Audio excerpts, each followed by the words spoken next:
scared you. Just like how I scared myself. Hehe. Genius. Only the greatest of minds would do such a thing to themselves. And to others as well.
Alright, this is also my monitor. There's actually quite a few things to cover today.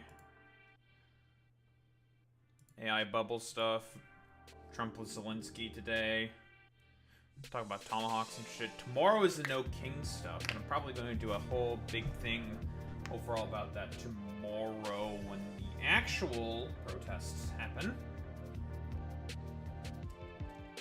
A lot of Republicans are like trying to preempt the No King stuff, trying to say like it's a bunch of terrorists and stuff, because they were really salty about the first No Kings protest being as gigantic as they were. Alright, let's turn on our boy. My source is that I made it the fuck up. That's true. My source is that I did make it the fuck up.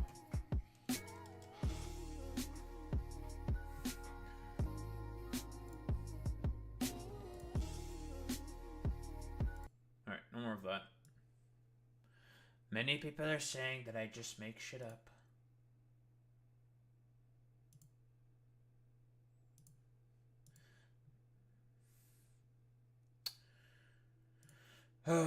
Alright. What the hell was I doing in this fucking goddamn game?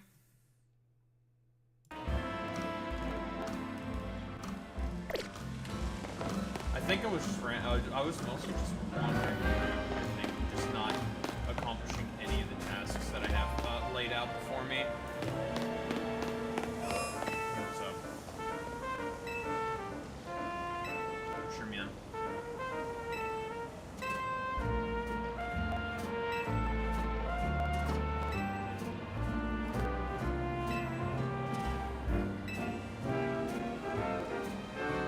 Sableye.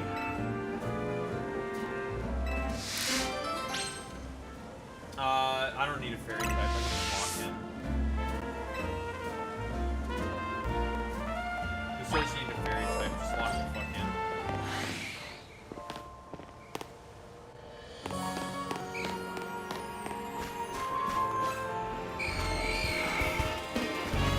Listen, I'm not interested in what you're saying right now.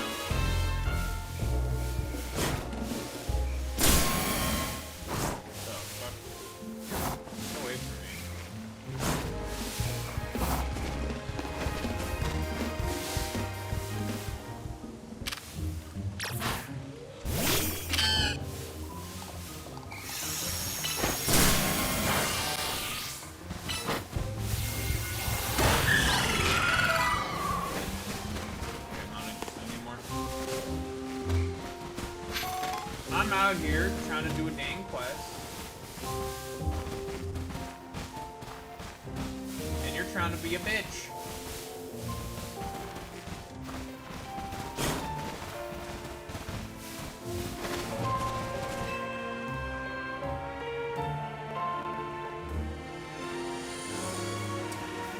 me catch the Sableye. It'll be convenient.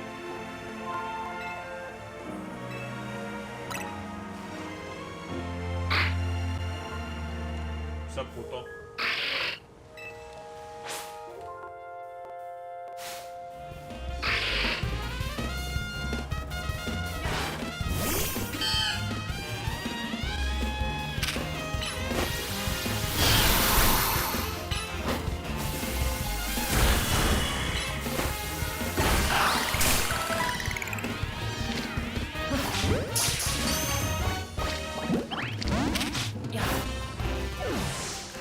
Catch it? Cringe.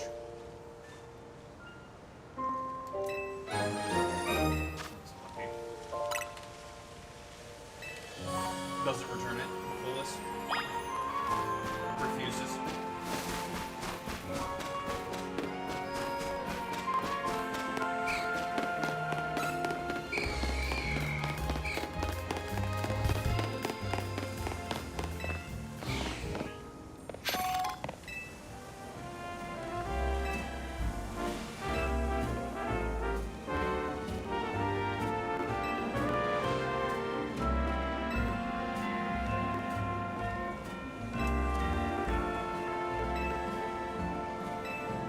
Sableye was probably more interested in the gems. Bro do be loving to eat the gems. Smaller. I'm small now. I'm fucking tiny. Wait, 4 grand?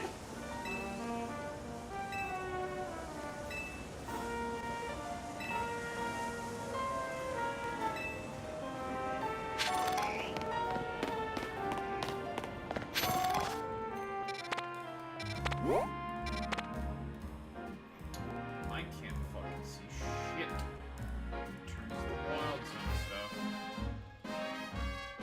Ag.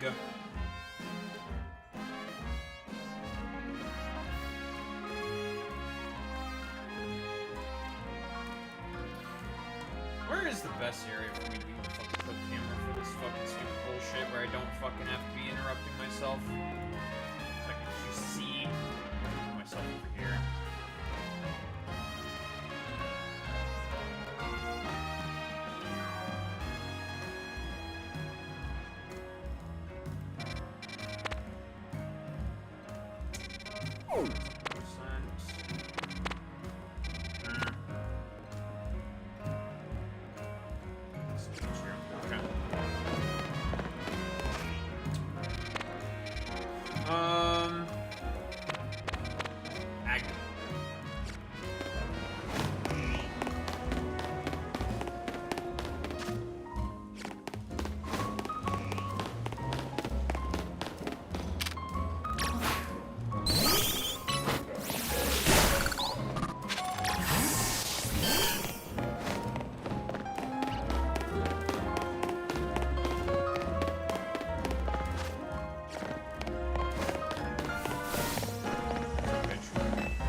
It's an alpha bundle B, isn't it?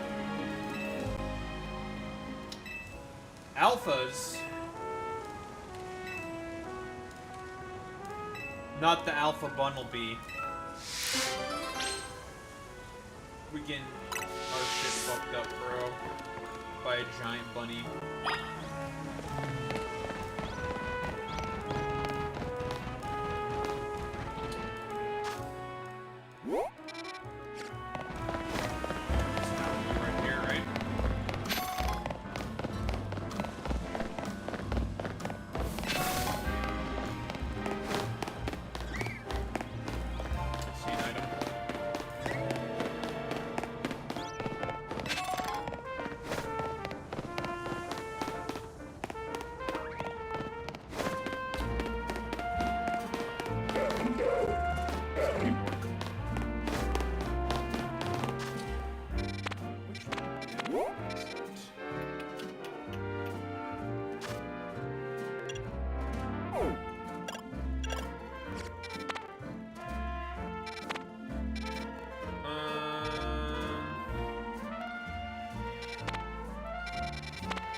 That's gonna take a while, isn't it?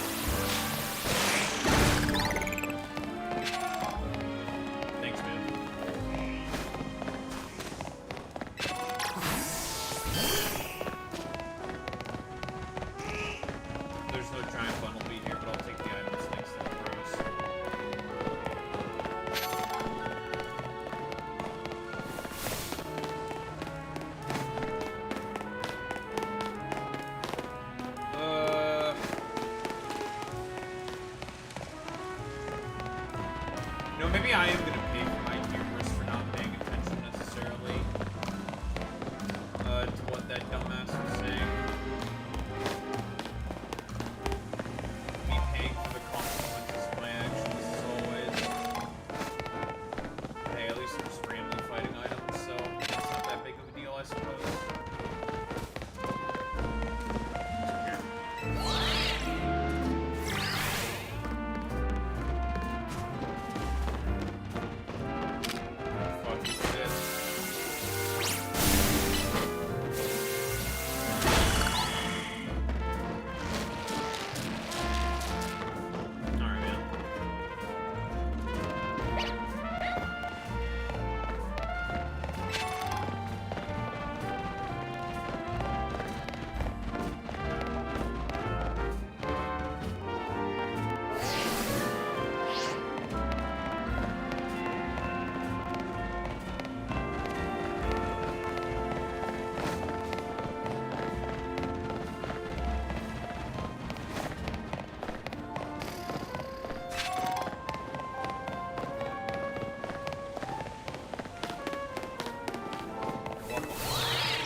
Well, if it isn't AJ.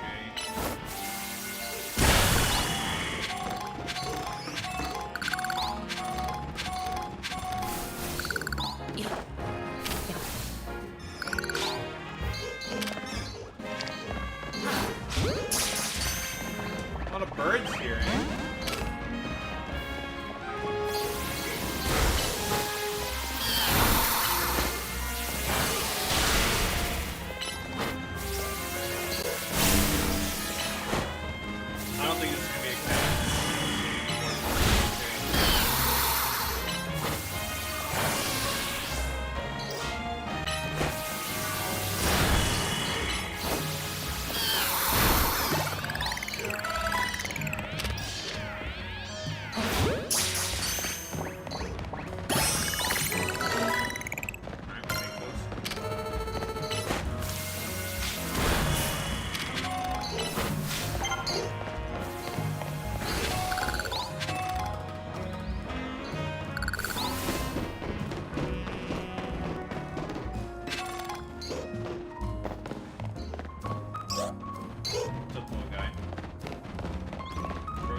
Personally, there's an item on there that I could have landed on.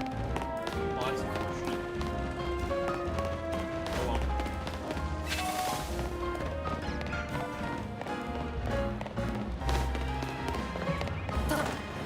Man, I need to not be as ADHD. I just see shiny item and I'm like, I have to try and get it now. I see the shiny, I have to get it. They're saying that Daho's got way too much ADHD, folks.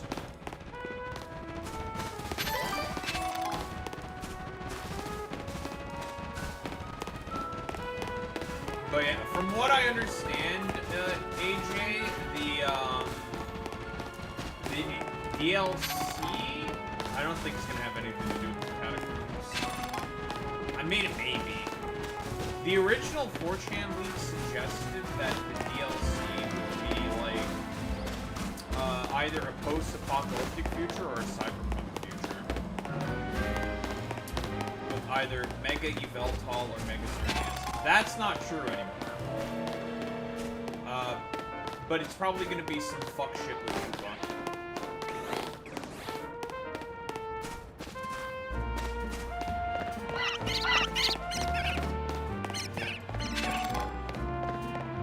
Well, see, unfortunately, AJ, talked about Game Freak here.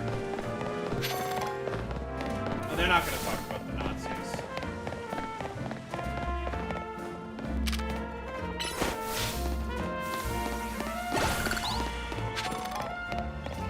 Where the fuck's this damn rabbit?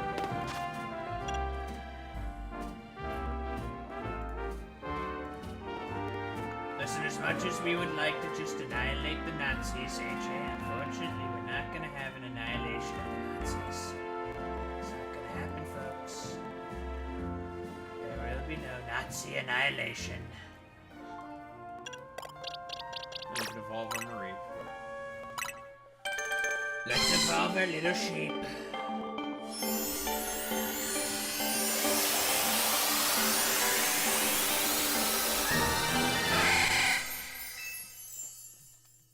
No more sheep.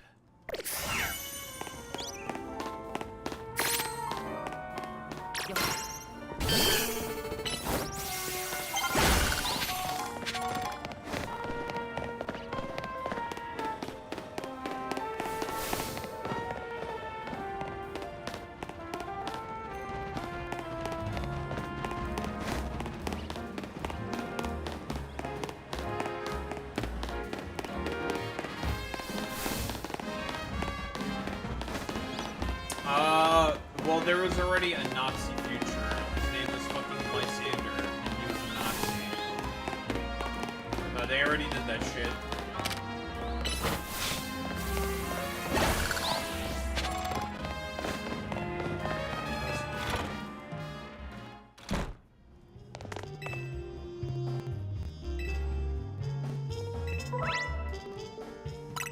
Okay, that did not help me whatsoever.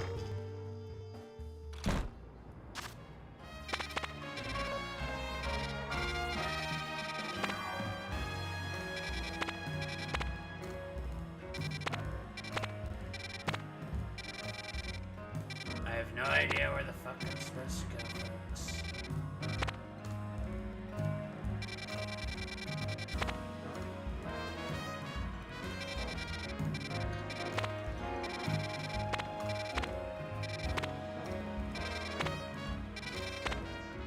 Wait, isn't the dumbass supposed to give me a fucking goddamn reward?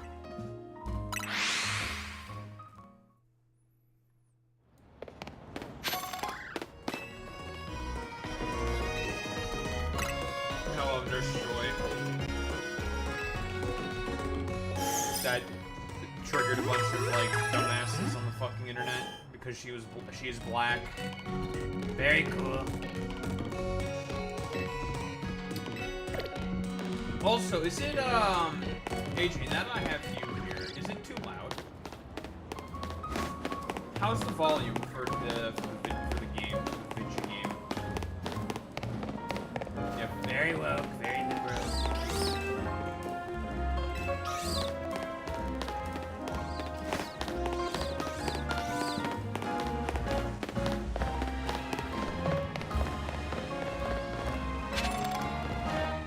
The game is kind of loud. My voice is low. Son of a bitch.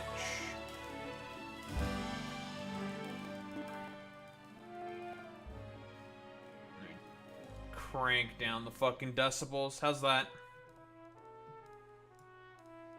How's that volume? And crank up my decibels a little bit. I'm an audio engineer, what can I say, folks? How's that?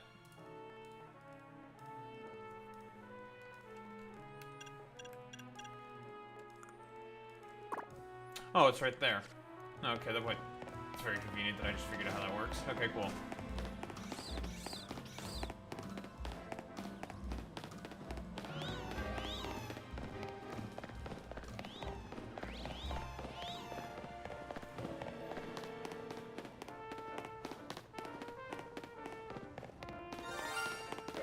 Oh, shiny.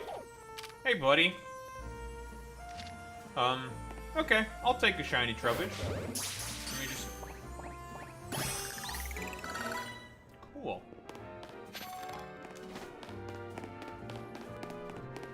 Alright. Okay. Spritzy. Gimme.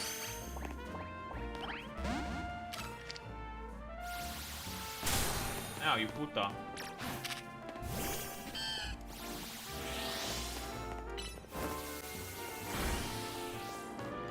Hey, get your ass back here.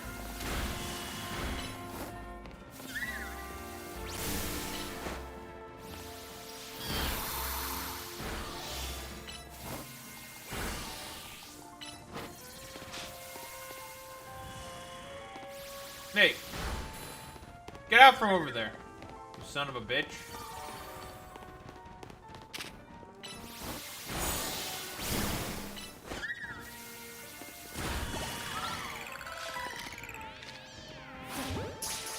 Come here. Should've just stayed in the ball the first time, you son of a bitch. Alright, it's time to go catch a giant bunny.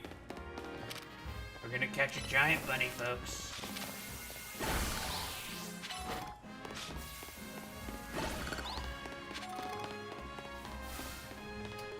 I always thought the Jennies and Joys were an undefined amount of twins. Maybe dimensional shenanigans occurred like Effie with Anna's. Well, and Emma. There's also dimensional shenanigans with her as well. And Battle Tower Head as well. It's all like sister shit, they're giant family, blah blah blah blah blah. There's like 17, like it's all been changed, retconned, and like done in like 17 fucking different ways.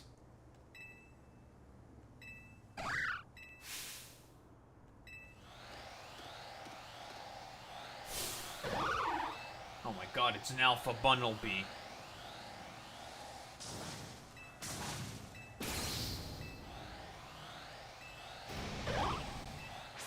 Alright, well.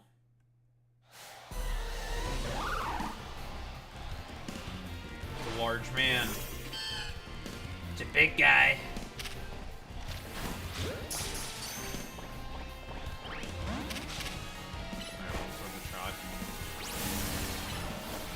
Yeah, bro is pissed.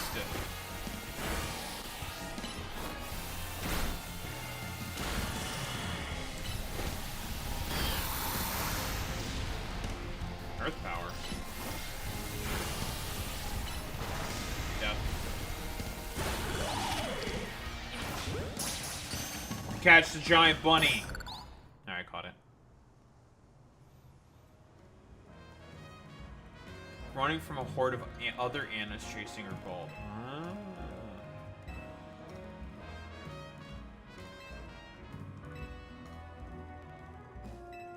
You talk about Hisuians.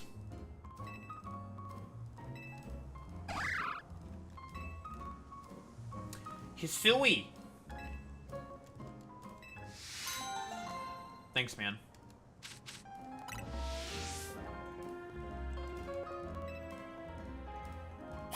I didn't catch the Sableye. That annoys me. That's okay, I guess.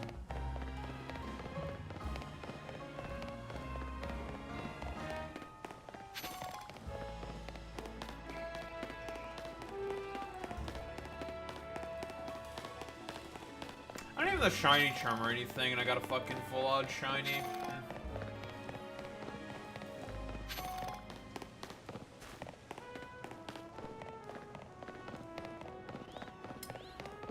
Cause fuck you, it's Pokemon.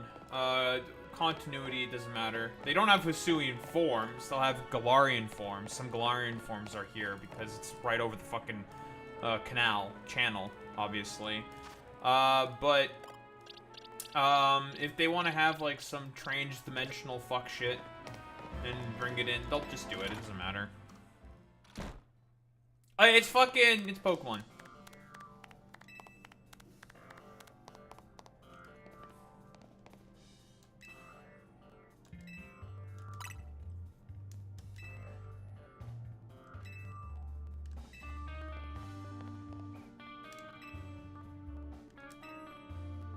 thanks, man.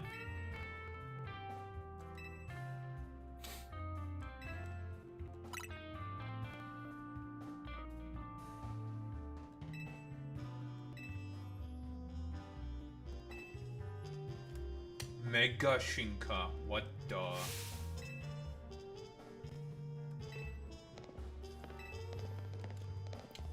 What, I'm getting the Mega Ring now?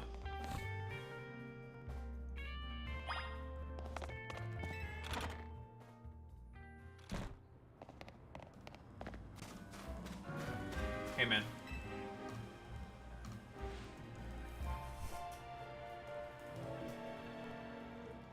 Well, no, the problem is not with, like, graphics and shit. Like, obviously, like, people soy out and complain about how, the buildings are all, like, incredibly, are the same, I think, like, whatever the fuck. It's basically, like, PS2 fucking graphics and shit like that, where it's just the same thing painted, on a bunch of fucking surfaces. Because that's what they did for all the buildings. But the faces and the and the Pokemon animations and the faces, they did a very good job with, which should be expected, but whatever, very stupid. The problem is like they're just sometimes kind of lazy. And it's not about the graphics. One of the biggest problems is that the Switch 1 was just a dog shit piece of hardware. It was a very, very unoptimized piece of hardware. It was just really bad. And they fixed those problems with the Switch 2. Significantly better hardware. Way, way, way better in comparison.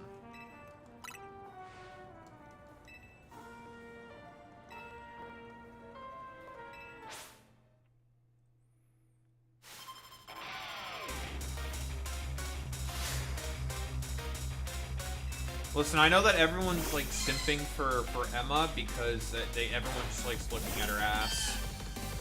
And it's just like, alright, you people need to relax.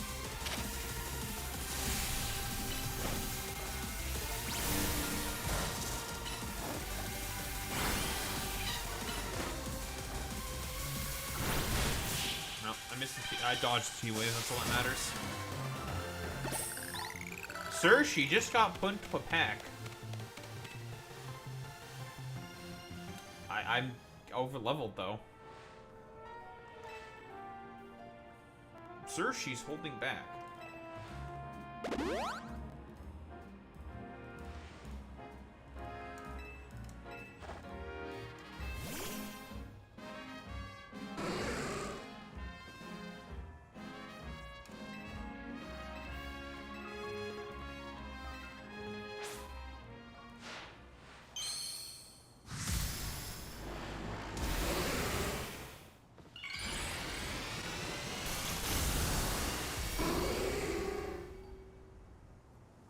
It's a big guy. It's Fabio.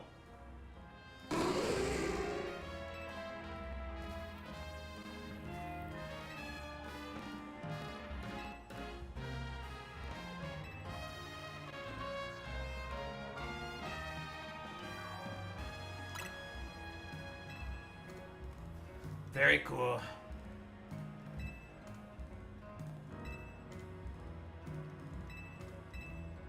Sure, man. A black four-legged Pokemon around.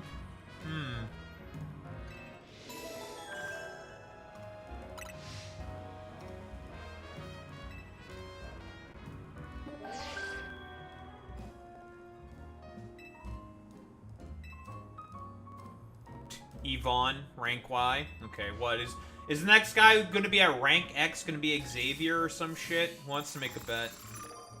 Alright, well, we'll put this dumbass in a fucking pack, I guess, real quick. I've been pinged.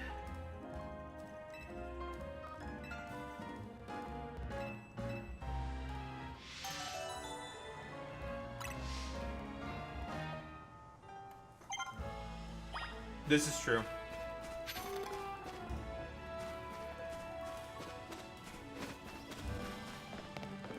I can agree with this. They probably are all fascists.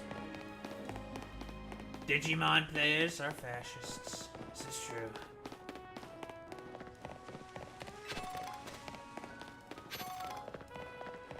Now, I should be flying over, but I don't want to. I have to pick everything up that I see. I have to be a schizophrenic. I eventually have to get dripped out. I need to get some drip. Eventually.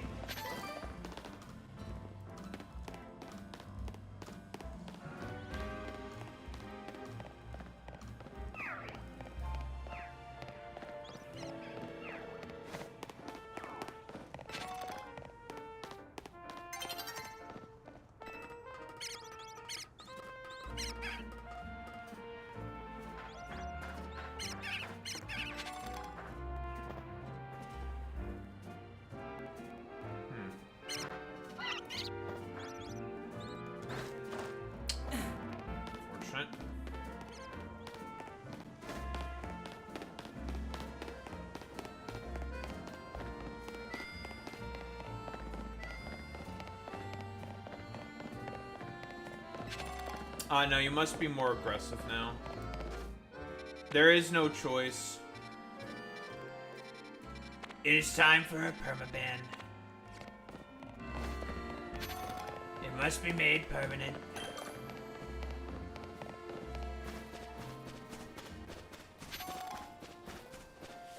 You must make them suffer for all eternity, folks, let me tell you.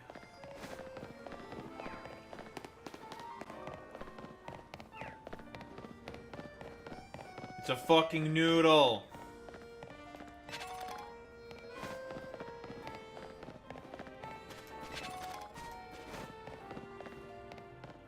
What's up here?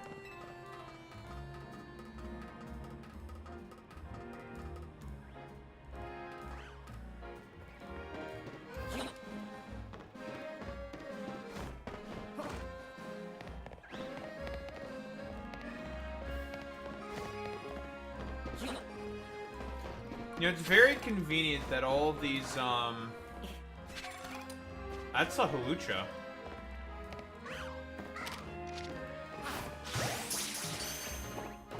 Gimme. I will take a halucha. Cool. Alright, sweet.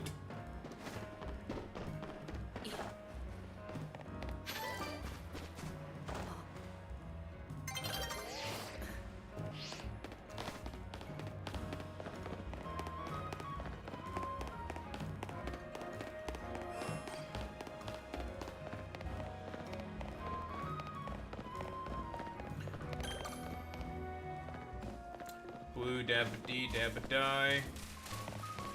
Hey, what's up?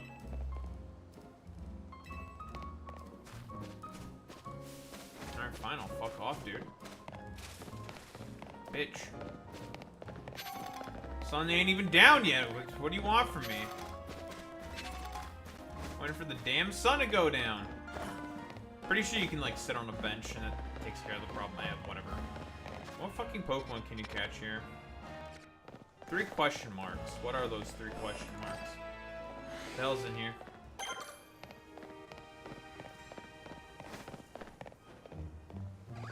Venipede?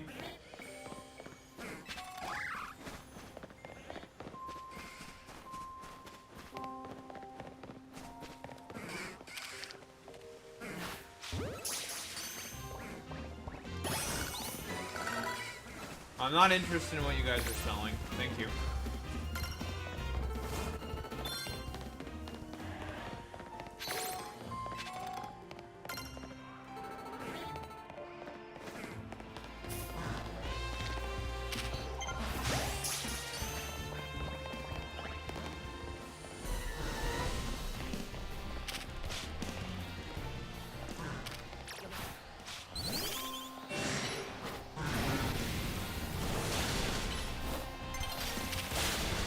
Bro is running up on me.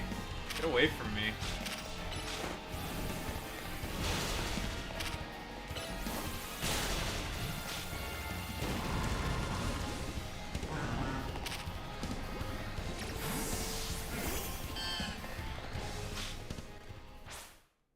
But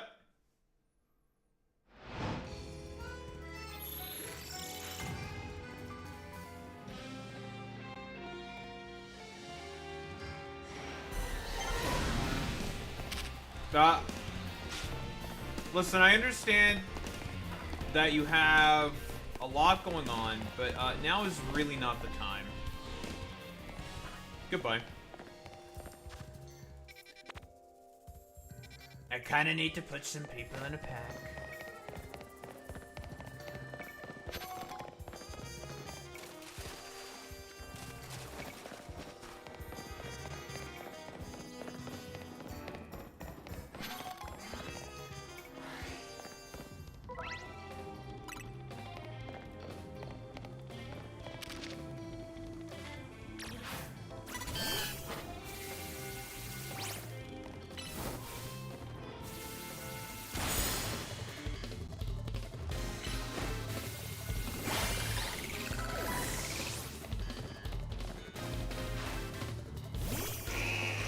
Boy, eat cans.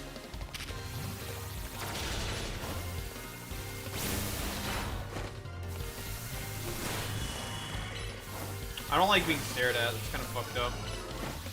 Get shy. Oh, you're dead. Give me your points.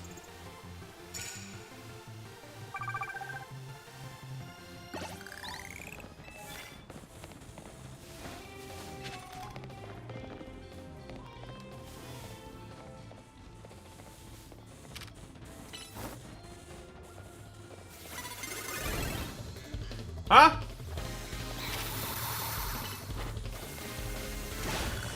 Fuck you.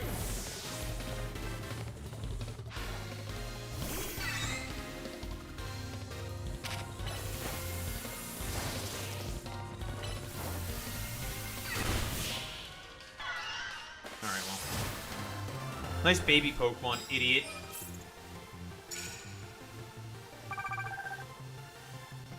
I did sneak up on my opponent. What the fuck?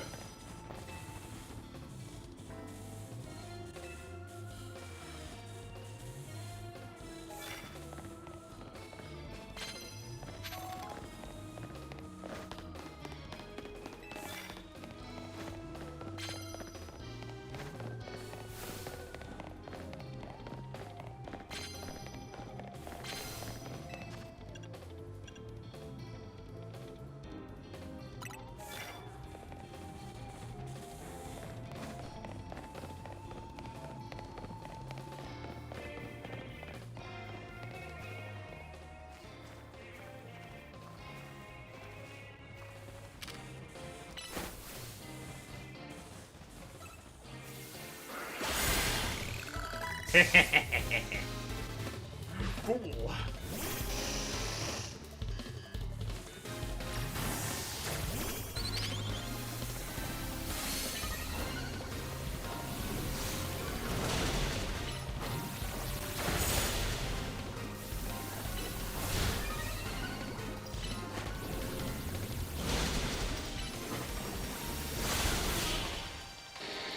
Oh, you're dead.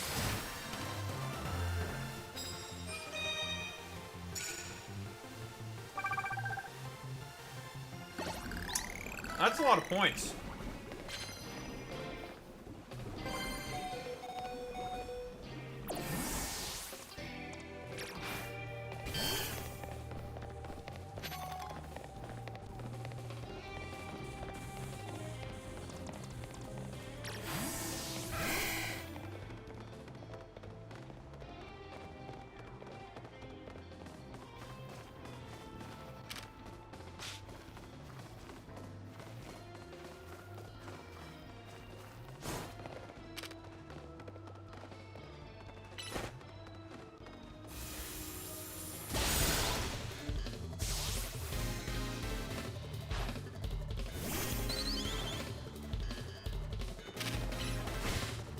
Nice quick attack, idiot.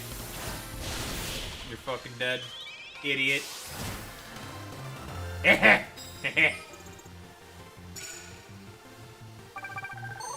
just keep sneaking up on people and fucking up. They really do be like that.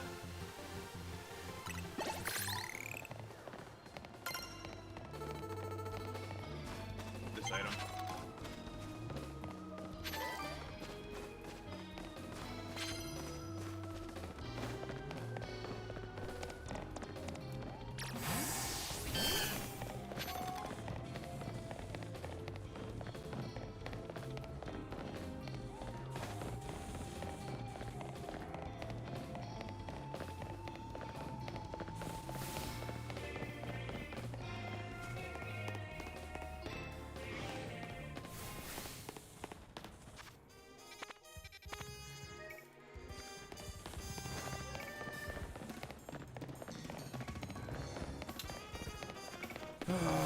Pop by, get a heal real quick, and then do the battle, easy clap.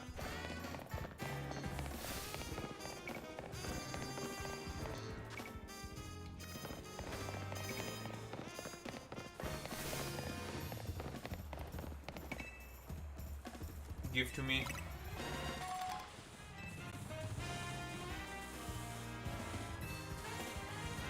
Thanks, man.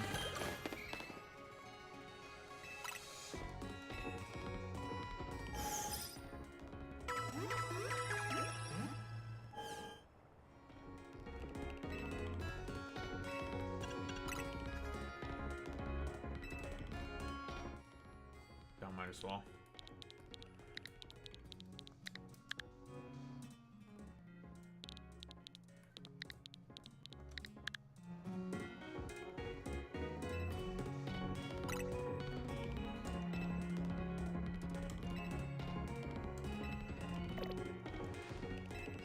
Thanks, man. Thanks, man.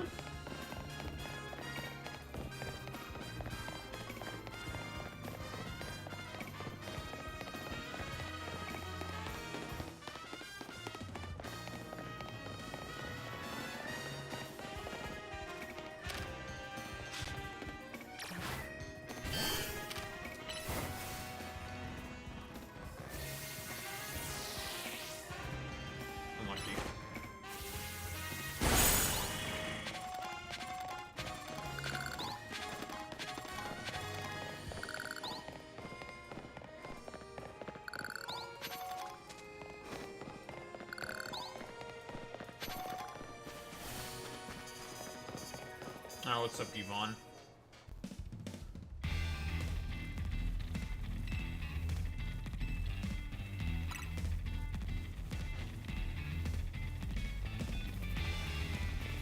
Why are you so close to me?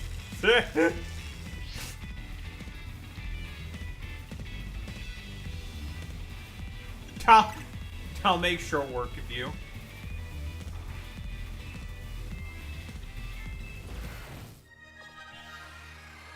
Sure, man.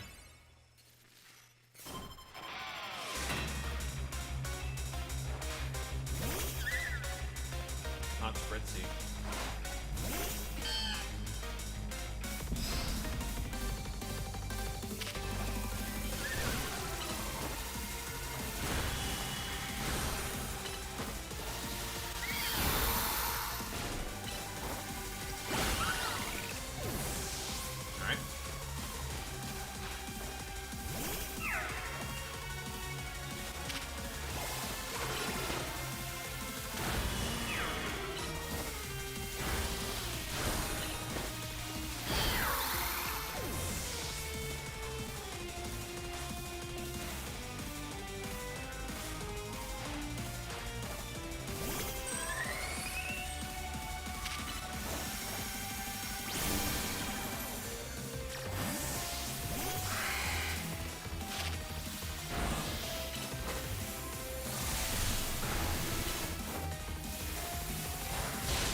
I've been infested.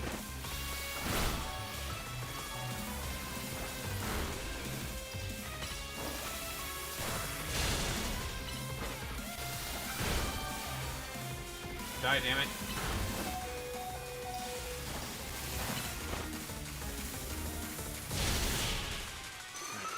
Focus.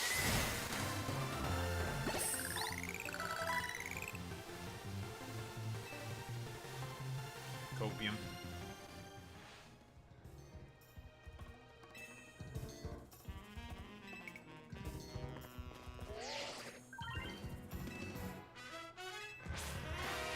Oh, we're now, rank X gonna give it to you.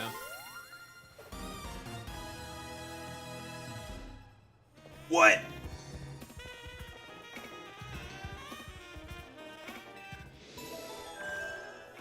DMX would be proud.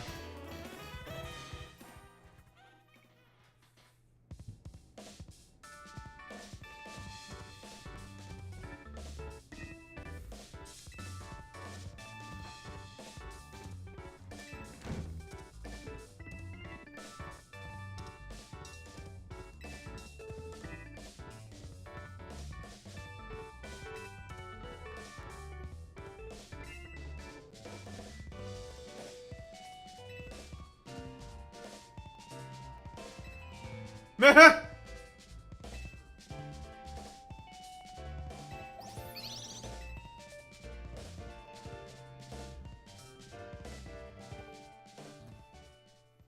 this is Psych Art Cell watching us.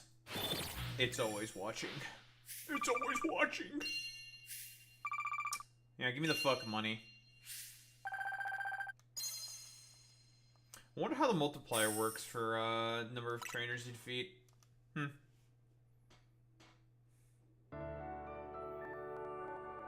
Sir, you need to put way more of them in a pack. So I guess. Just win more, forehead.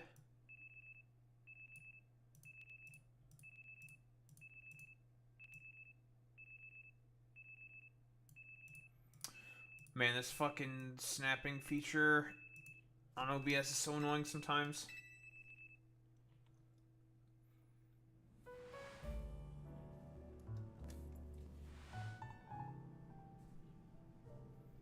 I should have the entirety of the city now unlocked.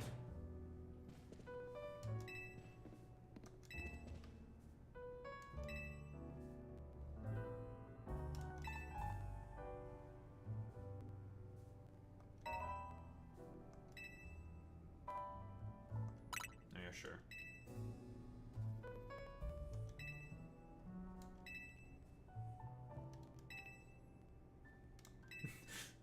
This is an invasion of privacy.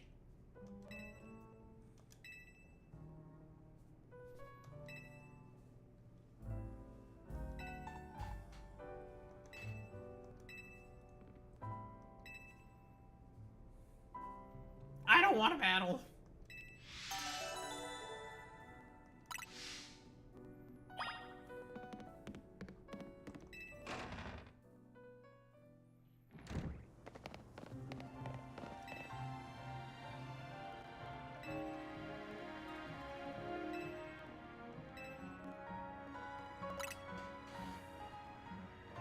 Sure, man.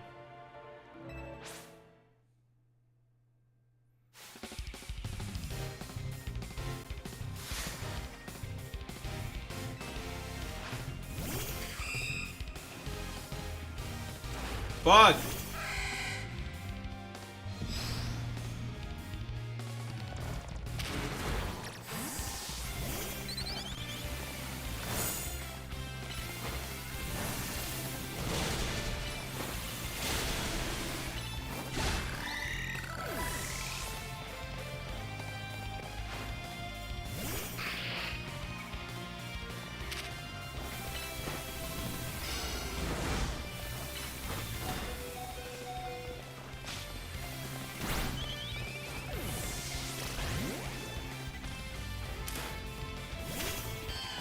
You know, what if they just never make it?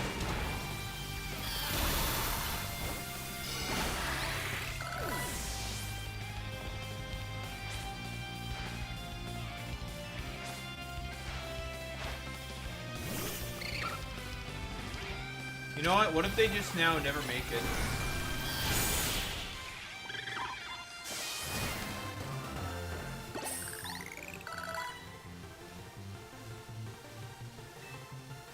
I know I'm good at this.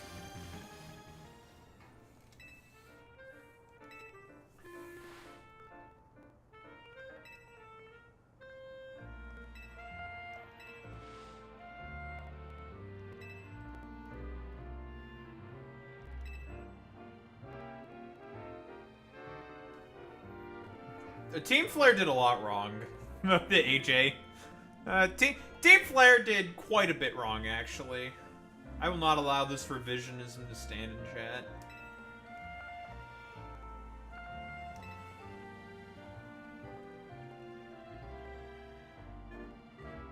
Sewing equipment. No more fashion. It feels bad.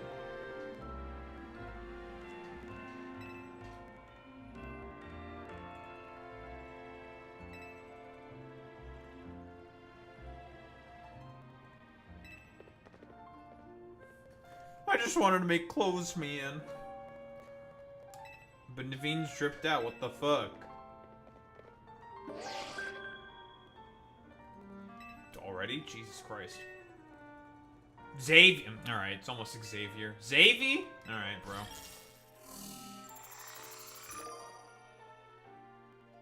Bro, he's looking edgy.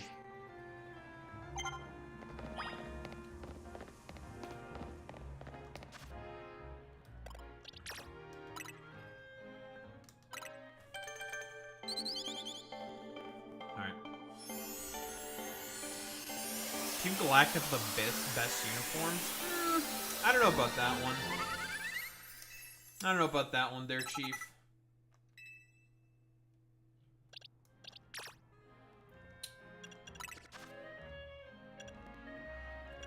I don't want Feather Dance. Give me that.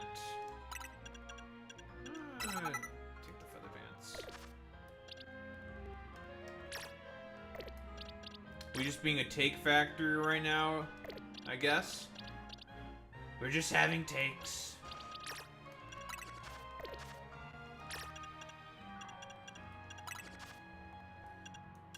I guess I'll take Bubble Meme for now. We have a Confuse Ray. Confuse Ray is pretty terrible, but whatever, it's better than nothing.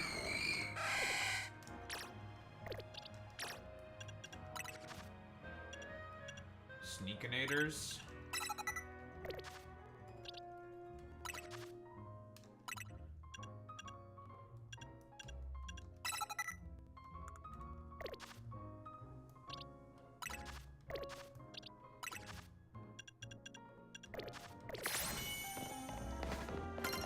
Cool.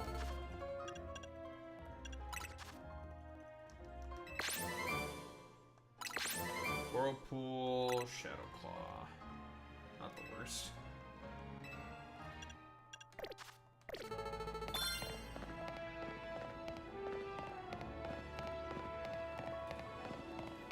A little foggy, eh?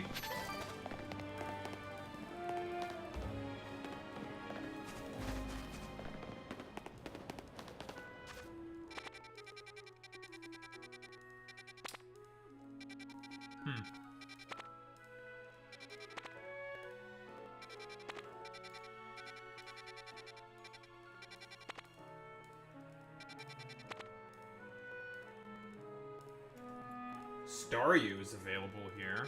Ooh. It's a pretty good Pokemon. Let's see if I can catch that Pichu again first. So I can finish up with this area. And I want to try to catch a Staryu. Have a much better water type.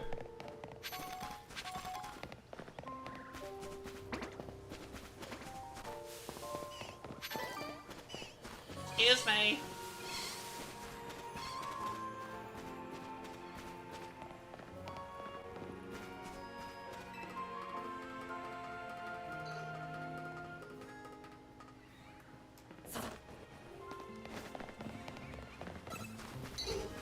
Not interested.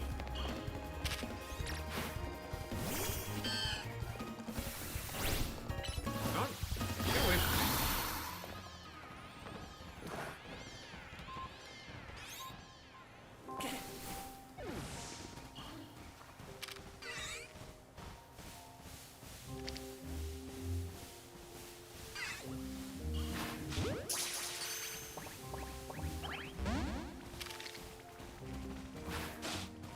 Bastard.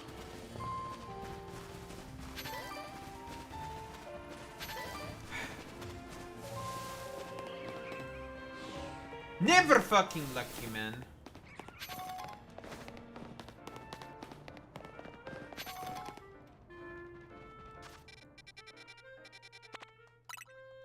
Never fucking lucky, man. Why am I never lucky?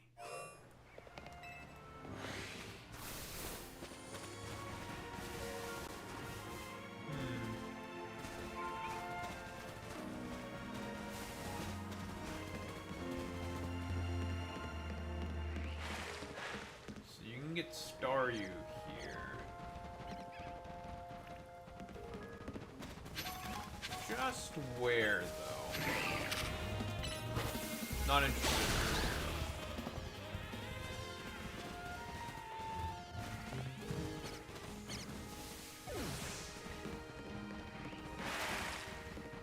hey guys.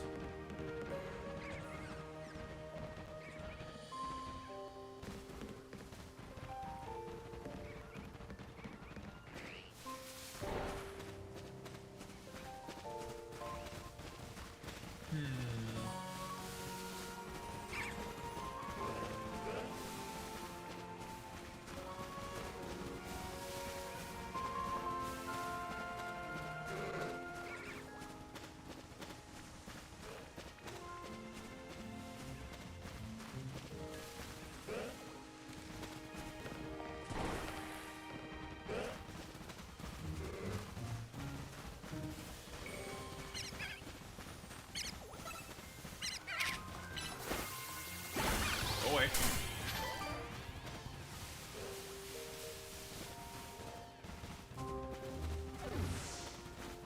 Where does one get Star U in this place? I want to Star U. That's what I want. I can't go on the water. Maybe I'm just getting trolled.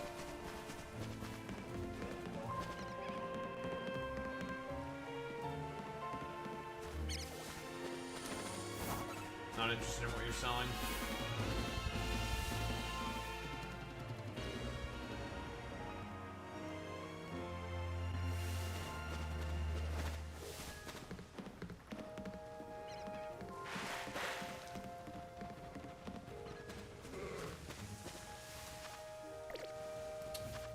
Unlucky.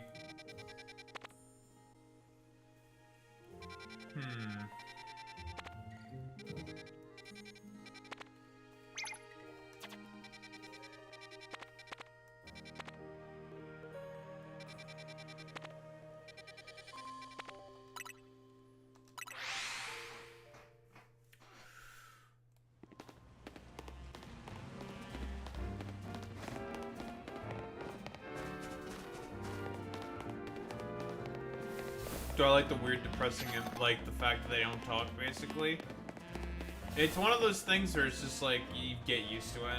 It's just like, yeah. Oh boy. I love the fact that they just sit there and don't say anything.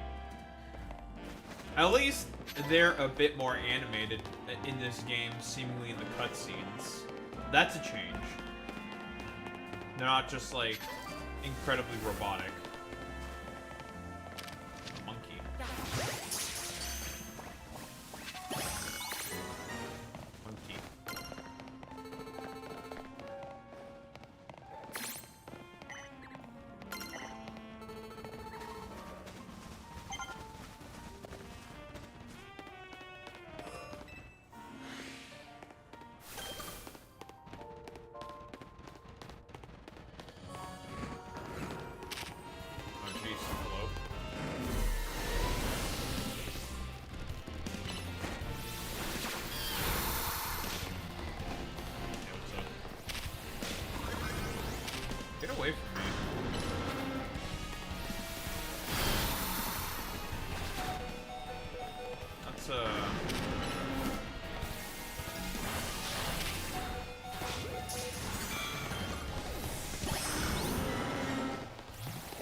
Alright, listen, I understand that we may have some animosity against one another, but I never intended for this, so I'm leaving. Bye-bye. I just wanted to explore the wild area, and you decided to be a bit of a dick! I'm not interested in that smoke right now. Get away from me.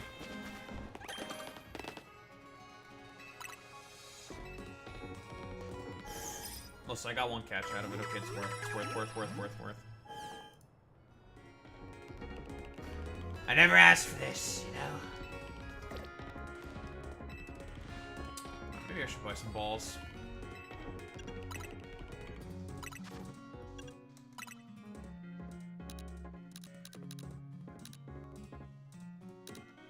Take 10.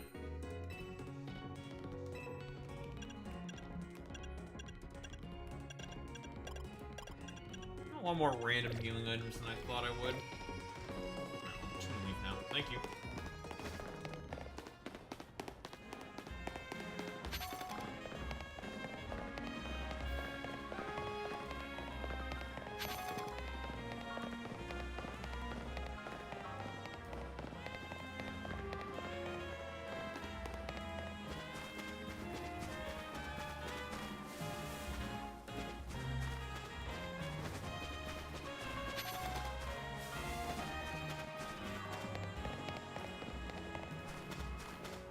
See an item and I want it. Gimme.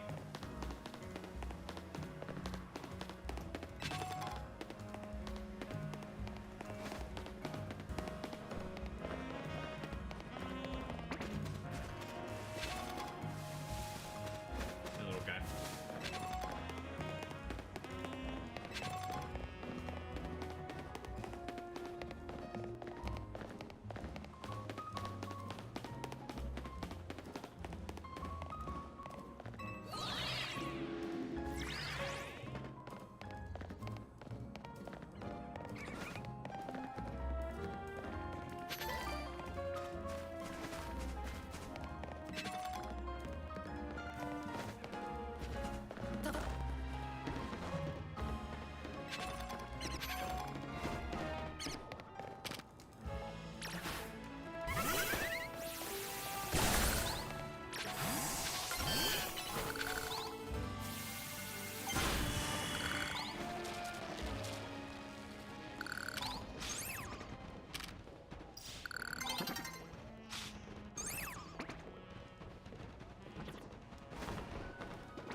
Epic.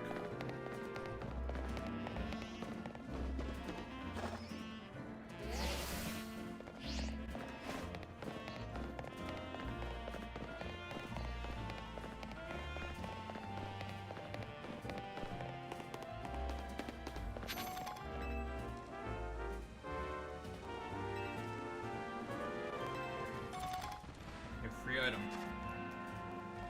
Give me that shit. They nerfed freshwater, eh? They used to restore 60 HP, now it only restores 30. That's crazy.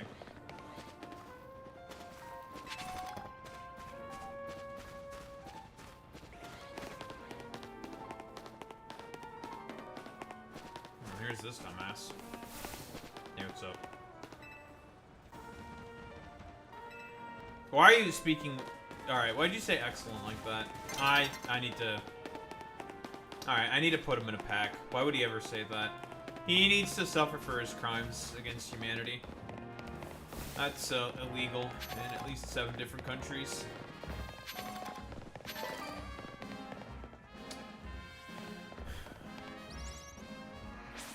Excellent. Excellent. Like, alright, bro. Nice meme. Nice fucking meme, dude. Alright, let's go here. I assume there can also be putos on the roof, huh? Putos on the ground, putos on the roof, putos everywhere, puto. Oh,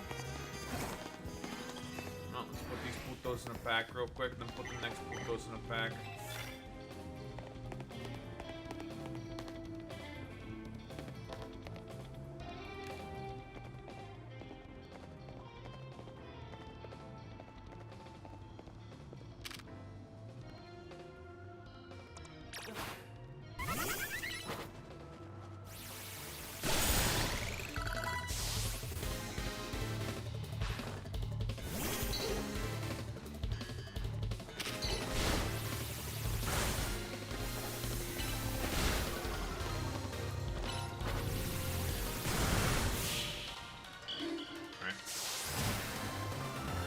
Fuck you, chicken.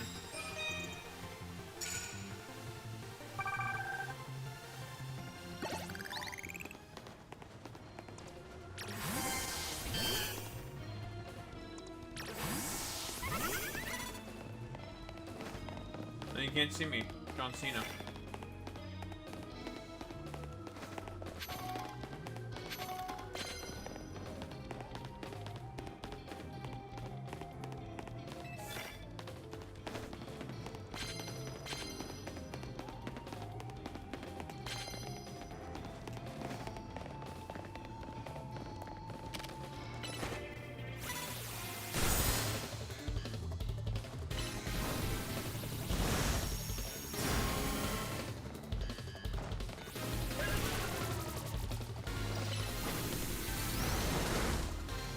Ugh, why does Ember have to be so weak?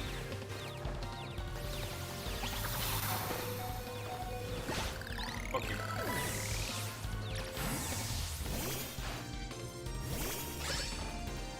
I want to hone edge.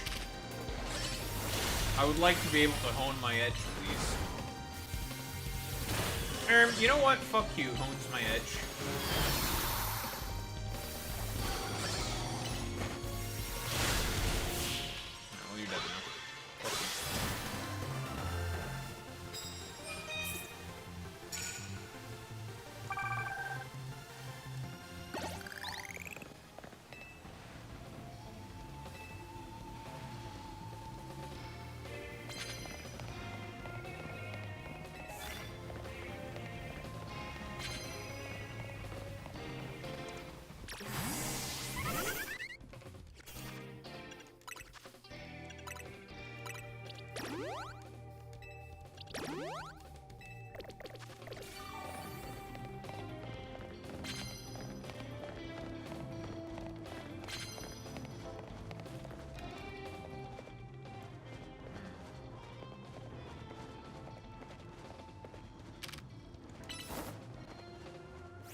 What's up, bitch?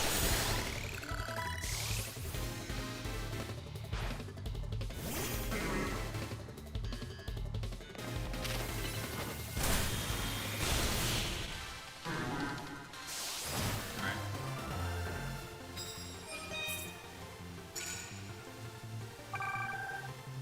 Give me your fucking money.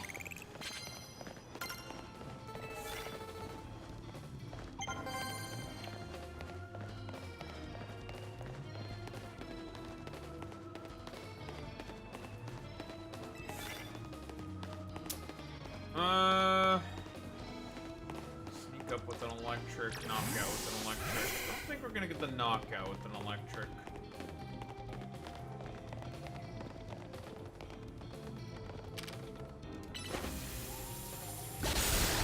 Never mind. We are gonna get the knockout with an electric.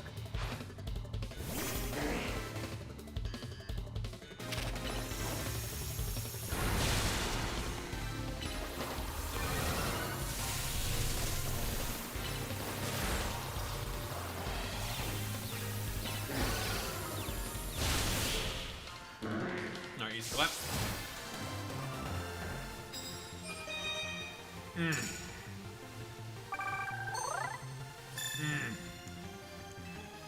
Fierce.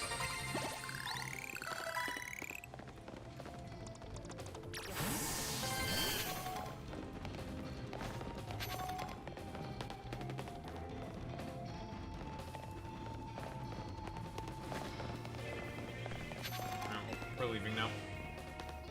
It's time to get a W and become a W. What can I say, folks? We're gonna become a W.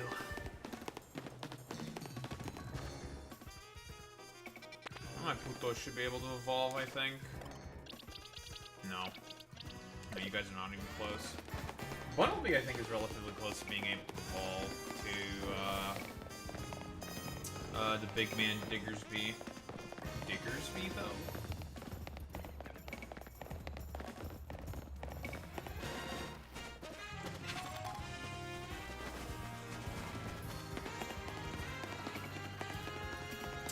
Alright, idiot. No more using DMX's name. No more DMX for you. Well, see, here's the thing. If you leave rank X, that means you don't use any more X puns, because you're not a part of rank X anymore. Why are you so close to me? Get away from me.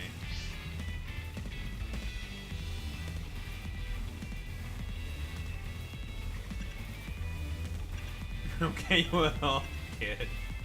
Herb, you should just stay here.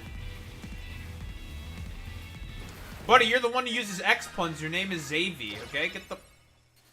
You're staying here, alright? You're getting put into a pack. Bro with the LARP pose.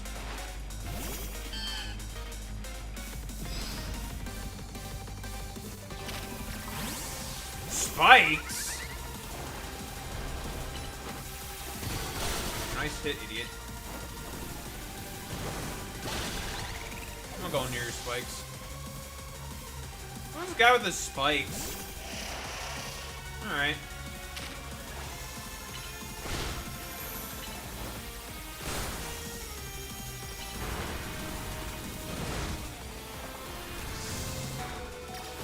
Shadow Ball.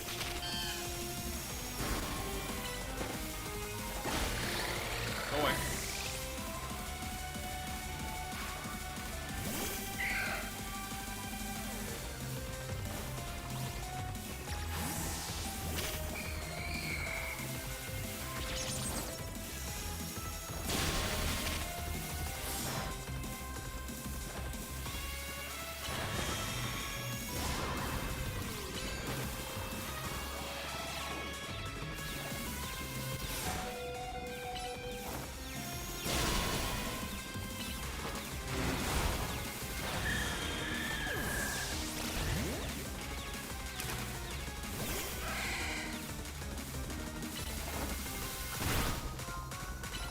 You're dead now.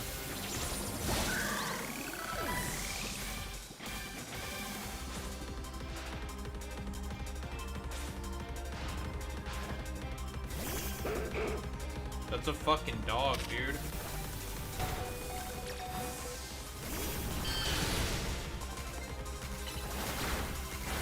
One is bite super effective on Bailey. That's news to me. I'm not part sector.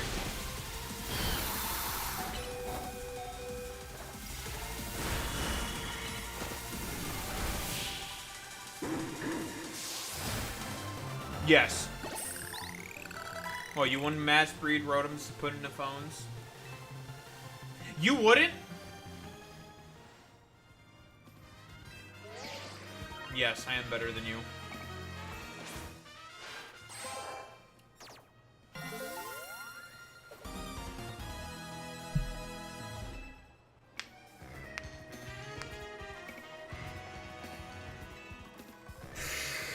Copium.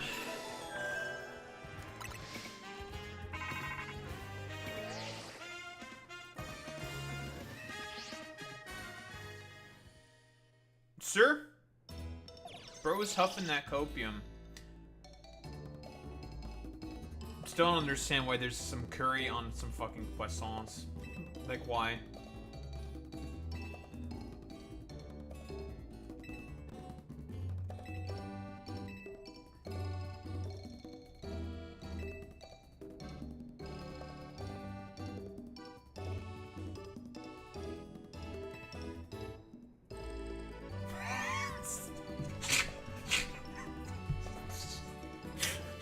Yo, nice smile, idiot.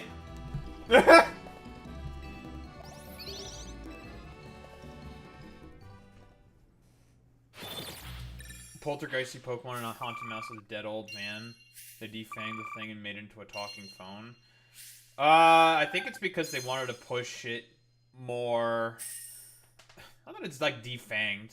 Rotom has always been, and even in like all media portrayal, it's still like a mischievous little thing that just haunts appliances in order to just be like a little trickster. That's not changed at all whatsoever. That's still the same in all media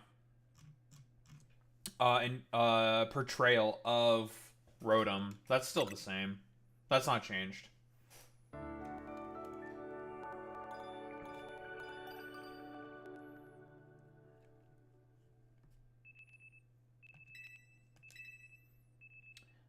Your alarm is going off.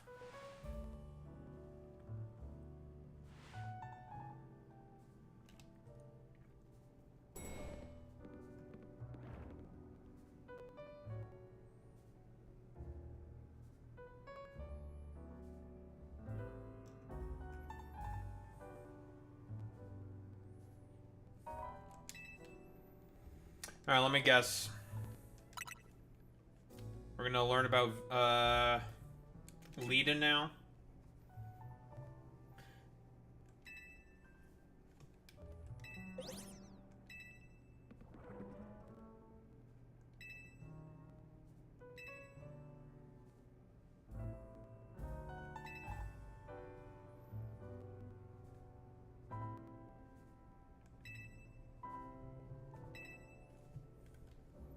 Listen, AZ, he's just... Listen, my man's been alive for 3,000 years. He just wants to chill. He tried to destroy the world 3,000 years ago, and now he just wants to chill. Just, well, destroy the world in order to revive his Pokemon, and he kind of got what he wanted, I guess.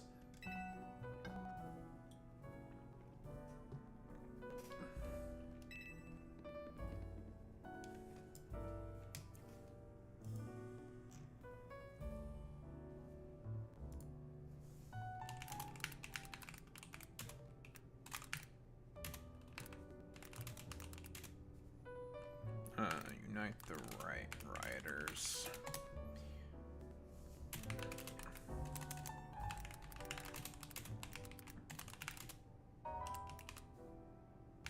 How do you spell her name? Heather Hire? Listen, if I can ever have an instance to, shit on Verlis. Yes, that is how you spell her name.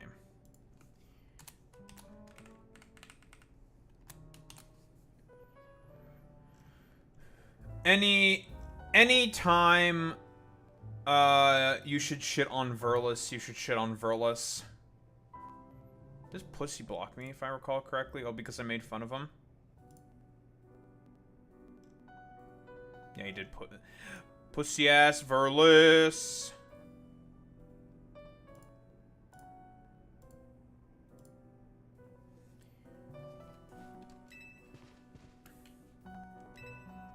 Okay, I guess I'm not fighting Lita.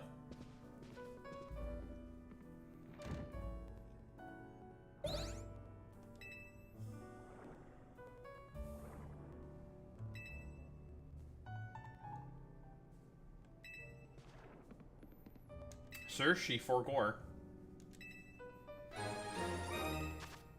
She forgore.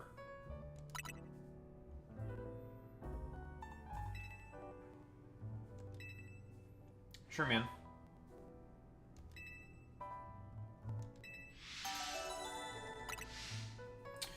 I'm guessing as soon as you reach rank V, the game will open up from there, and then you can just pursue different objectives.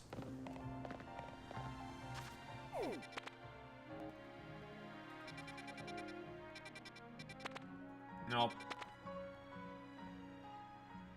Oh, you can catch Honedge here? I want a Honedge. What? I want to hone my edge? What the... I'd like to hone my edge, please. I'm edging. Oh, I'm gonna edge!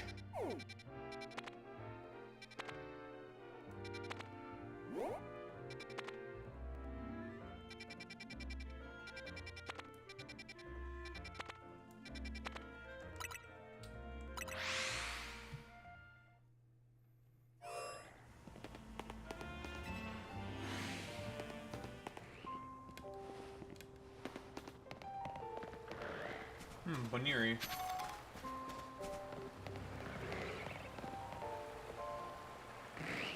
Large binnacle.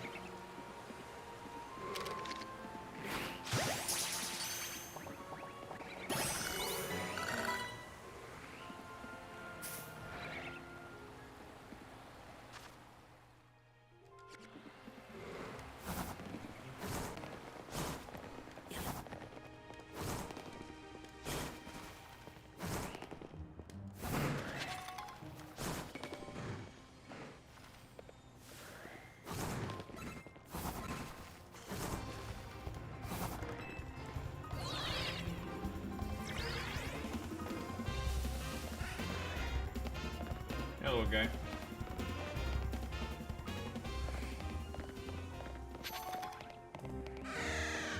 Listen, I know you guys are chill, okay?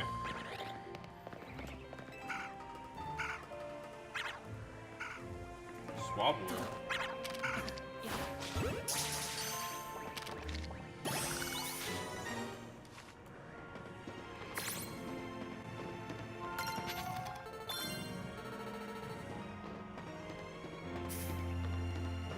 Nice.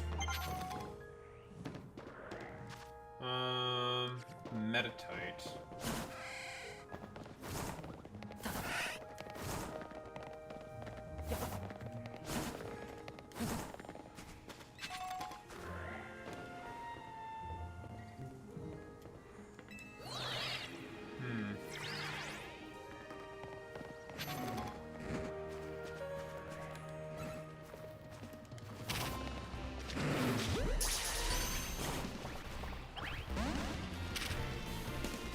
Oh!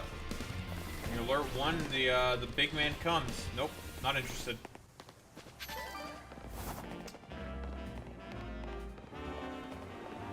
It's definitely larger.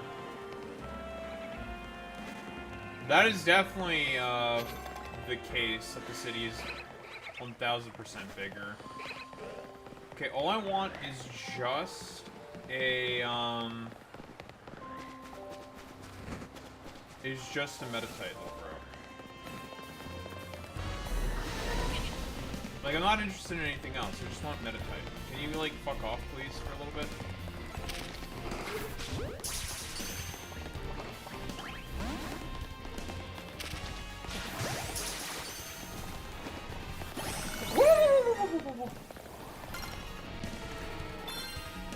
I'm on a ladder. I have immunity. Fuck you, bitch.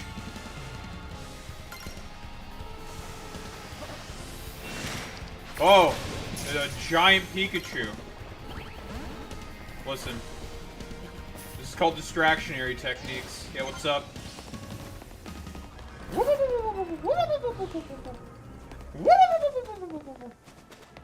And I get away with my crime.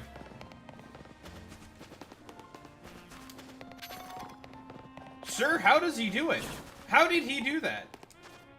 Many people are asking, how did Daharumba get away with it? But then I just say, because I'm the realist. I want to get a Hone Edge. I want to get a sword. Give me the sword.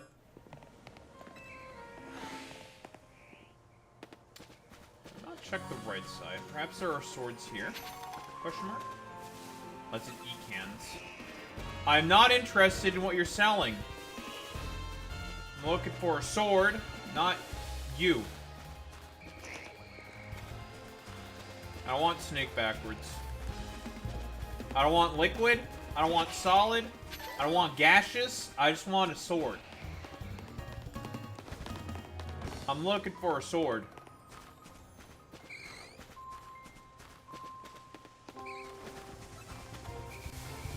These fucking putos.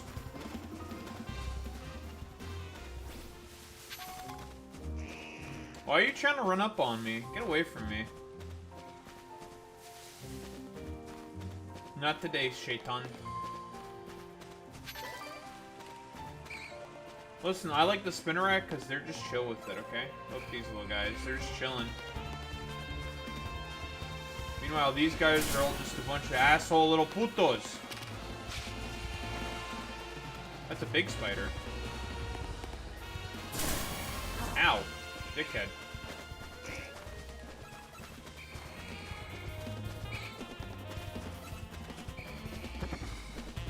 That's a Spupa. Snake.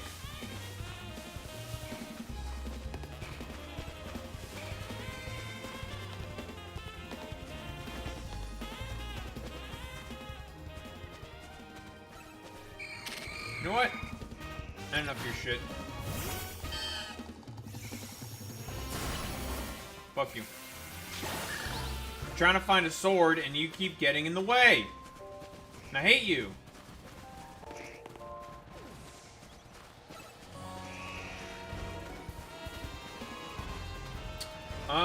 Do I have a fire move?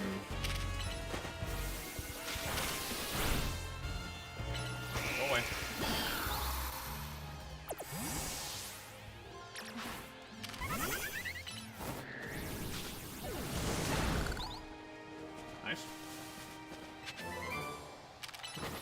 Fire stone. Sure. Cool. I got these jabronis. Try to catch the spin rack, actually. I'm pretty sure I can't evolve it right now. Level 21? Should be able to be evolved. I think. Where's our little guy? There he is.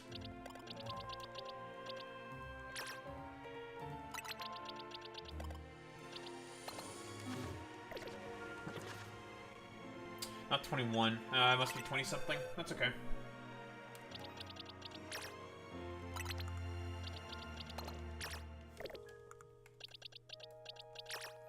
That's okay, folks.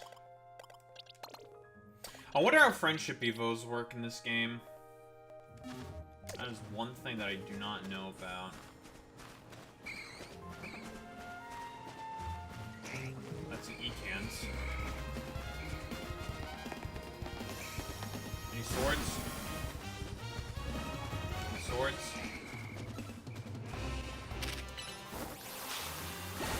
You're gonna die. You're also gonna die. Should got blocked by Q. Go away. Go away.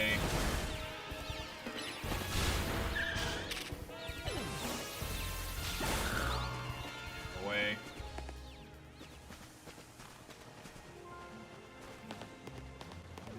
I can't dig up the graves. How am I gonna dig up graves?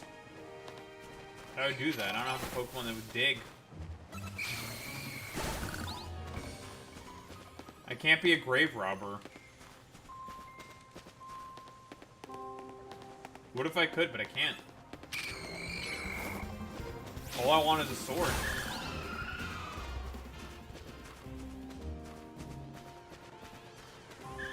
I keep getting spiders, ghosts, and snakes. No sword. What the fuck? What the glurm, dude? And I don't know what to call Spupa. He's just like he's like a guy. He's like a little guy, you know? He's a little guy.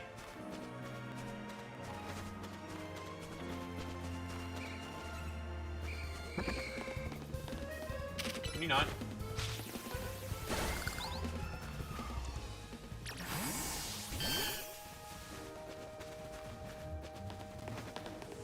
You know, I wonder, is this supposed to be like a reference to Spider House from Zelda?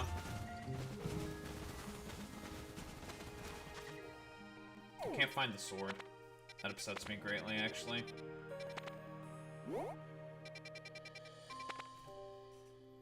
What two other shitters am I missing from here?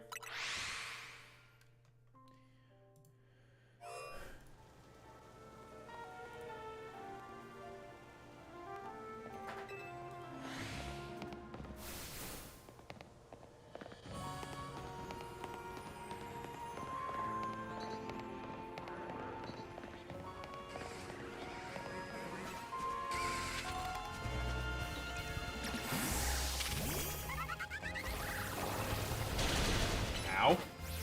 Dickhead. Fuck you.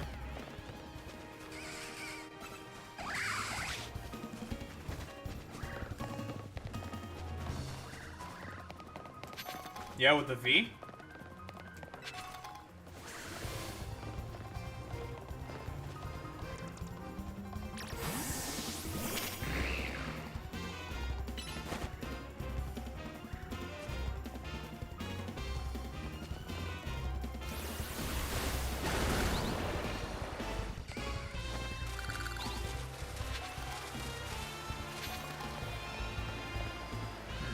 We have here.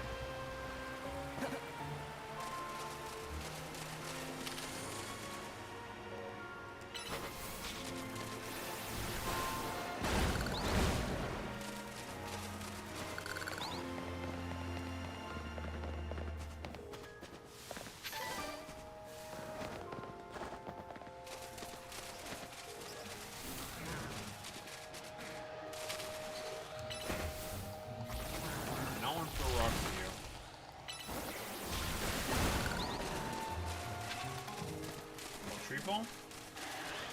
Oh! Hey, big man. That's a large man right there.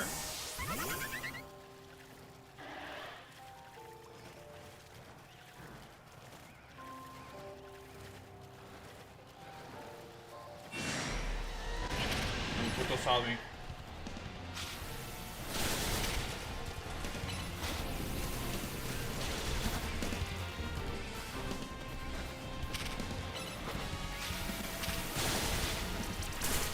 Ow. Get away from me. Get away from me.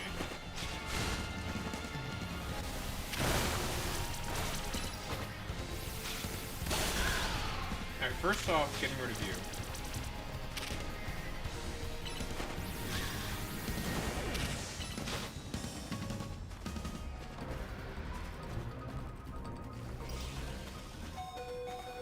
Bro is just leaving. Yeah, what's up, boys?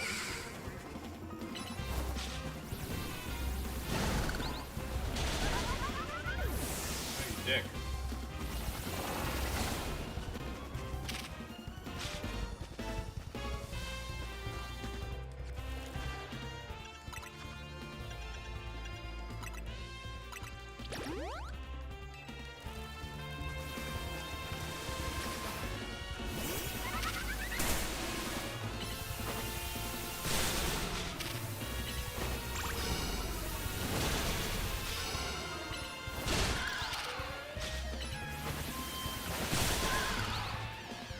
Alright.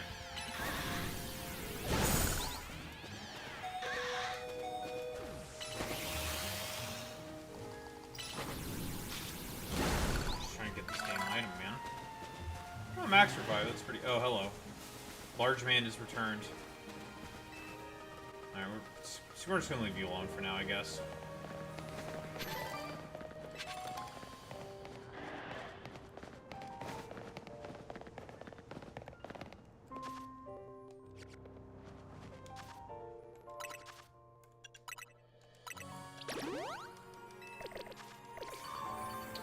Alright.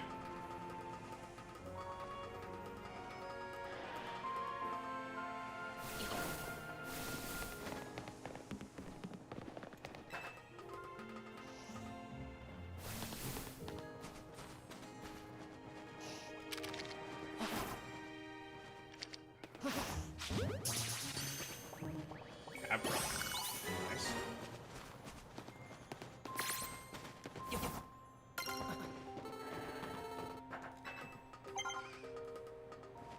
Very cool, very good.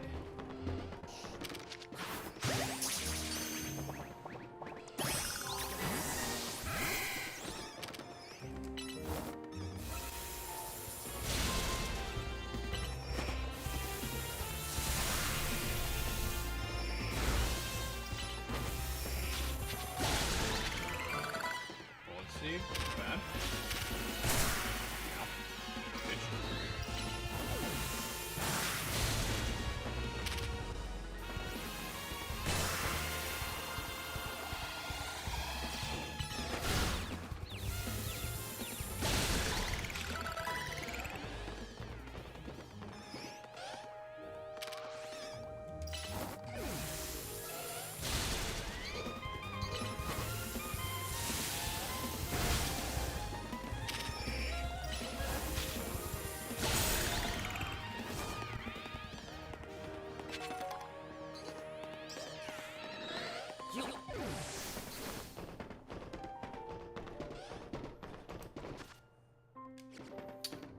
What's the last Pokemon in this area?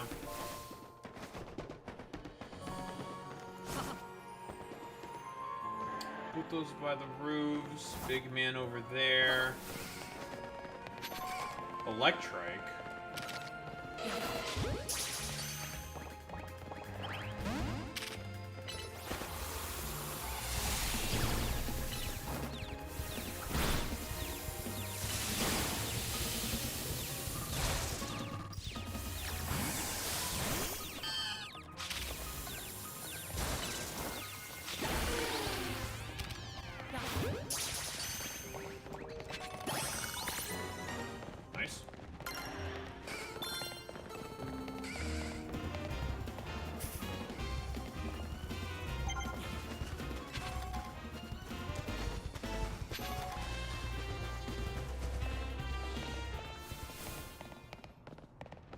fuck's going on over here with this dude with the nummel? What's up, man? Sure, man. Oh! Hello. Alright. Don't so much for evolving that other thing. Mr. Spider! What were you doing there? I have watched the anime, yes. It's alright. It's a Pokemon anime. Right now, it's what? It's basically we're in Pokemon Shippuden arc right now, okay? It's Pokemon Shippuden. Previous arc just finished. Anticlimactic, blah blah blah blah blah kind of a deal. Venerian bunnies. I've found the bunny corner. Not snow bunnies though, just normal, regular bunnies. We found the bunny corner. Sir, it's a bunch of bunnies.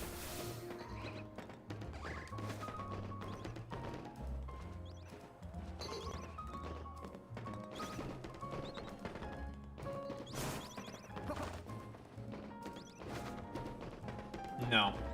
She's separate. She's just a separate girl. There's no evidence to suggest that she's Ash's daughter. I don't remember if they said that the season starts basically a year after the events of Ash leaving, I think.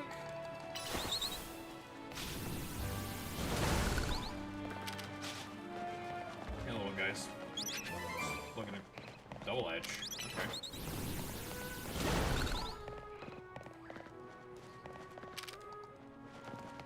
I'll take double edge. It might be a better idea if I teach fire spin. Don't think you can learn that. No, you can't.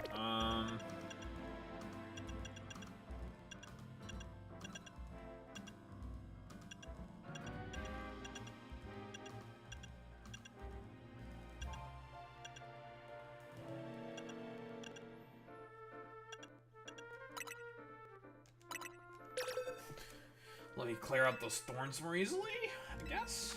Sure, fuck it.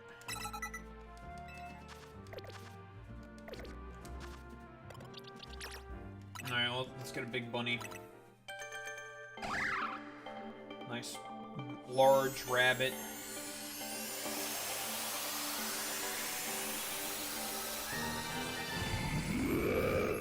Diggersby, though? Bulldoze. Slow down, grab the wall. Alright, I'm gonna slow down and grab the wall now.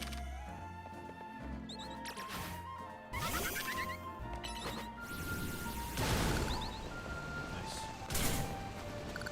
Alright, you get a little tickled by the fire, but that's okay.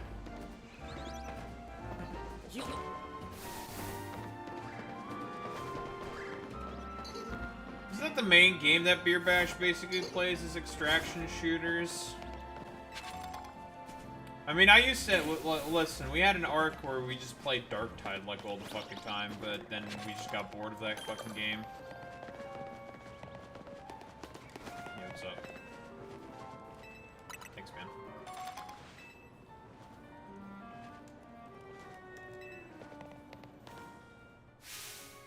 Oh, hello. A Bajou.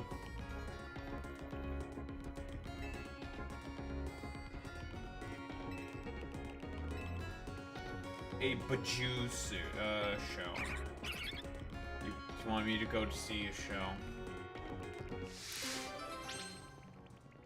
Bajou. Well, sure, man.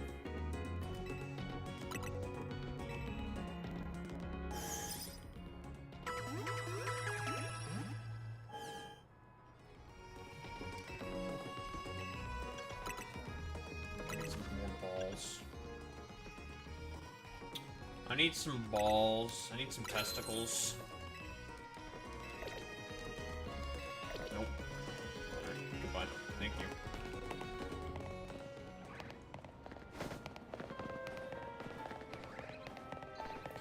I need some testicular torsion, folks. What? Who said that? That wasn't me. No, I didn't. I never said that. I never talked about my balls like that.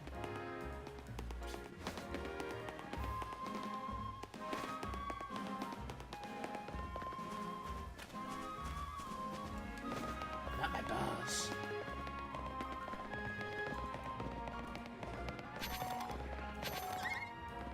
Spritzy.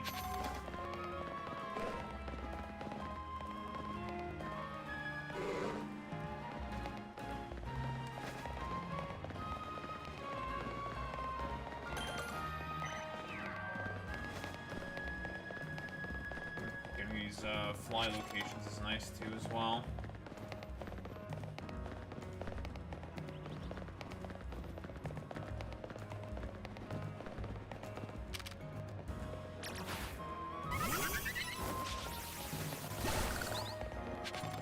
Hello.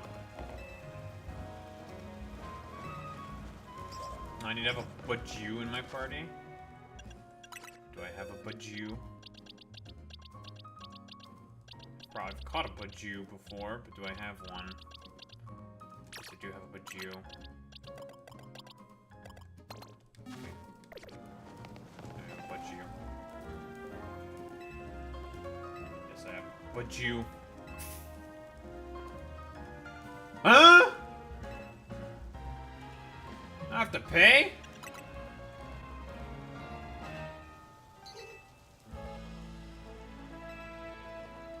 I have to pay money. I've never told anything about paying. What the fuck?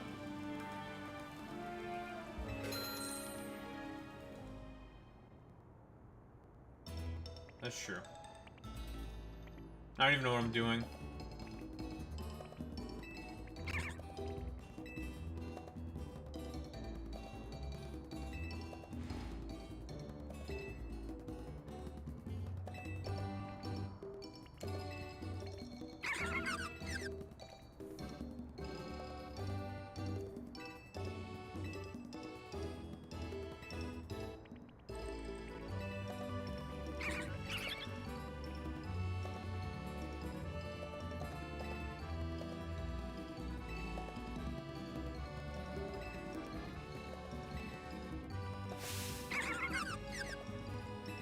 Yes.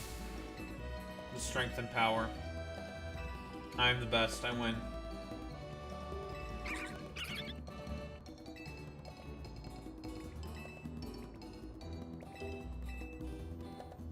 Alright, I win.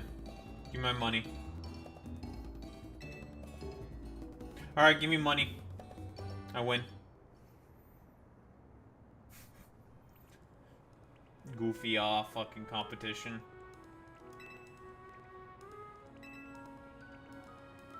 A random encounter.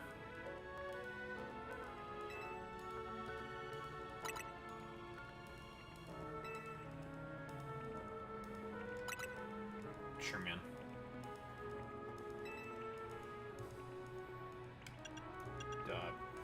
Sure.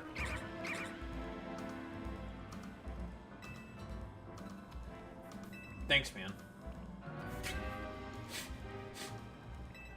Oh, I got hit 4,200 out of those. It's okay, I guess. Give me the money! Hey, fuck you.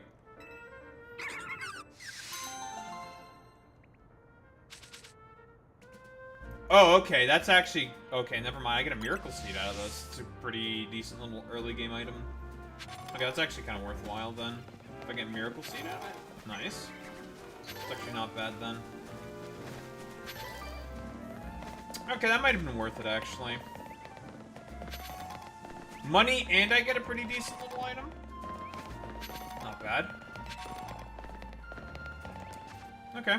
Okay. It all ended up being worthwhile in the end. Let's equip that fucking item.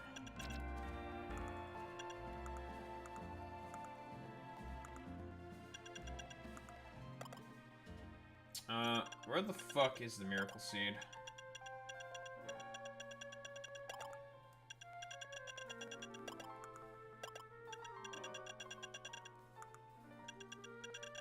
That's here. Probably under our other items.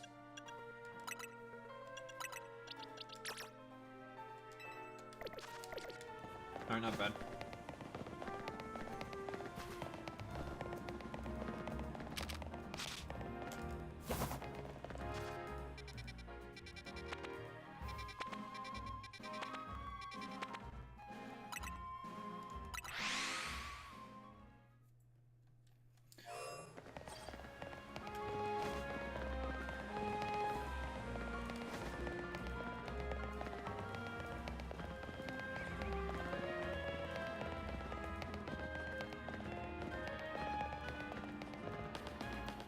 Sir, she's got to star you.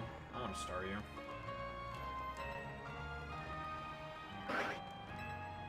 Hey, what's up?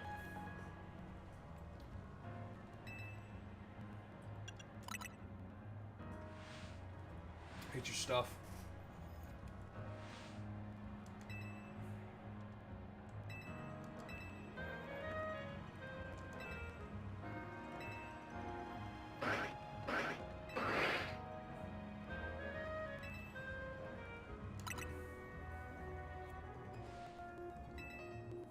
Amazing. Sir, Lita wouldn't be related to Tierno in any way. No, not at all. Clueless. Very cool. No relation whatsoever, folks. Not at all.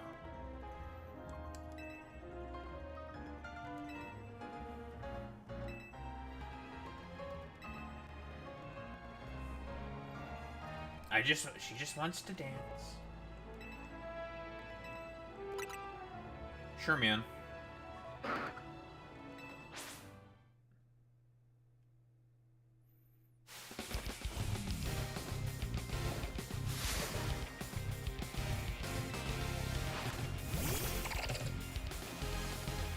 dear, she has nothing with water types. I don't want you in the lead.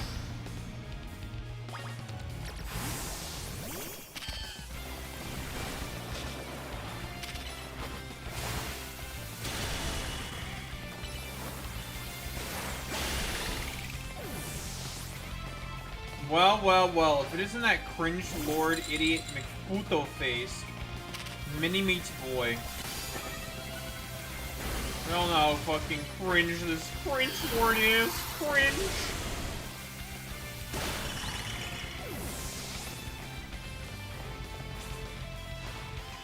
Everyone point at Boy Meets Mini and how cringe he is.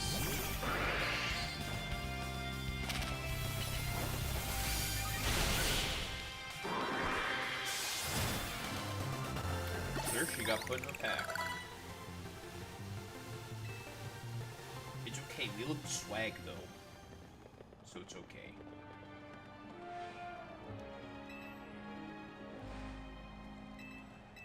Sure, man.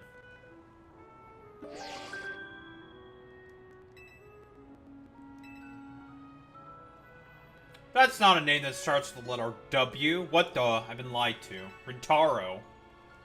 V for who?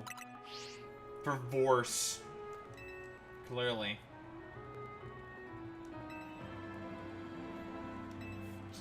Feeling kind of torse. Yo, nice anti-homeless benches, by the way. Even Lumios is not... does the anti-homeless shtick with all their benches. Hey, yo, fuck them homeless people.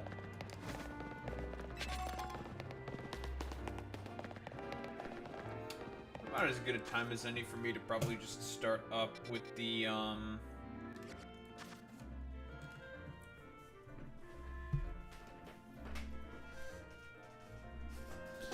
Well, first off, spitting. Spitting? Don't take that in a sexual way. Fuck you. Ugh, big stretch. Ugh.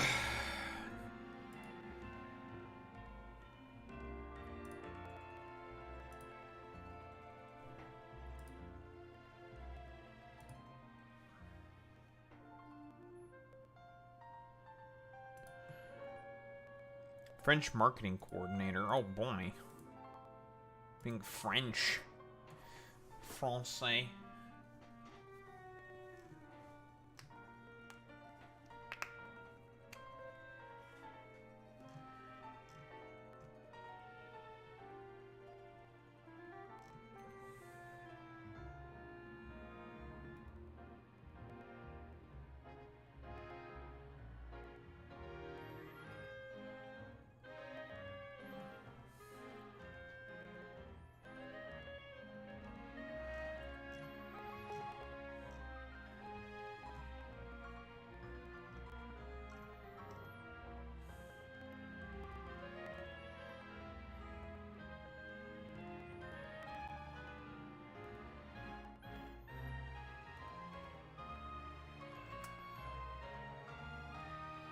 Ay, ay, ay.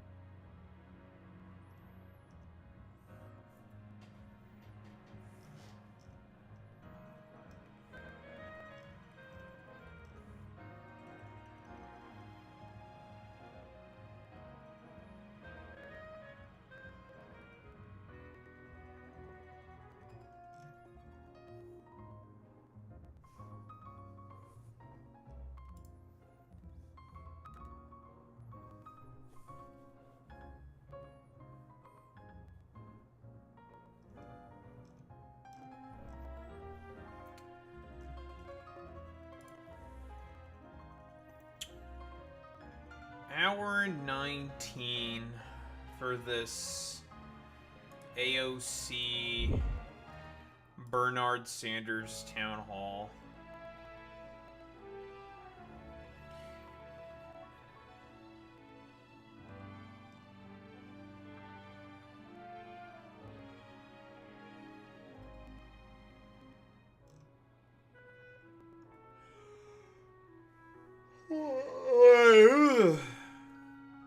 Big yawn.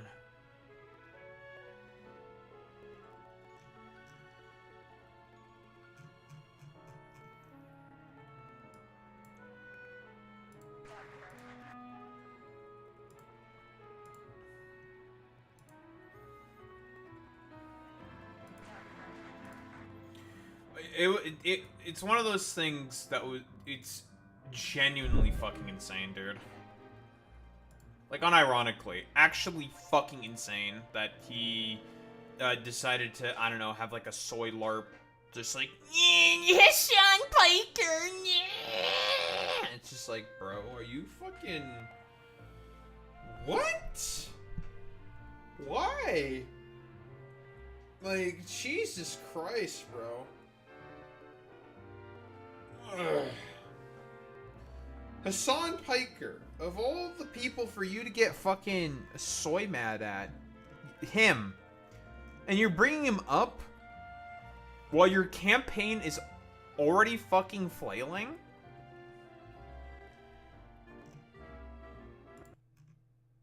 Like, why? That's so fucking weird. Why would you bring him up while your campaign is flailing? What? Why the fuck would you do that?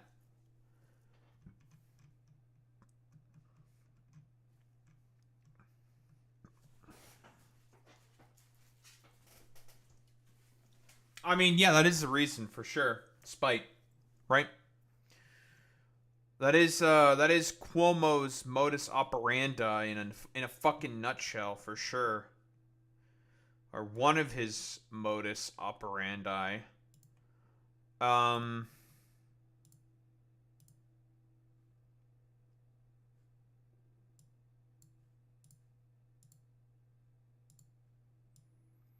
Okay, I didn't want you to get rid of that. You son of a bitch. The fuck? No, we just went to sleep. Okay, never mind. That's fine.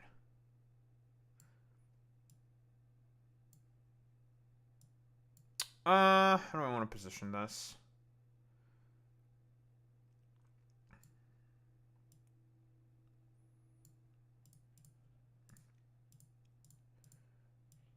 Move my dumbass over here.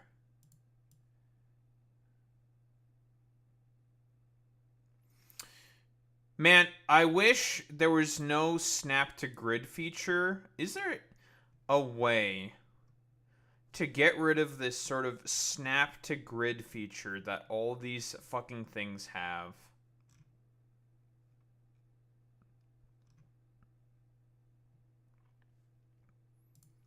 You know what I mean, Boy Meets Mini? When I move shit around, it'll snap to particular grid positions.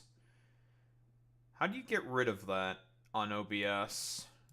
Because it is very annoying. I would prefer to have everything be freeform. Google that real quick. I'm curious.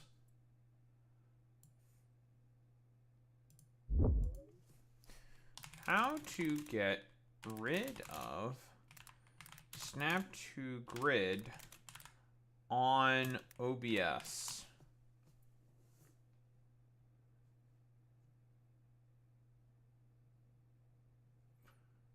Holding control while dragging the source. Okay. Settings, general source alignment snapping. Okay. It's called source alignment snapping. Quick Google always fixes stuff. So snap, general source alignment snapping. Here we go. Disable, apply. Oh my fucking lord. Oh! Oh! Oh! Oh! Oh! Oh my god, that's so much easier. Holy fucking shit, dude. Oh my god, that makes everything so much easier.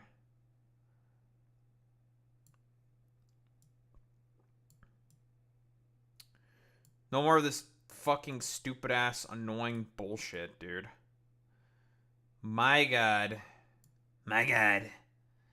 There's no more snap to grid. I've had enough of that shit. No more. No more, folks. No more. Fuck you, OBS. Suck my dick, you fucking chuds.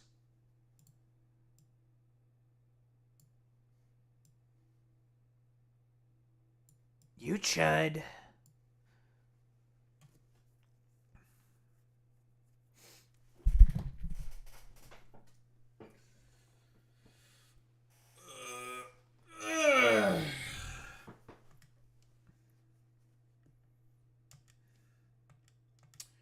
Small candy, I get light screen, Giga Drain, eh? Ice Punch.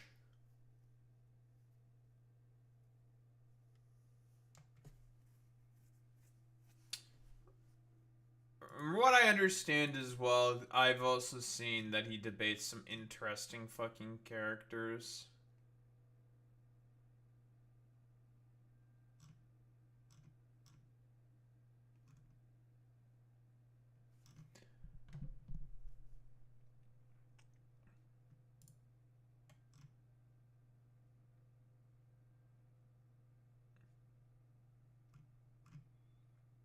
Ice Punch.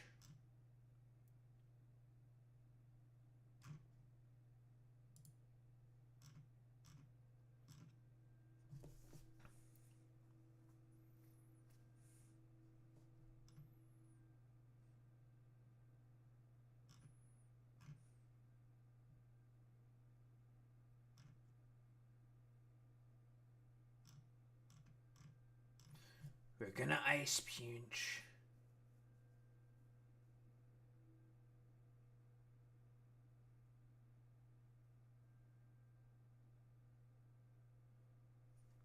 I guess Graham Plattner's what?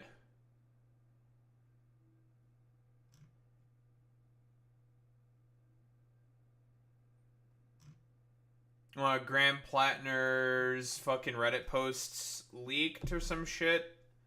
Okay.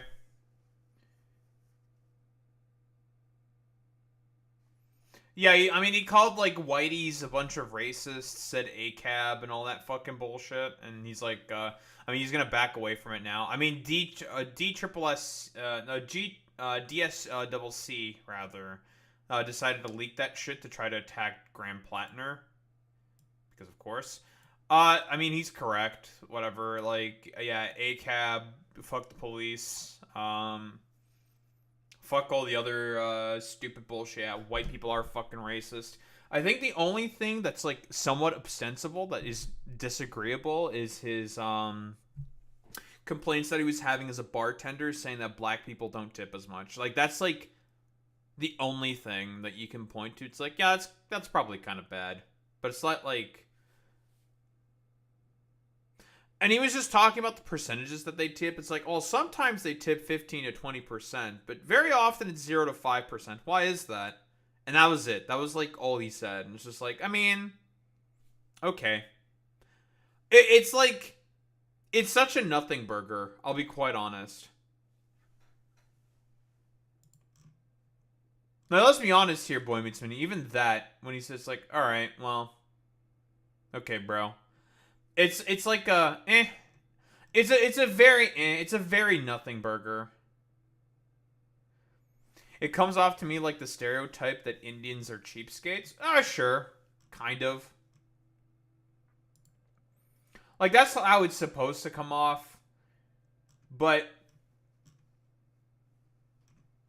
could have been a lot more aggressive about it. Most people who say that shit are way, way, way fucking worse.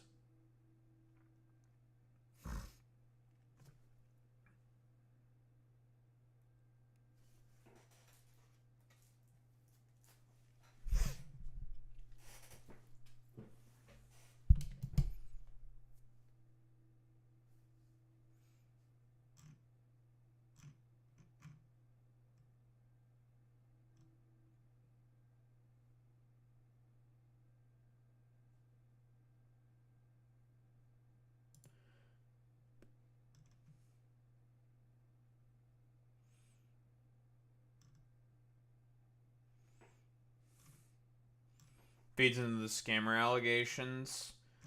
That's because you are a scammer. Boy Meets Mini. I'm kidding.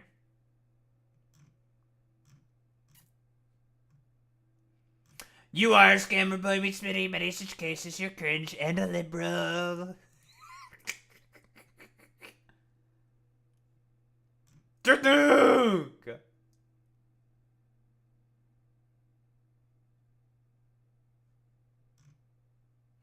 That's a fucking truth, Nuke. Oh, also, we got a shiny today. I found a shiny Trubbish, and it's like, alright. Cool.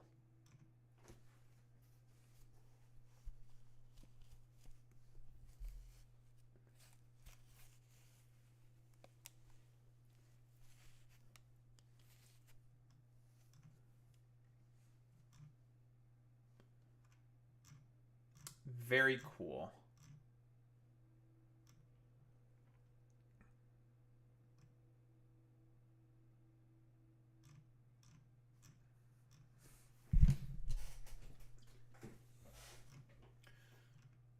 Man, everyone's swaying out about the AFK shiny hunting method. Very interesting.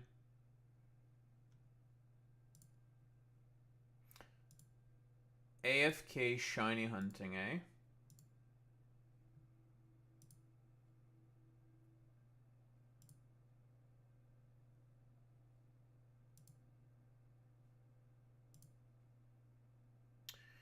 I do also want to obviously talk about the No Kings protests. I have a bunch of shit, like a bunch of conservatives and even fucking lefties are trying to preempt the No Kings protests. I mean, we all know why the conservatives hate the No Kings protests, because they're conservatives and they're demons.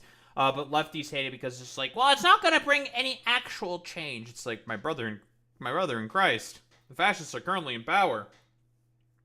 Of course it's not going to bring any fucking change. I always find lefties signaling and messaging on the George Floyd protests to be particularly interesting. They'll very often call it like an uprising because it was like a rather spontaneous action of proletarian fucking sentiment. against how racism is actually kind of bad guys. And that's true. Racism is kind of bad guys. But for like whatever reason with these people, they also talk about how it brought no fucking systemic change at all whatsoever. It's like nothing changed because the police didn't get fucking defunded. It's like, well, yeah, because you people are asking for the fucking actual defunding the police, which is not going to fucking happen. That's not politically fucking feasible. Which is why I had a problem and do have a problem with the slogan "defund the police," because it's such an easy moniker to basically misconstrue and just be like, oh yeah, dude, we're just going to take all funding away from the police. When in reality, what it means is like, no, we just want to reallocate resources from the police to other sort of departments and whatnot. And it's like, well, that makes sense, but that's not a very catchy slogan. So, in comparison to defund the police, and it makes it really easy for conservatives to attack that. But with lefties, they actually do mean defund the police, and it's just like, well, that's not going to be effective either, and it makes the messaging rather fraught and not as effective because they're idiots.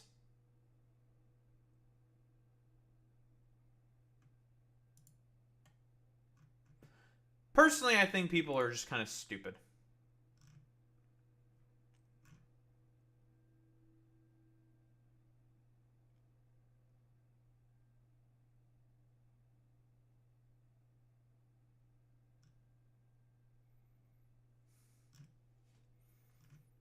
Yeah, people are fucking really 3 IQ.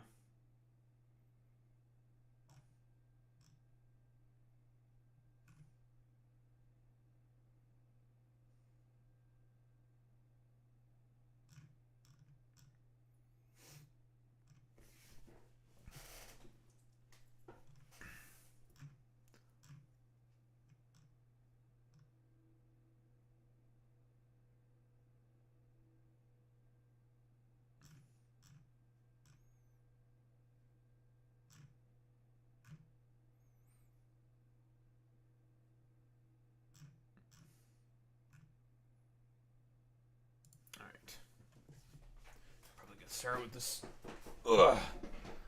stupid ass fucking bullshit.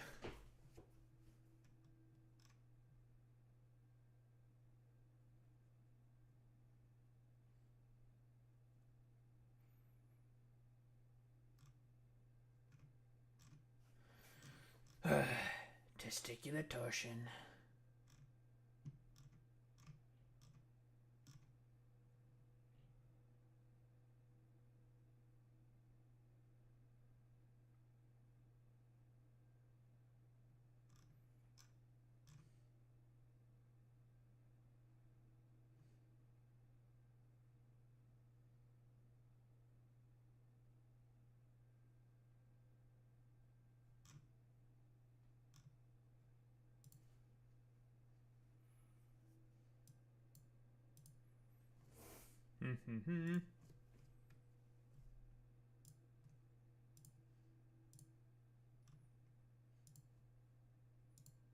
Let's just go 2 times. I don't care. All right. What we have here, Bernie and AOC doing a CNN town hall about, well, I assume government shutdown and other fucking shit. Judged off of what's being said here. It's a CNN town hall. Obviously, the shutdown is still happening. It's been about 2 weeks. Day 15? Day 17? I think it's day 15 of the government shutdown. And I don't think it's going to be changing anytime soon. Let's be quite honest here. Because, again, like, the Democrats have, to be quite honest, like, they don't have any real reason to want to do anything about the fucking shutdown. The Republican Party is still wholeheartedly uninterested in any form of fucking negotiations. And honestly, I hope that the Democrats continue to stay strong and continue to basically not capitulate at all to the Republicans. Because again, the Republican Party is not honest in their current negotiations. In fact, they are trying to do everything possible to well, broadly speaking, force the Democrats to come to them. And I'm surprised that Chuck Schumer's not capitulated so far. I think it's good that he's not fucking capitulating so far. Because, again, what did the fucking Republicans want? They essentially just want to fuck over about 20 million people out of healthcare insurance, and also make it such that a bunch of people don't get their fucking pay. They'll still pay the military and ICE and all that shit, but if they want to go after federal workers, which they're already doing anyways, then okay, whatever, they can try to do that. They've been doing that anyways. Same with all the bullshit that they keep saying that, oh, Trump's going to do whatever he wants. I don't think that really makes much of a difference either, because Trump's already doing whatever he fucking wants. So, I mean, you guys can, like, cope and seethe about it or something. Like, he's already just doing whatever he fucking feels like, despite what Congress is saying, and despite what the courts are saying, and despite what anyone is saying, because, he's surrounded by a bunch of sycophants and dipshits, and he's a fucking felon who's currently in power. All right, what do we have here? And of course, it's so great to have both of you here. We have so many audience questions tonight, really good ones. And Senator Sanders, just in terms of how long this shutdown has gone on, you and I have spoken multiple times during this, but we're now on the 15th day. The 9th vote to reopen the government failed. Do you think Speaker Johnson is right when he says that this would be one of the longest government shutdowns in U.S. history? No. I think the Republicans are catching on that you can't throw 15 million Americans off of the health care they have. And studies indicate that when you do that, some 50,000 Americans a year will die unnecessarily. And then on top of that, just in Vermont today, Caitlin, people in my state, all over this country, are beginning to receive notices from insurance companies about what their new premiums will be if we do not stop what Trump is doing. In my state of Vermont, there are people today who receive notices that their premiums are going to quadruple. Some less, 3 times.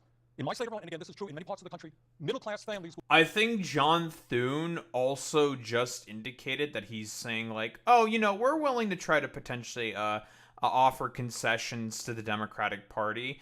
Bullshit. I don't believe his lies. There is no reason to believe anything that comes out of a fucking Republican's mouth. Like, quite literally, when Hakeem Jeffries and Chuck Schumer went to fucking negotiate with both the president and the vice president, you want to know what those motherfuckers did specifically? Oh, they quite literally said, no, fuck you, we're going to actively snub you at every single fucking turn. And they decided to be like, oh, we're just going to make, like, AI memes of you or some shit. Like, it is a wholeheartedly unserious effort that is being undertaken by the Republican Party.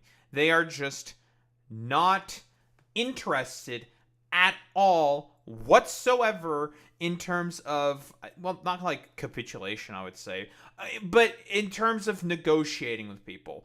Like, do not give them any fucking sympathy. Fuck these people. They deserve none. They deserve none of it. So, as far as I'm concerned, Chuck Schumer is doing a great job, still trying to basically not capitulate to any of the demands of the fucking Republican Party. Because, again, you can't negotiate with these terrorists. I believe in terms of the relative polling, what is it?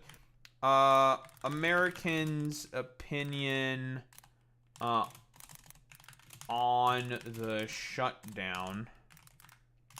I believe their current opinions are saying that Trump is the main person to blame. However, it's relatively spread out. They blame both parties, but they also blame, like, they have no, well, either they don't know what's going on, and don't really seem to care all that much, but they also are saying that Trump is the main one who's to blame for this in particular. I just want to get some fucking polling.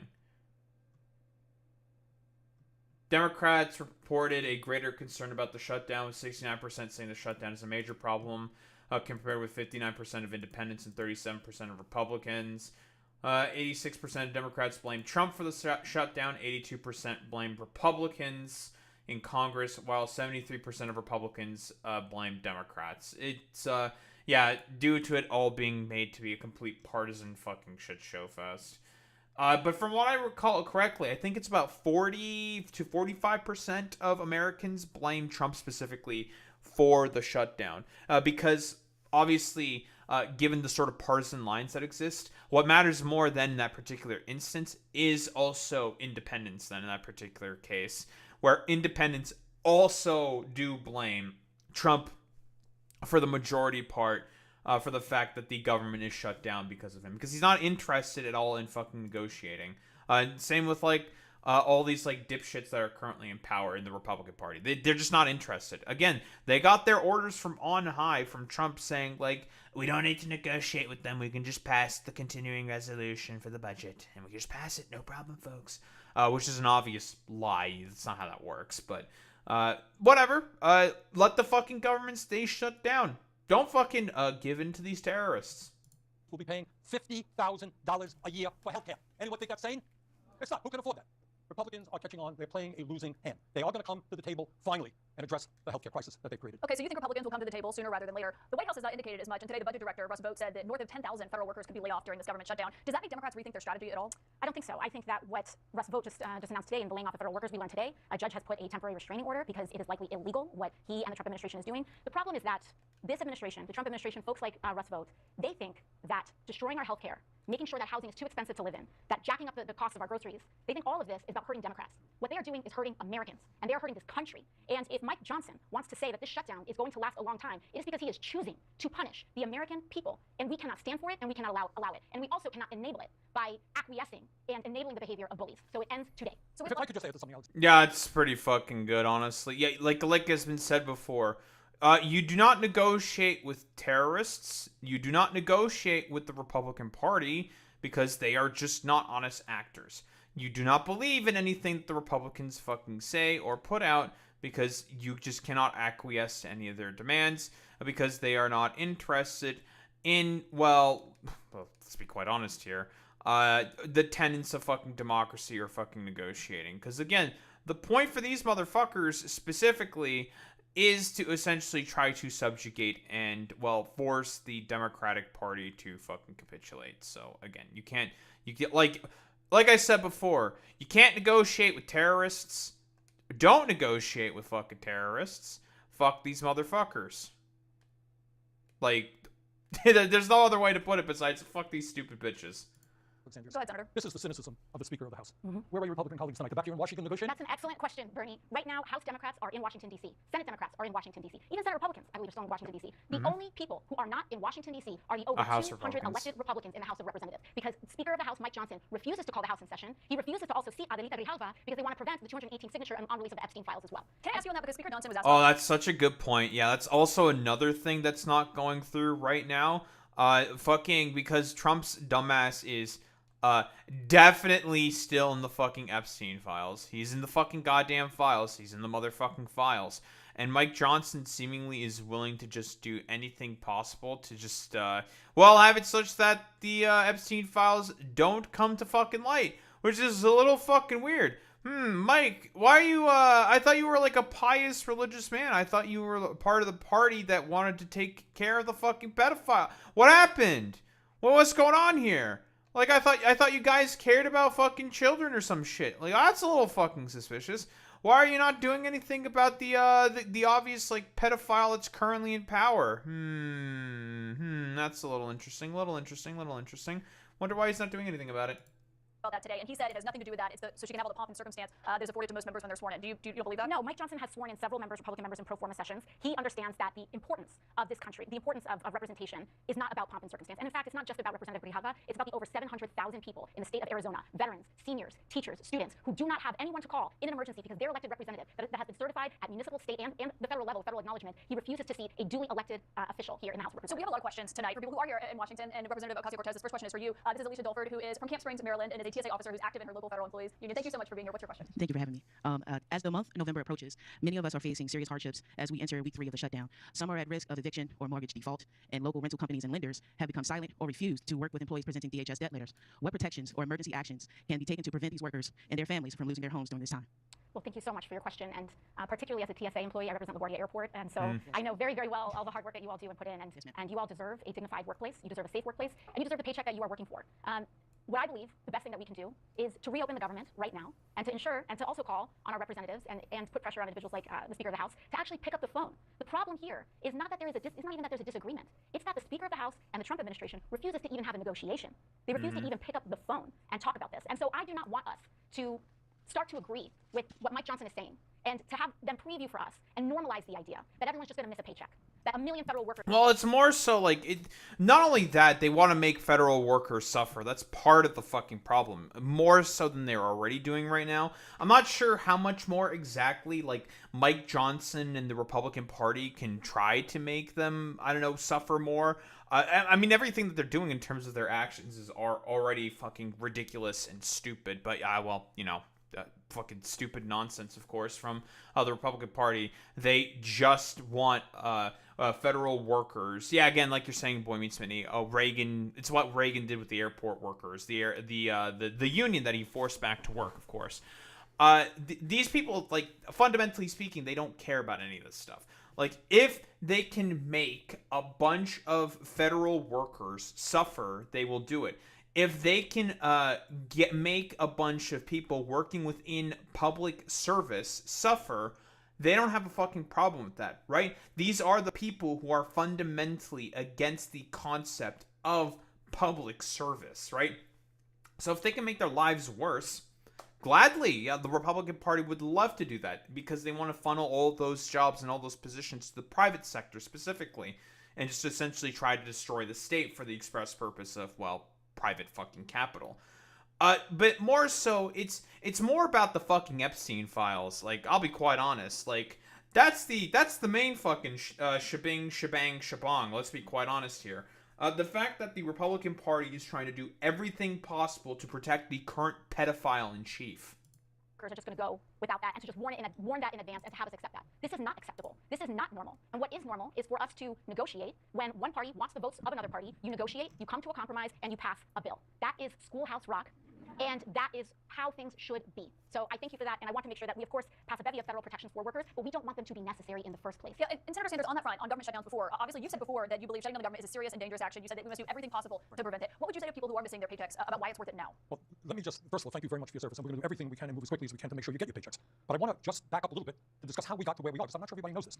What Alexandria was just saying is, in the House, majority rules, they pass the budget. In the Senate, not quite the case. It needs 60 votes, okay? That's been going on for a very long time. And the reason for the 60 votes is to encourage bipartisan negotiations, right?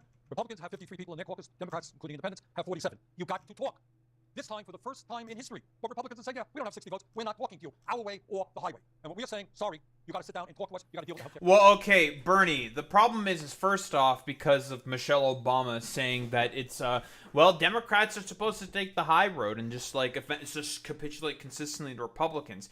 And the main specific reason for as to why this attitude is currently being catalyzed at the moment is because of fucking Chuck Schumer whipping up 7 votes in the fucking Senate to vote on culture for the previous continuing resolution bill in March when the government was threatened to be, shut down back in March. So Trump, in his mind, essentially just be like, oh, well, and I mean, he said this himself during that sort of general's speech that he did not that long ago, that basically, oh, if we can just not have any vote, do anything that we want, specifically without the fucking Democrats into it, yeah, fuck it. Yeah, absolutely. We have no problem with that whatsoever.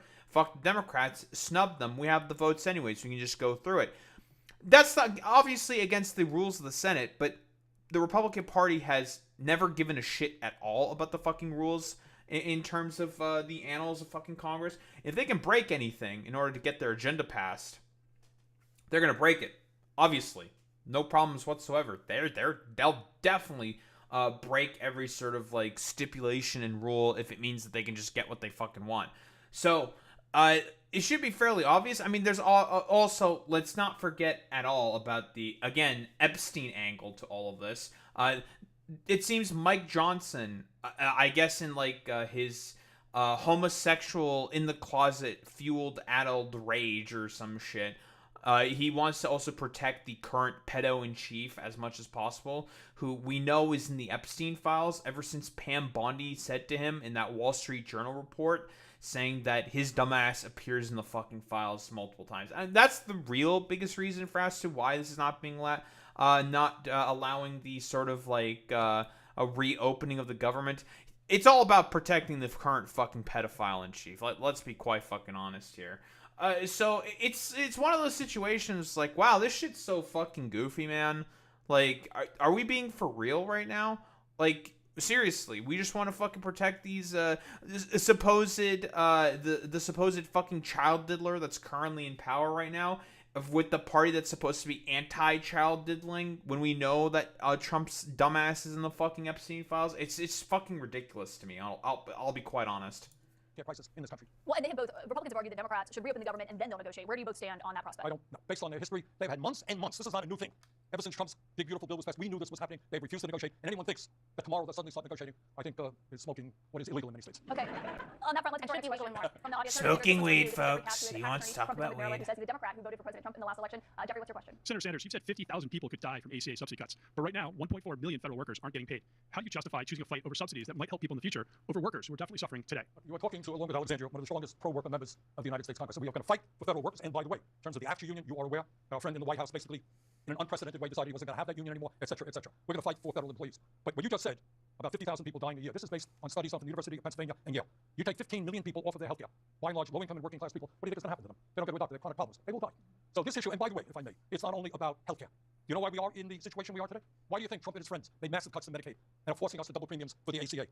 They gave the 1% in this country $1 trillion in tax breaks. $1 trillion So in much tax breaks at money. a time when we have more income and wealth inequality than any time in the history of this country. So I'm not going to sit back and say, yeah, we're going to let 50,000 people die so that Elon Musk and Jeff Bezos and other multi-billionaires will get a tax break. But can I ask you in terms of negotiations and what's realistic for the subsidies which expire at the end of December? Obviously, open enrollment starts November 1st. Over in the House, there are 14 House Republicans who have said that they will sign on and they will vote for a one-year extension of the subsidies. House Minority Leader Hakeem Jeffries said he thought that proposal was laughable. Do you think that's laughable, or is that something you could get behind? Yeah, no, let me tell you why it's laughable. Because it's cynical. Republicans want to sign on to just one little extra year of these ACA subsidies. You want to know why? What's happening next year? Midterm elections. Midterm elections. They want to extend these subsidies just a year extra so that people don't realize the dupe that they are pulling on everyone, so that they can all reelect themselves and allow. This is such a good fucking point here that's being raised by AOC, because the point is, yeah, like, we know in the one big beautiful bill what's going to happen with it specifically. Oh, there a bunch of fucking cuts to Medicare and Medicaid are going to be going through anyways. So after the fucking midterms, so currently with the one big beautiful bill as it is written, the cuts that are going to happen relatively fucking soon basically have it such that they will go into effect after the midterms. Why? Should be relatively fucking obvious. The reason that is the fucking case is simply just due to the fact that they want to have all of the benefits of what they passed within the fucking midterms in order to try to make sure that they stay into power. Why do you think they're doing all the redistricting bullshit that they're currently pulling right now? It's because of that. And they know that what they just passed is pretty unpopular. If you take a look at the polling of the one big beautiful bill, it is very, very unpopular. People do not like what the Republican Party specifically is pulling with the one big beautiful bill. They do not like that shit whatsoever. And so they're trying to do everything possibly like, let's just not suffer any of the consequences for the stupid shit that we're basically pulling right now. And, just have the American people suffer after we just take away all their fucking healthcare and all of their fucking insurance for that. Why don't we do that? And it's just like, okay, dude, people are, like, listen, a lot of Americans are fucking stupid, okay? I'll say this. They're not that stupid. They know that that the Republican Party is trying to take away healthcare from them, which is a consistent thing of the Republican Party. So this sort of swindling is not going to necessarily work as well as the Republicans may anticipate, or at least the attempt at a swindling. I'm rambling here a little bit. Essentially, the Republican Party want to have all of the benefits of actually passing a massive bill without having to deal with any of the consequences, and then somehow put the consequences of that onto the fucking Democrats. This is a consistent playbook that the Republicans always pull. Do some stupid fuck shit that's obviously stupid and has consequences within the future, and then blame their political opponents for it. This happened with the migration wave, the Venezuelan migration wave. Again, 2019 Venezuelan coup. Who did that? Oh, that was the fucking goddamn Republicans. That was Trump who did the 2019 Venezuelan coup. Who negotiated the pullout of Afghanistan? That was Trump who fucking negotiated the pullout of Afghanistan to give a political shitstorm for the Biden administration to deal with. And same with all of the policies on COVID. Same with all the policies on the Abrahamic Accords. This is a consistent pattern of behavior for the Trump administration, right? He can just cause a bunch of fucking political shitstorms for his opposition. I mean, this not only for Trump. This is also a thing consistent with Republicans. If they can cause political shitstorms for the other side, and they don't have to deal with any of the consequences associated with it, they will gladly fucking do it. They play politics, whereas the Democrats, they have to get part of the blame here, do not play politics. They just refuse to play politics. Because of fucking Michelle Obama just being like, well, you know, we take the high road, and we don't take the low road like those mean, sticky fucking Republicans. No. Don't fucking give me any of this, like, stupid-ass fucking bullshit. Like, complete fucking utter nonsense that this is the fucking case. Like, there's one side who is wholeheartedly causing the material conditions and everything to get worse, specifically in the United States of America, and is passing policies making everything worse within the fucking goddamn country. It is the Republican Party. And it's obvious. We can take a look through all of their fucking policies that they've been passing. One big beautiful bill, the 2017 tax cuts, Abrahamic Accords, the pullout of Afghanistan that Trump fucking negotiated, the 2019 Venezuelan coup. All of these have broader fucking consequences that the Republicans do not want to fucking deal with. And this is a consistent pattern of behavior from them.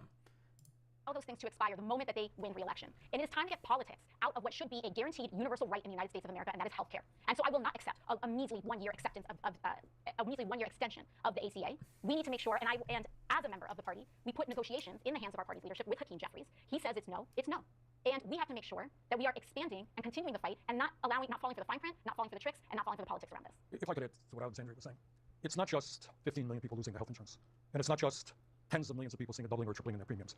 Our healthcare system, and you guys can argue with me if you want, I think our healthcare system is broken. I think it is dysfunctional, and I think it's on the verge of collapse. And understand that when we talk about these massive cuts to healthcare from Trump and his friends, you're talking about cuts to nursing homes, you're talking about cuts to rural hospitals, you're talking about cuts to community health centers where 32 million people get their primary care. This system is on the verge of collapse. And I would hope that everybody in this room and everybody in America ask themselves a very simple question. Why is the United States, the richest country in the history of the world, the only major nation not to guarantee healthcare to all people as a human right? So can I ask, if a one-year... I mean, you know, we all know the answer to this question. I mean, this is like the standard sort of Bernie stump. We love Bernard Sanders doing his standard stump and whatnot. Very, very cool and very good. But the point is simply to just bring about suffering for people. Like, that's the point, right? Like, they just want people to fucking suffer. Fuck you, fuck whatever other people have to say about anything. You know, if it's all about the fucking suffering for average fucking people and funneling more money into the corporations and the rich, well, let's be fucking quite honest here. They will fucking do it. They'll do it. They'll do it. Like, it's so fucking ridiculous and silly. Like, if they want thousands upon thousands of people to die from lack of health insurance, well, they'll fucking do it. They don't give a shit about any of this stuff. Like, it's so fucking goofy, man.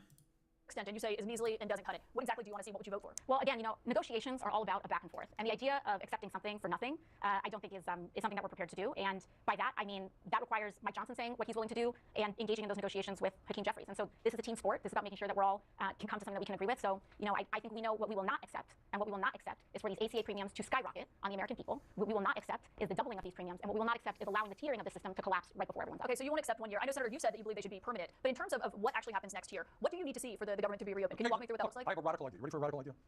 Let's do what the American people want. Do a poll. CNN. Ask people how many think it's a great idea to give $1 trillion in tax breaks to the 1% and decimate the American healthcare system. And if you do not have a strong majority of Republicans, Democrats, and Independents saying that is crazy, I will be surprised. Let's do what the American people want. And at the very least, as we continue the fight for a Medicare for all single-payer system, we're going to protect people today. We all know the polling on this, right? The extension of the ACA subsidies is, broadly speaking, popular. People want these things to be fucking extended. Like, and people do not want them to just be, well, cut off and just gotten rid of, as the Republicans are seemingly trying to do. But again, like I've said before, when it comes to the Republican Party, if it can cause the suffering to more average working class Americans, oh, they'll do it. They don't give a shit. Like, they love making people suffer for, well, specifically their fucking donors. Because that's who they, in reality, really answer to. It's all about the fucking donors with these people. From losing their health care, or for seeing their premiums skyrocket, seeing nursing homes, community health centers decimated. But let's say that the White House and Republican leaders say that they will extend these subsidies. It's not clear how long, because you say 1 year is not enough. They haven't even really put that forward yet. I think the question is, does that need to be enshrined into law? What does that need to look like before you would vote to reopen the government? Or is a commitment from the White House and Republicans enough? No doubt. I mean, Mr. President is a very honest man. If he says something, man, you can take it to the bank. So you're saying his word is not a bankruptcy court. His word? So what do you need to see? What commitments from? I think we need to see ink on paper. I think we need to see legislation. I think we need to see votes. And I think we need to see these things pass on the floor of the House and the Senate and signed by President Trump. I don't accept IOUs. I don't accept pinky promises. That's not the business that I'm in. Okay, so you need a signature from President Trump in order to vote to reopen the government. Correct. Okay, Senator Sanders, we've got another question. This one's for you. This is Logan Perry, who is a student at American University, who's a member. I'll be quite honest. I think that's pretty fucking reasonable. Again, just like at this point, it's like, yeah, we need something on paper, something that's fucking tangible. Because again, you can't trust Trump, like, whatsoever. If he can renege on a deal that he's made in the past, he will fucking gladly renege on that deal. He is a fucking liar. He's a charlatan and a fucking freak. If he can lie and get away with it, he'll do it. He'll never be honest with any of his fucking deals. And he's just someone that you can't broadly take lightly when in negotiation with him. Because again, if he can actively fucking snub you, oh, he'll do it. He'll do it and not really give a shit about it. So, as I've been saying constantly before, you do not negotiate with fucking terrorists. Donald Trump and the Republican Party are nothing but a bunch of fucking terrorists. So you basically you can't capitulate. Which again, I've been saying this. I will give credit to Chuck Schumer in this one particular aspect. He decided to learn his lesson from the vote on culture, where everyone was saying, like, do not capitulate. Do not give in to the Republican Party. Do not give in to these fucking dishonest freaks and fucking morons, because if they can just make the American people suffer, oh, they will. They don't give a shit. Like, there are no standards for these motherfucking people. Like, it's so fucking goddamn stupid. So, you don't negotiate with these people. You can't negotiate with these people. You have to force them to come to the table to you. That's all that you can do. Because you can't trust them. You can't trust anything from the fucking Republican Party. They've already proven themselves to just not be honest actors in any fucking circumstance. College Republicans and has volunteered for Republican campaigns. Thank you for being here, Logan. You're from Green, Maine. What's your question for the senator? Thank you. Senator Sanders, which specific Republicans leaders do you believe you can work with to pass ACR and reopen the government? Look, that's a great question. And let me tell you, I can mention a number That's a reasonable of decent, question, honest yeah. Republicans. And in American society, we believe in democracy. You're a conservative Republican. Okay, well, I'll be quite honest. If we're talking about, like, I don't know, your average sort of Republican, nice and decent, it's a little questionable. In terms of the punditry and the politicians, they're all demons. They're all fucking terrible. Yeah, even most average Republicans, maybe not all of them, but most of them, vast majority, I would say, fucking hate democracy. They hate the current sort of, process that currently exists. Well, not process. What they essentially want is basically subjugation and forcing people to capitulate to their demands specifically. Despite the fact that what they want is incredibly fucking unpopular. So it's just like, no, again, you don't negotiate with these people. There's no point in fucking negotiating with these people.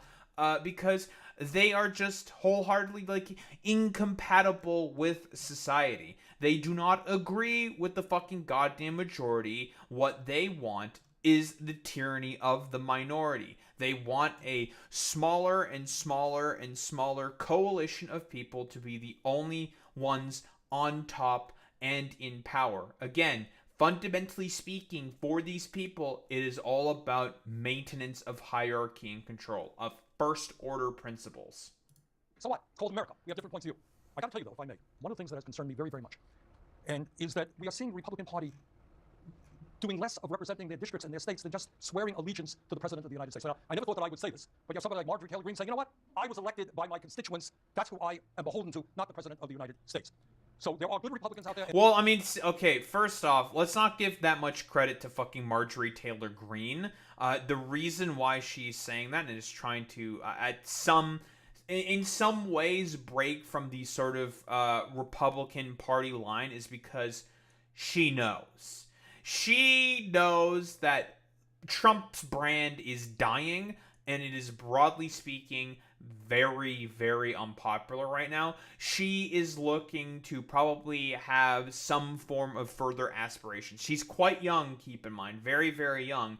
She has further political aspirations. She just basically wants to sort of, I don't know, for like lack of a better term, yeah, she's the lead rat jumping off of the ship. Yeah, she just wants to jump off the ship because she knows that the ship is probably sinking and it's not really long for this world. She's not an honest actor either.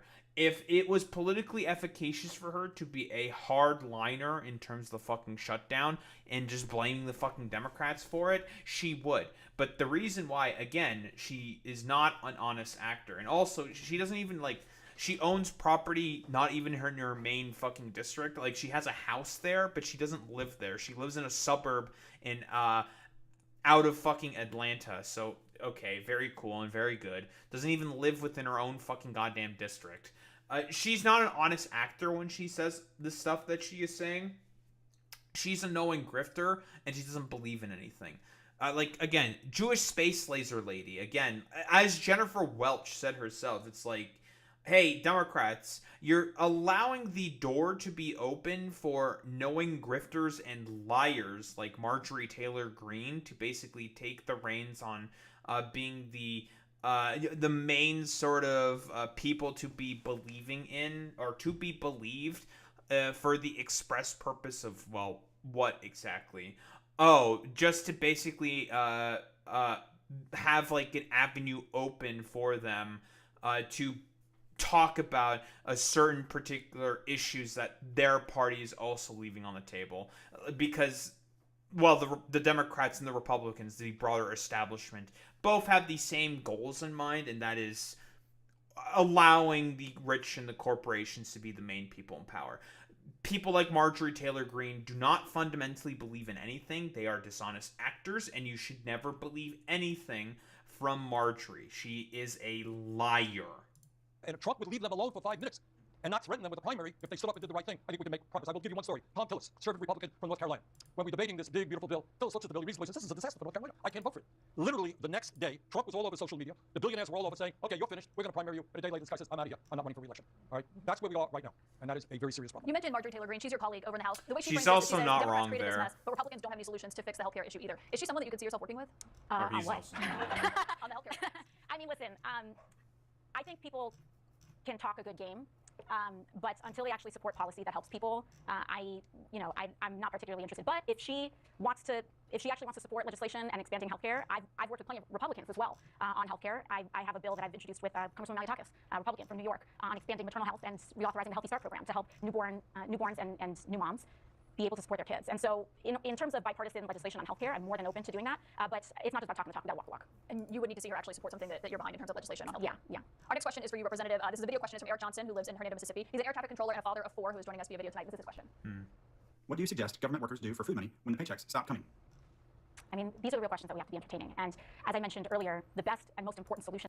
So far, from what I understand, I mean, this is quite upsetting, is a lot of people have been going to food pantries, right? I know there's been a bunch of military families that are being forced to have to go to food pantries in order to get, well, food for the fact that they're not getting paid. Because a lot of these families, they live paycheck to paycheck. They need that next paycheck to be able to pay for their basic, well, goods and fucking services just to be able to survive. Maybe if people got paid more, this would not have to be a problem, but unfortunately, I mean, also, like, the concept of the government being able to be shut down is also very, very silly. That's a whole other fucking different rigmarole, fucking kind of shit show idea as well. The fact that the government can be shut down is also rather ridiculous. But that's another fucking story, obviously. The fact that this is the case, that Americans have not been getting paid the money that they're supposed to be getting paid in line with production. Obviously, wage productivity gap, as always, my favorite fucking graph.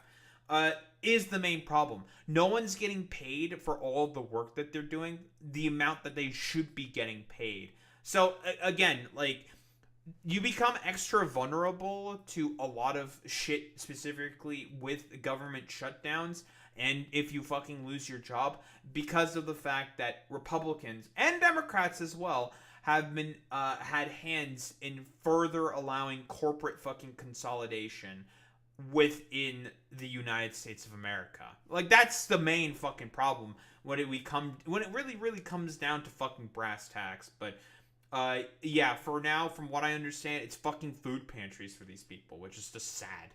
Again, richest country on the fucking planet.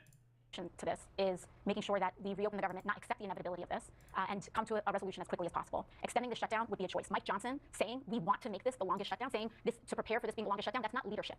That is abdication of responsibility. It's an abdication to families like his, and a complete abdication of the responsibility that we have to people. Now, that being said, we do have to make sure that we come together as communities, and that we also systemically expand our programming, like the SNAP cuts that just happened, in addition to the $1 trillion in healthcare cuts as well for families that are in financial duress. You mentioned what Speaker Johnson has said about how long this could go on. That's a really good point, by the way, that AOC raised. It's community, right? Fundamentally speaking with your neighbors, becoming like having rapport with them, and build communal ties in order to be able to better withstand a lot of fucking bullshit like this. We've heard from Senator Schumer as well, who said the other day that as long as the shutdown continues, he said, quote, every day gets better for us. Do you think every day, though, gets better for someone like Eric?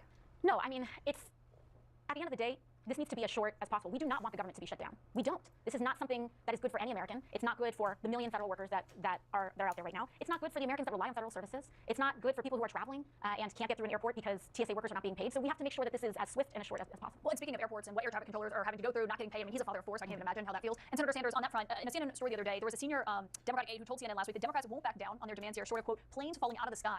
Right. What can I tell you? That's obviously unacceptable. Look, what we are dealing with is an unprecedented moment in American history. All right? So it's not only a debate about whether or not we can save healthcare for tens and tens of millions. What do we talk about planes falling out of fucking... like, hold on. What do you mean planes falling? I have to fucking listen to that again.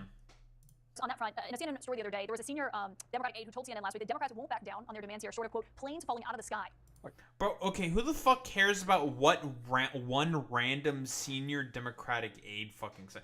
Again, you know, CNN doing the further right-wing pivot that they've been planning on doing for several years at this fucking point, forcing Bernie and AOC to have to answer for that. Like, fuck off. Who the fuck cares about any of that bullshit? Again, like, who are the main people that are causing all the planes to fall out of the sky?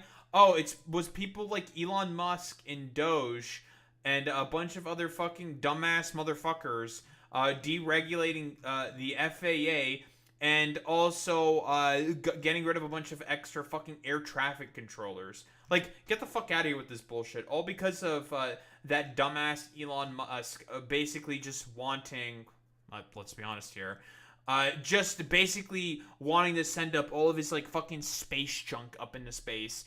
And basically just making it such that he has to face no consequences or lawsuits for that specifically. I mean, it's one of those things where it's just like, wow, this is incredibly fucking stupid, man. Like, get the fuck out of here with this nonsense. What can I tell you? That's obviously unacceptable. Look, what we are dealing with is an unprecedented moment in American history. All right? So it's not only a debate about whether or not we can save healthcare for tens and tens of millions of Americans. It's also a broader issue.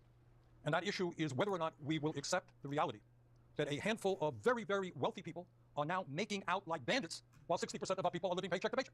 So I think what we are saying is that now is the time, not just on healthcare, but all across the spectrum. People can't afford groceries. The housing crisis is enormous. People paying 40, 50% of their limited incomes for housing. And all the while working class families are struggling to put food on the table, Trump gives his billionaire friends huge tax breaks, and they are getting richer and richer.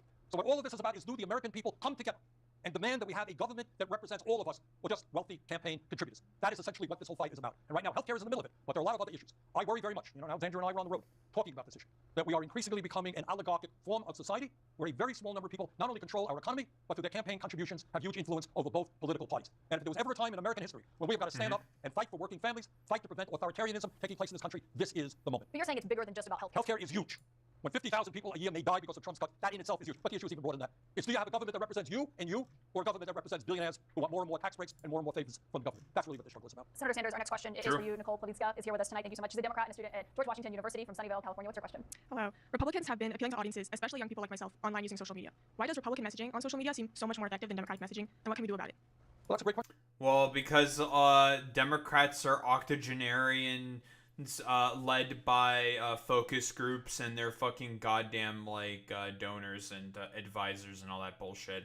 Like that's what it is. There's a fucking consultant class that exists within the Democratic Party that basically made it such that like social media is not real. Who the fuck cares? Pay me millions of dollars instead. I totally know what I'm doing when it comes to fucking politics. When in reality, these motherfuckers have no idea what they're doing in terms of political prescriptions that they generally have.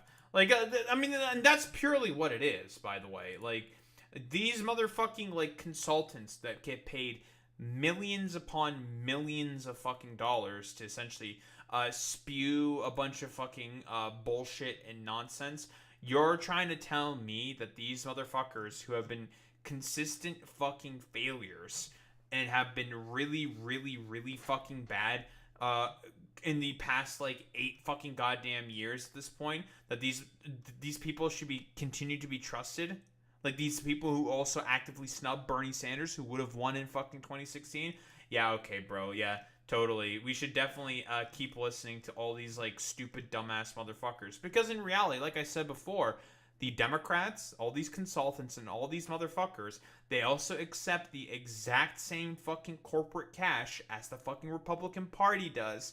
And as a result, they make it such that they're going to pass policy and believe in positions that are fundamentally pro-corporate. Whereas with the Republican Party, they at the very least are afraid of their constituents and are willing to adapt and adopt positions that they are saying, even through their fucking pundits that they have online. What fucking positions do most mainstream establishment Democrats adopt from people from the online sphere? It's none of them. Like maybe 1 or 2 of them, but they have aides that believe in a lot of their positions. Absolutely. A lot of progressive aides.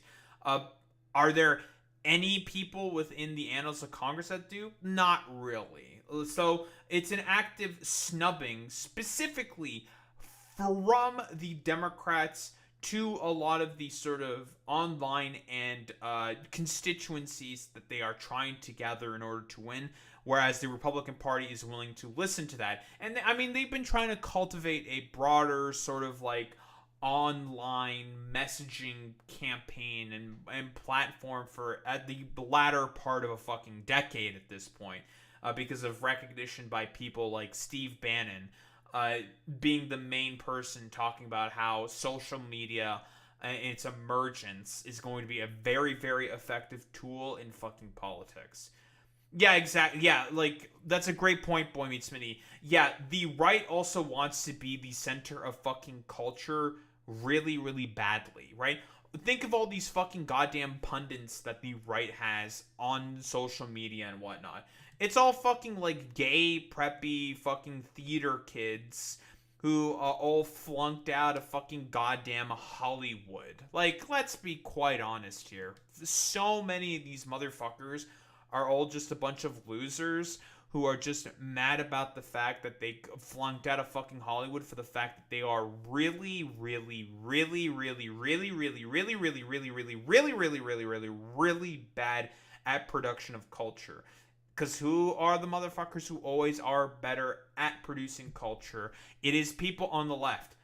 Everything that's good out of Hollywood, it's made by people on the left. There's some conservative stuff that breaks through, but a fundamental ideology, an ideology that fundamentally believes in hierarchy and control and subjugation of others is not capable of being, well, good creatives, because again, their forms of thinking are incredibly fucking rigid, whereas with people on the left, a lot more free form, a lot more creativity can be more easily expressed in these ways of thinking. With the right wing, They don't have those same structures. Question. I think the Republicans are effective. They have learned a lot about social media. And by the way, it doesn't hurt that their friends own all of the major social media platforms. You know, Bezos. This is a good point also here by not Boy Meets Meat, but by Bernie Sanders. How many, like, literally Larry Ellison just fucking bought TikTok with some other unspecified investors, and with some dude from fucking Dell, the CEO of Dell. So, yeah. A bunch of right-wing billionaires currently own all the social media platforms. Owns Twitter, or X. Zuckerberg owns Meta, Facebook, and Instagram. Mr. Ellison's going to own you pretty soon. I think he's going to take over CNN, not to mention CBS. So these guys have, they can use algorithms to help themselves. But to answer your question, look, it gets back to something that I've been talking about, Alexandria, others have been talking about. What does the Democratic Party stand for? And I think messaging becomes easy when you're prepared to stand up and fight the right fights. And what is the right fight? At a time when the top 1% owns more wealth than the bottom 93%, and the rich are getting richer while working families are struggling, you tell me what the issue is. And the issue is whether you stand with the working class of this country or with wealthy campaign contributors. And we're seeing more and more Democrats around the country, by the way, beginning to understand that. But to her question about how you're reaching out to people, the two of you did a video recently that got millions of views explaining the government shutdown, talking about why you think this fight is worth it. Democratic leaders did one. Oh, I saw that video. It was a really, really good video. Very, very good video. A live stream that only got a couple tens of thousands of views, much less than both of y'all's. Do Democratic leaders need to up their game and how they're reaching people? This is the master of social media. I'll let her answer that. Well, I think to Bernie's point, we're successful in these mediums when we're clear about what we believe. And whether in the great diversity of our country, in the very different perspectives that we may have. Holy shit. She, by the way, knocks it out of the fucking park. Yeah, that's a huge problem with the Democrats. They don't believe in anything, fundamentally speaking. They believe in nothing. It is basically a dead party. Or I would be saying it's a dead party if it wasn't for Chuck Schumer actually deciding to show a fucking backbone for once in his fucking life. Otherwise, it's a completely fucking dead party. It's also one of the biggest reasons why they've lost 2024, because they don't believe anything. They believe in fucking nothing. Like, the fact that you have to believe in stuff is what is incredibly fucking important in politics. Republicans believe in stuff. It's abhorrent. It's terrible. It's awful. But it's something. At least some form of advocacy for a future prospect within America. It's dog shit. It's all about blaming immigrants for the woes of the average American, which is the consistent historical playbooks from conservatives. But, that's neither here nor there. That's a whole other fucking argument. The main issue is the fact that these motherfuckers within leadership, again, with like Chuck Schumer being like, well, the Baileys have been consistently telling me that I have to just sit around and do nothing. And they've been saying that if I continue to do nothing, the Baileys, if I just sit here and I do nothing, therefore we're going to be able to win, folks. That's how it works with the Baileys. And it's just like, oh, brother, this guy stinks. And people wonder why they fucking hate the Democratic Party so much. I mean, this is why. Because these motherfuckers believe in nothing and just think like they are owed votes because they're better than the other guys. No. That's how it fucking works, Democrats. You actually have to believe in stuff and be willing to fight for things. Not just be like, oh, well, the Baileys had told me that if we just continue to do nothing and say nothing and believe in nothing, well, therefore we're going to be able to win. That's how it works, folks, because we're owed these votes. Just like how the Democrats also fucking hate democracy, the Democratic establishment also fucking hates democracy. They are willing to tut any sort of like left-wing progressive movement and are willing to do the barest of bare minimums in order to get into power so they can just sit on their asses with their thumbs up there in order to just have like some mealy-mouthed, barely tweak around the edges sort of changes. It's just like, it's complete fucking nonsense, man. I know very concretely what I believe. Bernie knows very concretely what he believes, that healthcare is a human right, and that the minimum wage should be a living wage in this country, that public colleges and universities should be tuition-free, that no person in this country, in the wealthiest nation in the history of the world... Which is why these guys are very popular. They're very clear with the things that they believe in. They are extremely concise and consistent with the stuff that they advocate for and that they think should be brought about within the fucking country. Very, very consistent. ...world should be too poor to live. And it is clear to communicate that as an individual. Now, to the question earlier as well, when they talk about Republicans and their success online, they have been successful because they have also been very clear, especially digitally, about what they believe. That women are inferior, and they do not deserve equal rights. That they believe that LGBTQ Americans are subhuman. That they believe and are circulating disgusting racial and white supremacist messaging that they are able to get away with digitally and online. And they are able to radicalize and target and exploit a generation of young boys, in particular, away from healthy masculinity and into an insecure masculinity that requires the domination of others who are poorer, browner, darker, or a different gender than them. And that is why they are resonating online, because they are appealing to the most basest and worst parts of human nature to divide us. And why to divide us? So that the same people who own those platforms, people like Elon Musk, Peter Thiel, Mark Zuckerberg, that these people can continue to get away with highway robbery in tax cuts and in order to fleece all of our pockets, cut our healthcare, keep our wages low, so that we remain fighting amongst ourselves while they make themselves richer.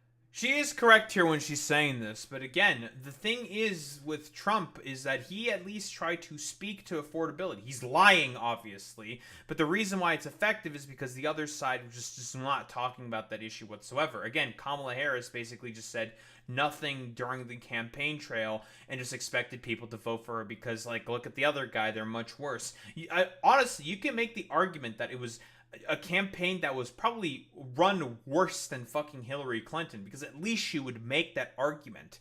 Kamala Harris wasn't even willing to really make that argument whatsoever. It was just like the same sort of like playbook, but worse from fucking Hillary Clinton. It's just like, well, no one's gonna fucking vote for you because they can just sense that this is the exact same sort of like position. And it's just like, okay, bro, like, it's complete fucking nonsense, man. It's just, Democrats, you need to actually believe in things. If you want people to vote for you, you have to be willing to appeal to them. You can't just say, just because we're better than the other guys. It's like, well, people, broadly speaking, know that. They want to know what you're willing to do for them. And the reason why a bunch of people voted for the Republicans is because they were willing to say what they were going to do for them. It's a lie. They're full of shit, obviously. But, you can't blame people for being like, well, I'm desperate, I'm struggling, there's an affordability crisis, I need some kind of relief.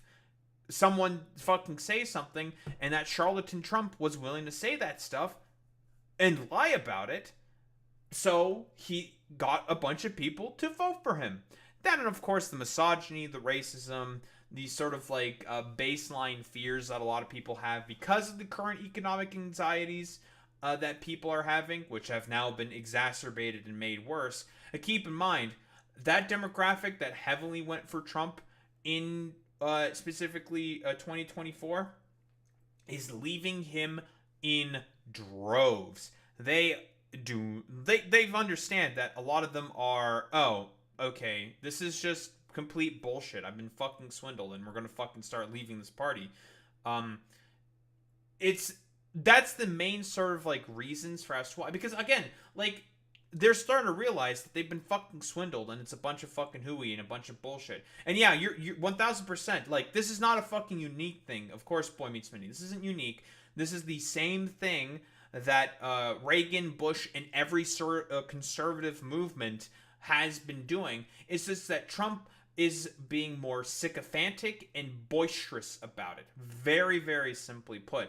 And he's trying to insulate and because he thinks like everyone's already capitulated to him. Not the case at all whatsoever. And he's trying to insulate himself in order to basically help catalyze the ultimate thing that he wants, and that is a dictatorship that he is the main figurehead of. Because that's ultimately the goal for Donald Trump. He just wants to be a fucking tin pot fucking dictator. He wants to do military occupation. He wants to fucking just take over the streets for himself and his fucking cronies. That's what he ultimately desires. And so the reason why it's not working out really all that much for him, it's because he's trying to insulate himself way too early. Like, we all know the kicking out of the press of the Pentagon, not fucking popular. Him trying to snub a bunch of federal workers, it's not fucking popular. The One Big Beautiful Bill, not fucking popular. And he's trying to further insulate himself more and more to try to protect himself from the fact that he is quite unpopular at the moment. Like, people are not liking what he is selling. Of course, he's always going to have his cult. There's always going to be a solid 30% chunk of the country that's always going to fucking vote for him no matter what, because they are just cultists. They are lost. and they are damned, obviously, to thinking that Donald Trump is their eternal fucking savior, because he's like a megachurch pastor. This is a point that I've had it has also brought up, and I think it's a very, very accurate and correct point for them to bring up. The reason why they like Trump so much is because he's basically a megachurch pastor. Like, that's really, really, really about it. But eventually that's only going to work for so long, and people's material conditions are going to get so bad that eventually the spell will break. Either that or that someone in their family is going to make the spell break. It's one of the two, right? Either someone in the family, someone is saying, like, dog, like, what you people are believing in and saying, like, you're getting fucking swindled. It's a bunch of bullshit and you're falling for it. Fell for it again award, obviously, for a lot of fucking Trump supporters. And it's just merely a matter of time for a lot of these people to wake up, and some of these people are just going to be eternally fucking lost. That's a lot of the main sort of like factors for as to what has led us to this current position. And so in order for us to fight back against that, we must be clear about what we believe, have strong beliefs, and also be completely unwilling to bow to that kind of division and stand in solidarity with one another, especially when it is someone whose culture is different from ours or whose background we may not entirely understand, but that we honor, love, and see as our fellow American. Representative Ocasio-Cortez, Senator Sanders, we have a lot more questions for both of you coming up. We're going to take a short break and be right back with our CNN Town Hall. CNN Town Hall, taking a break. And we're back with Senator Sanders and Representative Ocasio-Cortez here tonight for our CNN Town Hall. Representative, this next question is for you, and it comes from Ashley Vasquez, who is from Washington, D.C., and is an attorney with the Department of Housing and Urban Development, who is currently furloughed. I should note that Ashley and four of her colleagues have filed a lawsuit alleging that HUD retaliated against them for helping others exercise their rights under the Fair Housing Act. Ashley, what's your question tonight? Thank you. Just to reiterate, I am speaking in my personal capacity, not representing the government, and I'm here with some of my colleagues who have been fired for speaking up and speaking out. So my question is about retaliation. Many career federal employees have been afraid to speak up. They've been afraid to push back on illegal orders, and some have even felt the need to comply in advance to prove their loyalty and protect their jobs. What would you say to those career federal employees, and is there anything at all that can be done to stop the retaliation and overcome this culture of fear? I'm going to answer this question first. Speak out. Anonymously, of course. Speak out, leak to the press, file lawsuits. The Trump administration has been having a terrible record within the judicial system right now. Like, sue the fuck out of them. Just sue. And if they ever try to appeal and try to countersue, fight it. Like, unironically, try to fucking fight it. Find organizations that are willing to take your case in order to push back against a lot of the bullshit. Because again, with this earlier point that I was talking about, with the further insulation that Trump is trying to do right now, the courts are not on his side. One of the big reasons why Nazi Germany was as successful in the takeover as it was is because they had the judiciary system on their side, and they had a lot of people within the media that are on their side. Trump does not have these exact same conditions in place right now. In fact, like I said before, with the White House, with the Pentagon press corps being kicked out specifically, and him also trying to be as aggressive and belligerent to journalists as possible, that's not helping ingratiate them, right? Oh, and yeah, you're also correct, Boy Meets Minnie. He does have the Supreme Court, which is a very powerful tool. He thinks that that's enough, right? But even then, most of his appeals that he makes trying to get up to the Supreme Court don't make it to the Supreme Court. They get fucking slapped down. Like, it's not gonna fucking work. And even if it gets up to the Supreme Court, they've been a bit more sycophantic in terms of a lot of their rulings. Way more fucking partisan. But there are some instances where they will, like specifically with Kilmar Abrego Garcia, where they'll just be like, no, like, you should fucking follow the order. You can cope and seat about a Trump. So with the Supreme Court, it's more like 70-30 with them. They will very, very often side with Trump because they are just sycophantic to him. As far as I can tell, I don't think Kilmar Abrego Garcia got sent to Uganda. I don't think so. But he's asking the Supreme Court for permission to deploy the Texas National Guard into Chicago. I think they already slapped that shit down, but that's a whole other fucking different story, right? Like, he just wants to get the Supreme Court to basically have his wizards from on high basically allow him to do whatever he wants. And that's just not exactly how it works. You need to have all levels of the judiciary on your fucking side if you actually want to be able to push for shit like this. But he doesn't have that currently. So that's one of the main reasons why it's not gotten as bad as it should. And here's the thing with a lot of the Democrats. Part of the reason for as to why they are doing nothing, and this is one of my main criticisms right now of J.B. Pritzker, is he's trying to defer a lot to the fucking courts. That's really fucking stupid. You should also have affirmative positions and be willing to be aggressive on stuff. Have, like, a spine and talk about, like, well, I think this is some fucking bullshit and this is the problem that I have. Not just talk about, like, well, we think the fucking goddamn courts are going to side with us on all of this stuff. So, yeah, we're not going to talk about what we really want and believe in the fucking affirmative. It's like, no. Be aggressive. Be boisterous and be bold and in your fucking face. Like, because you have to fight these motherfuckers. You can't just, like, sit there and just take it fucking sitting down. Like, you need to put up a fight. Because that's what the constituency of the Democratic Party is, broadly speaking, expecting out of the Democrats. You need to be able to be willing to put up a fight. And very, very often with the Democratic Party, they don't necessarily do that very often. So put up a fight. Don't back down. Because again, here's the thing with the Republican Party. They are just wrong. And if they get fucking sued for it, the judiciary is more than likely going to be willing to go after and side with you. But you can't just defer to them always, because there can always be some random bullshit that always slips through the fucking cracks. The judiciary is not perfect. So as has been said before, what you need to rely on the most is community bonds with one another and believe in the sort of like, well, we're going to be in a bit of a rough, bumpy ride, but we're going to be able to make it through together kind of a deal. Thank you for your question. And, I think even all of us heard at the top of the show tonight that many of the federal workers here are not having, that CNN is not disclosing the party affiliation of the federal workers that are here tonight. And that's for a reason. Precisely because of the question that you're asking. Because there's a fear over political retaliation by this administration and a singling out and isolating of career federal workers based on party affiliation, just in their participation in public civic discourse. And this is from a Republican Party that claims to believe in free speech, which we know from their actions in the last couple of months have actually been doing nothing but the opposite. No one should be afraid of retaliation they've never cared about their free workplace. speech, right? It's just unacceptable. And we're not just talking about the Department of Housing and Urban Development. We're seeing this as well at the FDA, the CDC, the NIH, where people's lives are literally on the line. People are being fired. We're not talking about political appointees. We're talking about career civil servants. People who have been scientists for 20 years developing the next generation of chemotherapy treatments. I mean, keep in mind also with RFK Jr., he is just a eugenicist and he just wants a bunch of people to die. Like, that's also another fucking problem as well. Like, the point is the death and fucking subjugation of a lot of people, especially with like RFK Jr., because, I mean, this is also the same dude who believes that all autistic people are like mentally degenerate, like ill weirdos who can't fucking pay taxes. Basically the exact same thing that the fucking Nazis said, that they deserve no sympathy and they should all just fucking suffer for, I don't know, being autistic for whatever fucking reason. Again, like abhorrent, wretched, miserable people. The absolute public servants who, by the way, forego very often lucrative careers in the private 1000% sector because they believe in values of public service. That is who this administration is targeting.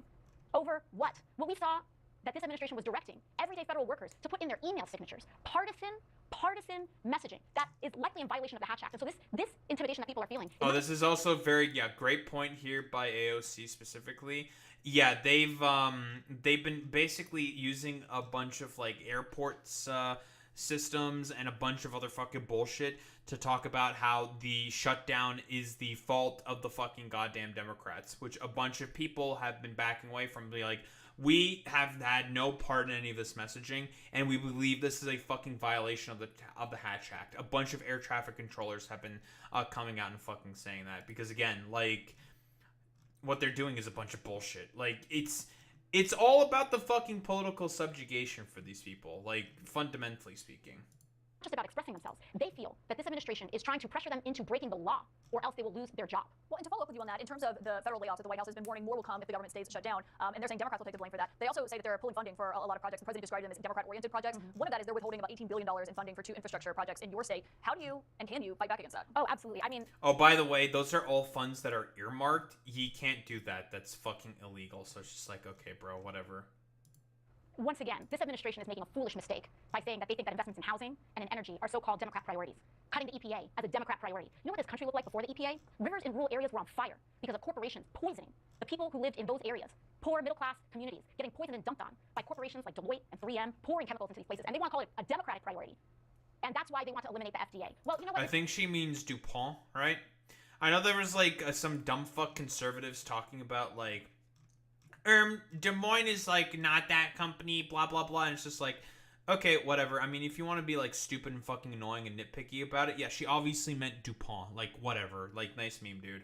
You're damn well right that it's a Democratic priority to keep people from getting poisoned, from identifying dangerous chemicals that are being dumped and causing cancer in people without their knowledge. You're damn right that it's a Democratic priority to bring down the cost of housing and mortgages and rent. And you're damn right that it's a Democratic priority to raise the minimum wage in this country to allow people to get a fair shot at the American dream. If they want to say that that's a Democratic priority, they're right. And they are targeting all of us with this. And so I do think it's important for us to remember that and that these priorities are actually not partisan at all. And Senator Sanders, on this front, when we look at funding that Congress has already approved, one thing Democrats want to try to do here is to limit the White House's and the president's ability to rescind funding that's been approved by Congress as you're negotiating a deal, or if we try to get closer to No, she meant to talk about DuPont with like the PFAs and the forever chemicals and shit like that. Is that something that's a deal breaker for you? Absolutely. You know, we're beginning, one of the things that frightens me, Caitlin, is we begin to accept as normal the unconstitutional, illegal, and outrageous actions on the part of the White House. Can you imagine anybody ever thinking that it would be acceptable for somebody to say, oh, people in New York and California and Vermont, they didn't vote for me. I'm not going to put federal funds into those states. You didn't vote for me. We right now have a president who is targeting the Attorney General of New York State, who is targeting a United States Senator because they did their jobs. Former head of the FBI. What he is trying to do and what ICE raids and knocking down doors are about is to make all of you afraid. If you're a federal employee, don't speak up. You're a government official, don't speak up. You're in a law firm that somehow had clients taking on Trump, don't speak up because they're going to punish you. You are on CNN, we're going to sue you if you ask the wrong questions. My friends, what this is about is a movement toward authoritarianism, intimidating us all, making us afraid. And you stop and you think, what is this country about? What makes us the great country that people all over the world have always envied, look to? It's the word freedom. It's the right to dissent. You disagree with me, that's fine. We have free elections. You want to beat me in an election? Go for it. You're a newspaper writer, write what you want. It's not having a president trying to intimidate you, sue you, cut your funding because you disagree with him. And that is the issue that we've got to also address, not just healthcare, not just housing.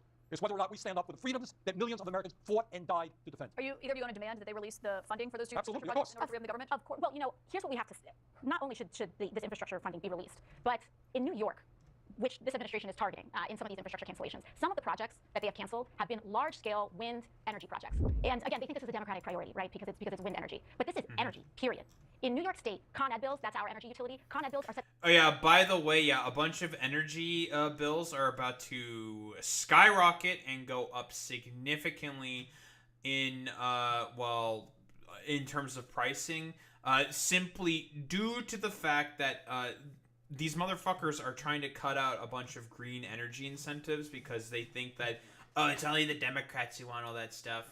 When in reality, it's like, no, it's also the Republicans that also are benefiting from that. And everyone's bills are going up significantly as a result. So it's just like, okay, well, you know, that's cool. That's great. Because again, for these people, it's just fundamentally speaking about making people suffer. First and foremost, first order principles with these people. Like, they just want people to not have to rely on any form of public service, so they have to rely on the private services instead. And I mean, you know, part of it is also like a lot of political retribution in the minds of Trump as well. Like, he wants to just go after those who he thinks are his fucking political enemies as well. That's also another factor. We can't forget about that. To go up almost another $100 next year because of those cancellations. That's affecting, and it's jacking up the prices in Mike Lawler's district, in Nicole Maliotakis' district, in Republican districts across the state. It is affecting, and they are jacking up the prices on MAGA voters too. It is killing all of us. Yeah. And so while they think that sabotaging energy projects in this country, which by the way, oil and gas, much more volatile, that goes up and down all the time, that they think sabotaging these projects are somehow owning the libs. No. Well, I should note that Mike Lawler has told us he's actually trying to get the administration to reverse that holding on that funding. Senator Sanders, on the shutdown. If I might. We can ask you on the shutdown, 'cause I've got a housing question for you coming up. All right, I'm happy to answer that. But let me also just add on to what Alexandria said. I'll give you an example of cutting quote-unquote Democratic programs. I managed to get a $7 billion provision in the Inflation Reduction Act. You know what it does? It will help low-income and working-class people install solar panels on their rooftops. If you have solar on your rooftop, you know what? Your electric bill will go down 70, 80, 90%. We're going to create all kinds of jobs doing that, building the solar, installing the solar. We're suing them, but they cut that program. A Democratic program. Significantly reduce electric costs for working class people in America. That is a mentality, and by the way, it's part of the mentality of Trump, which thinks that climate change is a hoax. Well, they've warned that more has to come the longer the shutdown goes on. Senator Bobby Harms is joining us. She's a Yeah, also, like, we have solar panels on top of our roofs. We did that fucking privately. The city partially helped with that. We get a pretty significant reduction in terms of electric bills as a result. bartender from Horn Lake, Mississippi. She is a Democrat. She submitted her question via a Democrat from Mississippi. Indeed. All right, there we go. My American dream has turned into a nightmare. My family was only days away from closing on a USDA loan for our dream home. Then came news of the shutdown, and now we face uncertainty. Our lease is up, and now we have to move. The shutdown is costing us our chance to live our dream. What are you doing to end this stalemate and help restore faith in our elected officials, the people I help to choose to guard my American dream? We're going to do everything that we can to bring an end to this terrible shutdown, which is hurting you and which is hurting 1 million federal employees and millions of people who use federal services.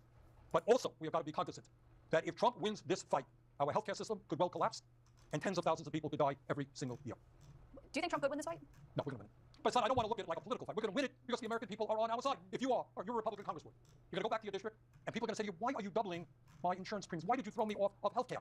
That's a fight that Republicans are not going to win. Well, and to Bobby's question, Representative, earlier you said that House Speaker Mike Johnson said he wants this shutdown to be one of the longest in history. I believe he said it could be one of the longest in history. He was saying that more of a warning about how long it could go on. I don't think it was a threat. But I do think people want to know how long they should brace for this to potentially go on for. Do you think by Thanksgiving the government could still be shut down? I mean, I would certainly hope not. My hope is that we're able to resolve this as quickly as possible. I'm ready to negotiate. Bernie's ready to negotiate. I mean, we are all open and ready to. Is anyone actually negotiating right no, now? but let me reiterate one thing. Yeah, you're not wrong there, Alex. Yeah, a bunch of these people are definitely gonna be fucking plants. Like, let's be quite honest here. Like, a Democrat from fucking Mississippi. Yeah, they do exist, but is this actually true? I don't know about that one. Republicans aren't in town. How do you negotiate with people who refuse even to show up to do their job? They're on vacation for what, a month now? Yes, House Republicans have been on vacation for a But the while. Republican senators are here, and House Speaker Mike Johnson, we've had him on. He said, we've done our job. We passed the clean CR in the House. It's now to the Senate to make these They negotiations. need to pick up a phone, Caitlin. They need to pick up a phone. They're saying that they're doing all this work. They are twiddling their thumbs and talking to each other. It is actually an unconscionable abdication and refusal to work. They refuse. I've never seen people who hate working so much in my life.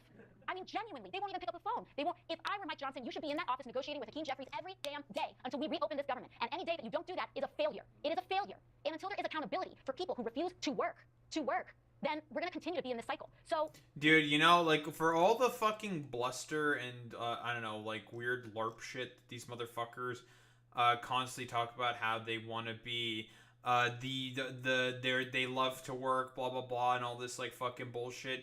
Nah, they don't fucking like working at all. Why do you think like all the House Republicans immediately got fucking sent off to vacation out of that? Nah, like they don't actually like working. They too, like the Democratic Party, also if they could just like sit around, twiddle their thumbs, and just like do nothing, they would. They'd have no problem with that. Like, it's all about the fucking suffering for these people. It's complete fucking bullshit, dude.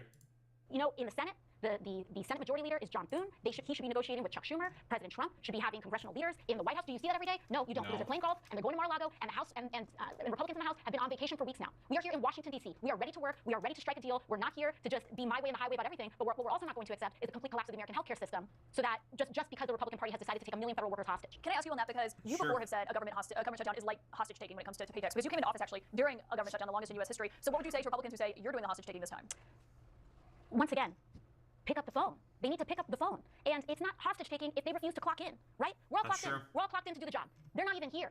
And so it's not hostage taking as much as the fact that they refuse to show up and do the job. Once again, the law is in the Senate, they need 60 votes. They don't have 60 votes. They've got 53 or maybe 52. That means you have to sit down and talk to the other side. It is not complicated. They are not doing that. Yeah, each side is saying that no one's talking. And speaking of what's happening in the Senate, Senator Sanders, this next question is for you. It's from Rohan Naval, who's joining us here tonight. Thank you so much for being here. He said he's a Republican. Yeah, it's like, listen, at this point, like, they should just keep reiterating the same point. Of course, like, CNN is biased against the fucking Democratic Party because of the fact that their right-wing dipshit CEO also just wants to have more capitulation to the Republican Party specifically. It's really just one of those cases and situations where it's just like, oh my god, yeah, you're just not willing to fucking negotiate. Under every fucking circumstance, in every fucking instance, the not the Republican Party, but the Democratic Party have said, like, we're willing to negotiate, we want to talk, we want to have something worked out, blah blah blah blah blah. And consistently, the one side has just not been wanting to go along at all with the other side, because again, orders from on high, specifically from the Republican Party, they said, like, oh hey, you know what we're going to do? Oh, we're just going to basically just say, fuck the other side. We don't give a shit about the other side. We have the votes anyways. We can just go ahead and just go with and do with like whatever the fuck we want. So it's just like, okay, bro, like, you know what? Fuck you. We've had enough of this bullshit. So it's just like, all right, little dudes, like, if you're not willing to capitulate and you're not willing to fucking negotiate, you can just go fuck yourselves. Like, at this point, like, we're going to force these motherfuckers to come to the fucking negotiating table. And by the way, every single fucking Democrat, this is how they should be negotiating and talking, not negotiating, but they should be constantly doing every fucking media tour, having every fucking press conference, and just constantly talking online, saying like, it's the fault of the Republicans are the problem. We've been trying to negotiate. These people are not willing to negotiate. They can go fuck themselves. And just keep saying that until, like, the cows come home. Obviously, there's always going to be some people that are wholeheartedly just cultists, not willing to listen to any, like, voice of reason, and they don't give a shit about any of that stuff. They're never going to fucking listen anyways. Those people are fucking too far gone. Just keep talking about how this is the fault of the Republicans and just appeal to the independents. Because, again, majority of independents, they think that this is Trump's fault.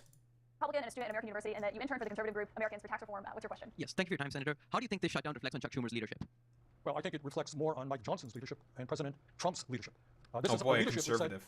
It's okay to give it. Well, how do you feel? You tell me. Think it's a good idea to give $1 trillion in tax breaks to the richest people? Oh, Bernie saw the little fucking face this fucking Brahmanite fucking made. Boy meets mini. We got a fucking Brahmanite over here. We're gonna do some fucking casteism right now. Boy meets mini against these like little fucking dipshits. Yeah, we got fucking Vivek clones talking about like we're not going to talk about the fucking goddamn leadership of fucking Chuck Schumer or some shit. It's like, nah, get the fuck out of here with this bullshit. It's not because of fucking Chuck Schumer. No. Like, don't fucking give any of this bullshit. Again, Schumer and Hakeem Jeffries, on the day when the shutdown was about to happen, went in to fucking negotiate with Trump and the fucking vice president. You know what they did? Snubbed them. They were just like, nah, fuck you, go fuck yourselves. And they posted an AI meme in fucking response. And you want to know what the Republicans party was doing in order to defend that fucking action? They were saying like, oh, well, the president's he's just a little jokester. He's a little prankster. He's just a funny, goofy little guy. And it's just like, get the fuck out of here with this bullshit. You do not negotiate with terrorists under any circumstance. These people are not honest actors. They are terrorists. There is no point in fucking giving anything to these motherfuckers because they are wholeheartedly incapable of wanting to, listen to any of these sort of democratic voices or any of the other people's voices because they feel like they have won and that they are willing to essentially make everyone capitulate to them. That's what they fucking feel like. They feel like that they are the main ones in power right now and that they want to make people be subjugated to them. That's what it fucking is. Trump thinks that he is the one in total control when that is not the fucking case. In the country and then make massive cuts to healthcare for working class people? I think Chuck Schumer has voted for continuing resolutions 13 times in the last 4 years, and he has the opportunity to vote for one again, but he's refusing to come to the table. I think, look, as I have said, there are 53 Republicans in the Senate, correct? Yeah. They need 60. What does that mean? It means you have to talk to the other side. Mike Johnson is not talking. John Thune is not talking. By the way, the only reason why this stupid, dumb motherfucker is even making this talking point is, first off, the exact same fucking bullshit that Mike Johnson and fucking Donald Trump and like JD Vance, all these motherfuckers have been fucking saying. Because again, the only reason why they're allowed to even have this fucking talking point to begin with was because of that vote on fucking culture that Chuck Schumer decided to fucking pussy out on. When everyone in the fucking party was saying, oh, do not fucking whip up votes to fucking vote for this shit. Do not do it. Do not do it. Do not do it. Chuck Schumer went against his party and he fucking did it. And that's why we're in the current positions that we're in. Again, you do not negotiate with terrorists. President Trump is not talking. That is the problem. Well, they say their position is reopen the government and then we'll talk. Who changes their strategy first? Who's going to bloom first? I think is a question a lot of people have. Well, I certainly hope. Yeah, also, by the way, this other fucking talking point of open the government first and then we're going to negotiate is fucking stupid. That is just a capitulation. And Chuck Schumer, to his credit, is recognizing that is just a capitulation. It's like, why should we? Like, you guys have been actively fucking us over, so fuck that. Yeah, you're trying to give the Republicans exactly what they fucking want. Don't give them what they want. They don't deserve to have what they want. Because what they want, ultimately, is to just make people suffer. this is not a game. I mean, a lot of lives are at stake in terms of our federal employees who are hurt, in terms of tens of millions of people who are going to suffer from these healthcare proposals. So I hope the Republicans do the right thing, come to the damn table and talk. Can I ask you, Representative Ocasio-Cortez, on that? Because we actually heard from House Speaker Mike Johnson today on Chuck Schumer. He said he's supporting the shutdown to prevent a primary challenge from his left wing. Do you think that's what's driving Senator Schumer here? No, absolutely not. It's such an insane suggestion, and in fact, it speaks to how desperate they are. This claim has been, Mike Johnson's been saying this, John Thun's been saying this. They are saying this because they are refusing to do their job. They're grasping for straws. They're trying to make this about political tabloids and political intrigue and horse. Well, we don't know exactly if that's the case, Boy Meets Minnie, because Chuck Schumer is very, very fucking old. He might retire, right? Like, when his next election, I think, is in 2028, I think. I more than likely he's probably, because he's gonna be in his fucking age. What is Chuck Schumer's age? Chuck Schumer, 75, I think. Let me double check that. Chuck Schumer, he's 74 years old right now. Yeah, he's really fucking old, and his next election is I think in 2028. He'll be like 78 by that time. He's probably gonna fucking retire. I'll be quite honest. Like, he's not gonna keep going on. I don't think so. Given also how unpopular he is right now, I don't think he's gonna keep going personally. I mean, he's actually about to be 75. Yeah, he's about to be 75, and by the time the next re-election bid, he's probably gonna be 79. So I don't think so. Is she not going to grasp onto power like Dianne Feinstein or he? I don't know. I'm not sure. Like, because what Dianne Feinstein did was very, very unpopular and everyone fucking hated it. I don't think, like, Chuck Schumer's gonna do the same thing. I don't think so. Like, he is at a historic low fucking approval rating. I don't think he is. Like, people do not like Chuck Schumer specifically. So personally, I don't really fucking see it. I think he is probably going to retire. I'll be quite honest. I think he's probably going to retire as soon as this is over for him. So, I mean, maybe we'll have to wait and see ultimately what happens. I don't think it's necessarily about the fact that AOC is going to do a primary challenge. We don't know exactly what AOC is going to... She definitely wants higher office. That is for certain. That's not a fucking question. She wants higher office. If she wants to run for the president or if it's the Senate for her, I don't necessarily know. Ultimately, that's a question that's kind of up in the air. So Mike Johnson could be correct, but again, for him, ultimately, the only reason why he's saying that is that's a deflection. Races, exactly the kinds of things that people are sick of in this country. We're sick of it. We're sick of talking about these horse races, and we're sick of leaders who only want to spend their time talking about that instead of talking about real issues that affect our lives. Instead of talking about healthcare, instead of talking about wages, instead of talking about having air that's drinkable, air that's breathable, and water that's drinkable. And it is honestly astonishing to me that the Speaker of the House would waste his time on something so inane and silly instead of actually worrying about his own constituents who are suffering at the hands of his leadership. But are you saying that Senator Schumer should not be worried about a primary challenge from you? I mean, no. Let me jump in on this one. This is what we're talking about. Like, yeah, this is a distraction. Like, yeah, this is a distraction. It doesn't matter at this point. Like, who the fuck cares if AOC is going to challenge Chuck Schumer? But again, the reason why Caitlin Collins is pressing in on this is because it's tantalizing, it's juicy, it's dramatic, fundamentally speaking. That's a way more interesting thing to talk about in comparison to, I don't know, like, why Chuck Schumer is just uninteresting and, like, incredibly fucking unpopular. No, it's completely fucking irrelevant. Like, let's be quite honest here. Like, it's all because, again, the media, fundamentally speaking, since it is privatized, since it is about making a profit for them first and foremost, they have to do everything possible and push for whatever story that's going to make the most money first and foremost, right? It is private media. It is a private entity. So again, like, for people who are more honest, like Bernie Sanders and AOC, they care more about serving their constituents. They're probably not thinking about the fact that AOC is looking at primary fucking Chuck Schumer. Like, who cares about any of that bullshit? But for the media, that's an interesting story. That's exactly what we're talking about. We have a country that is falling apart. We had a housing crisis, a healthcare crisis, an education crisis, massive income and wealth inequality, a corrupt campaign finance system, and the media says, oh, you're going to run. Nobody cares. So Nobody cares. There's the House Speaker and President Trump and the Vice President saying it. Right. Pardon? Well, of course, they're saying it to deflect attention away from the they're doing that to deflect attention. Like, again, it's a distraction. It's a distraction. It's nonsense. Exactly. And he'll tell you what the real issue is. Because CNN talks about it. We're living in the richest country in the history of the world, right? All right, you tell me why we're the only nation not to guarantee health care to all people, the only nation not to guarantee paid family and medical leave, why we have a $7.25 an hour minimum wage, why we have 800,000 people sleeping out on the street, why we have a president who denies the reality of climate change, why we have oligarchs on top who have more and more power every day. Let's talk about that issue, not our own political future. She'll decide that. On that note, Senator Sanders, Representative Ocasio-Cortez, we have many more questions coming up. We'll be right back from our CNN Town Hall right after this. That's why I fucking hate American media so much. Like, God.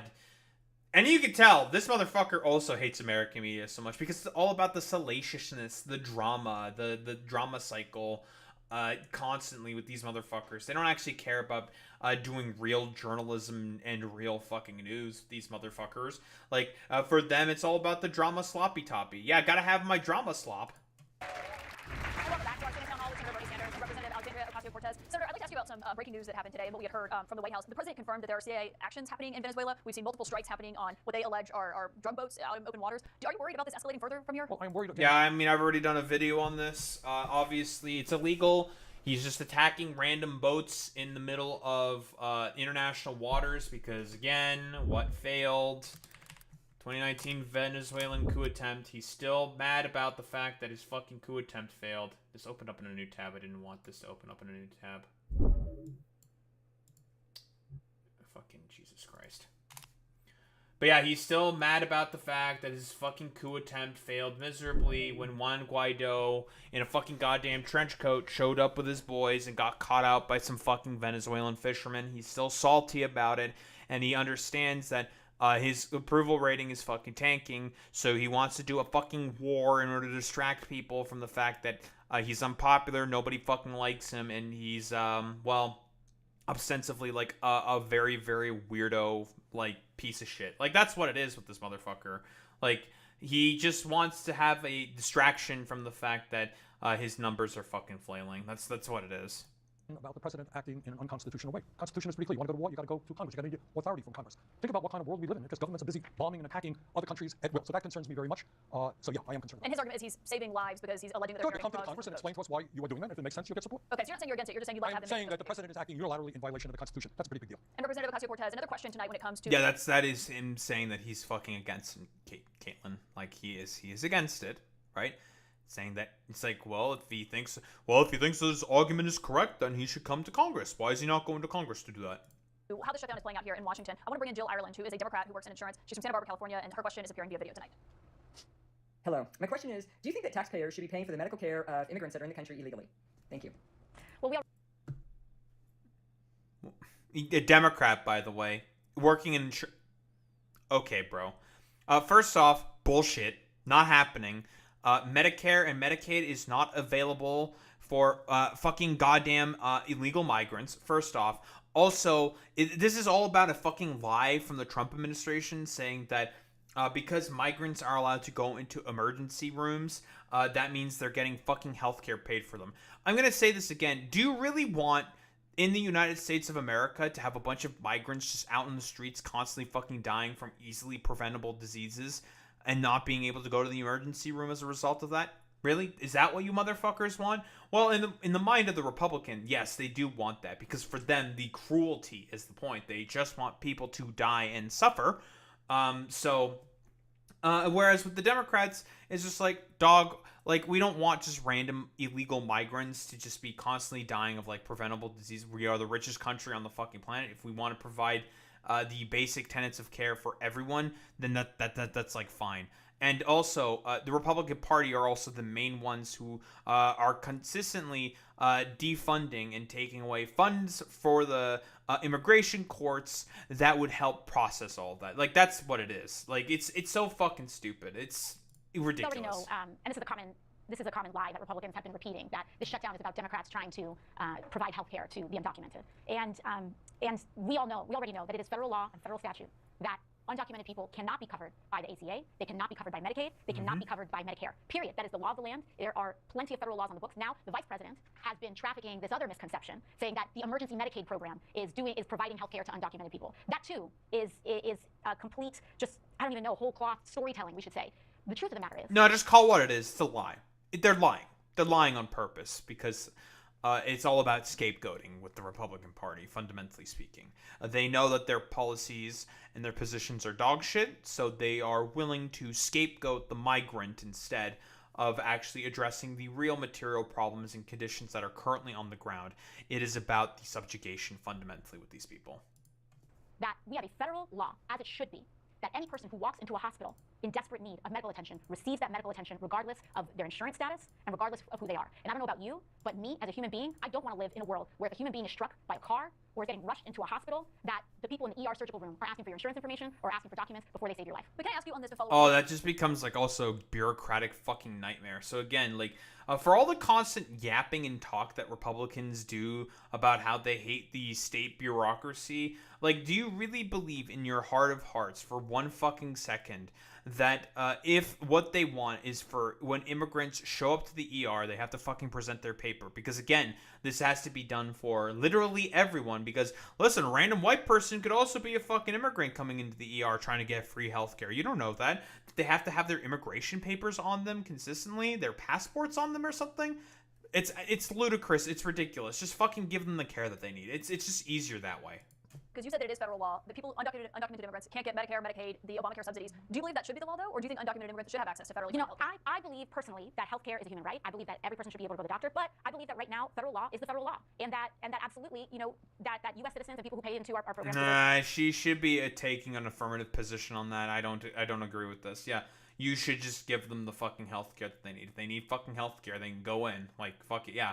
If these states are... Because there are states that allow illegal migrants on certain programs that they have designed in order to help provide healthcare for them as their immigration proceedings go forward. Because they understand that it takes a long time for that, and they're going to be in the fucking country anyways. So it's just like, oh, okay, fuck it, whatever. Yeah, Medi-Cal allows it, exactly. But it's not Medicare or Medicaid. Yeah, exactly. Like, California's public healthcare services allow stuff like that, and that's like a state-by-state sort of thing. Because they know that there's a lot of illegal migrants in there, that they work and they pay taxes, and so they should have some fucking access to healthcare as a result. But again, as I'm going to reiterate consistently, for the Republican Party, they just want people to suffer. Like, that's all that it is with these people. They are just okay with causing as much suffering as possible for migrants. Because for them, fundamentally speaking, it is all about subjugation and maintenance of hierarchy and control with these people. If they can cause suffering for people, fantastic, excellent. The Republicans will do everything possible to cause that fucking suffering. That's what it is. To be covered by these programs. And I mean, once again, I do believe that the federal laws that we have on the books are appropriate. If you could choose, do you believe that should be changed? Pardon? If you could choose, do you believe that the federal law should be changed? I believe in a single-payer healthcare system where if you go in and you need a doctor, you can get the medical attention that you need. Okay, let me just... Sure. Okay. You know what demagogues like Trump always do? Instead of addressing the real crises facing our country, why are we the only major country not to guarantee healthcare while spending twice as much per person? We spend $14,500. It's a good debate, right? Let's have that debate. You hearing Trump talking about that? No. Why are we having a high housing crisis when millions of people are spending 40-50% of their living? Let's discuss that. You know what demagogues do, guys? What they do is they find a powerless minority.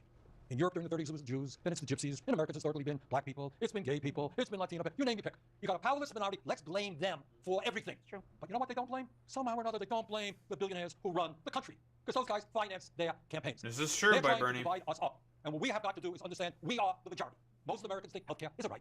Most Americans think we should have a minimum wage, which is a living wage. Most Americans don't believe we should tax breaks to billionaires and cut back on education. Let's bring our people together, not fall for the demagoguery of Trump and his friends. And by the way, this is not the first time that Republicans and the administration does things like this. We have something on the books known as the Hyde Amendment, which prevents women in this country from being able to access reproductive health care services and abortion care services if they are on Medicaid or if they have any federally subsidized health care. And so targeting minorities, targeting vulnerable populations, making healthcare controversial in this country is exactly how they keep us fighting and distracted. These policy debates are more than substantive, merited. We can have these conversations as we have, but let's not trick ourselves into thinking that they somehow are fighting for every American to have healthcare, to improving healthcare, to expanding healthcare, when what they're far more interested in doing is protecting the insurance companies' profit margins that are forcing you to pay more money for less care. Can I ask on that? Because Speaker Johnson said something to the effect the other day that Republicans... I mean, again, no fucking notes. I mean, she's just correct there. Yeah, it is a good thing that he did point, that Bernie did point that out. I mean, it is ultimately a fucking distraction with the Republican Party. They don't give a shit about any of this stuff. Structure the party that wants to fix healthcare by addressing issues with it, as he says they did in the One Big Beautiful Bill. What would you say to that? Excuse me, did he really say that? Yeah, he did. They're trying to fix healthcare by throwing 15 million people off of it they're and being doubling serious premiums. about it. Is that how they fix healthcare? That's a kind of strange way to fix healthcare. Look, that's true. Here's the point. The United States, richest country on earth, only country not to guarantee healthcare to all people. You go up to Canada, is their system perfect? No. You have a serious operation, you're in the hospital for a month. You know what your bill is when you get out? Zero. Zero. They spend half as much as we do per capita. So you got a healthcare system, which is a disaster, except for one thing. Like, literally, if I want to go into the doctor to get some, like, random fucking bullshit checked out, I can just do that. All I have to do is provide my health card. Just be like, okay, I made this appointment. Can I get this thing checked out? Like, yeah, sure. And then I don't have to pay anything. If they say I don't have to take any particular, like, drugs or pharmaceuticals, sometimes you gotta pay a little bit for it. Like $20 maybe, depending on what you're getting. But typically, I've not had to pay any more than, like, $20 for, like, some random fucking supplements or pharmaceutical drugs I've needed. Most I've paid is, like, $40 for, like, 3 different little pills that I needed. I think, like, I have my fucking, because I had, like, some fungal shit growing on my fucking chest and stuff. The special creams I needed to take was about $30. It's pretty easy, and it took care of my fucking problem. So, like, I had a problem. I went in, got it checked out, and they're just like, oh, here, yeah, just go get this shit, blah blah blah. And went into the fucking pharmacy. It was really easy. I had to wait a little bit because there's a line, a little bit of a line. That's okay. And they had to prep the fucking drugs, and they're just like, okay, $30. Okay, leave. That's it. Very, very easy, very simple. Here's the good news. Drug companies last year charging us the highest prices in the world for prescription drugs made over $100 billion in profit. Insurance companies make tens of millions of dollars. They pay their CEOs $20, $30 million a year. The function of the American healthcare system, and Mr. Johnson is not going to address it. The function of this system is to guarantee huge profits for the drug companies and the insurance companies, and they could care less about the needs of ordinary people. Well, I know you and I have discussed before, there are areas with the president lowering drug prices where you agree with some of the steps that they're taking or at least trying to take. But on this front, I want to get back to the questions because we have another one for you, Representative. This is from Devin Scalco, who's here tonight from Haynesville, Illinois, who works in medical sales. He says he voted Republican in 2024. Thank you for being here. What's your question? One reason Americans are losing faith in government is that neither side seems willing to acknowledge when the other gets something right. It feels like any success from the opposing party must automatically be discredited. Don't Democrats risk alienating voters by refusing to give credit, even to Trump, when a policy or action genuinely benefits the country? Isn't part of restoring trust in leadership being honest enough to say, yes, that worked? Yeah, well, I think... I mean, okay, I want to answer this question first before. It's not a terrible question. It's not a bad question. The problem is and generally speaking, the reason why a lot is as incredibly partisan as it is right now is because, yeah, very naive, but sure. The reason why it's as partisan as it is because of Trump. He's the one who has made this as ridiculously partisan as it is. Listen, I've praised Trump, some of his policies before. I thought the first step back that Trump put in his first term, it's good policy. It's good policy. It's good, right? It's something. I've talked about a lot of good provisions within the IRA, within Build Back Better, that Joe Biden has passed. A lot of the antitrust shit that he was also going forward with Lena Khan specifically, and a lot of the generally significantly more pro-worker, pro-union stuff that Joe Biden has pushed. You want to know who has never acknowledged any of those good policies and provisions? The Republicans, consistently. Whereas you'll have Democrats talk about, it's like, yeah, we can talk about the First Step Act is generally fucking good, right? I do agree that there is a lot of, like, partisanship that exists within American politics, and this is the sort of environment that exists right now. Who made that environment? It was Trump. He created the environment, as well as the conservative punditry, as well as all the fucking politicians and the apparatus that exists around the Republican Party. They are the main people who have created this environment. We're more than willing to be able to come together in the things that are most important to us. I work regularly with Republicans in the House, and I applaud when we're able to pursue work together. I'll give you one example.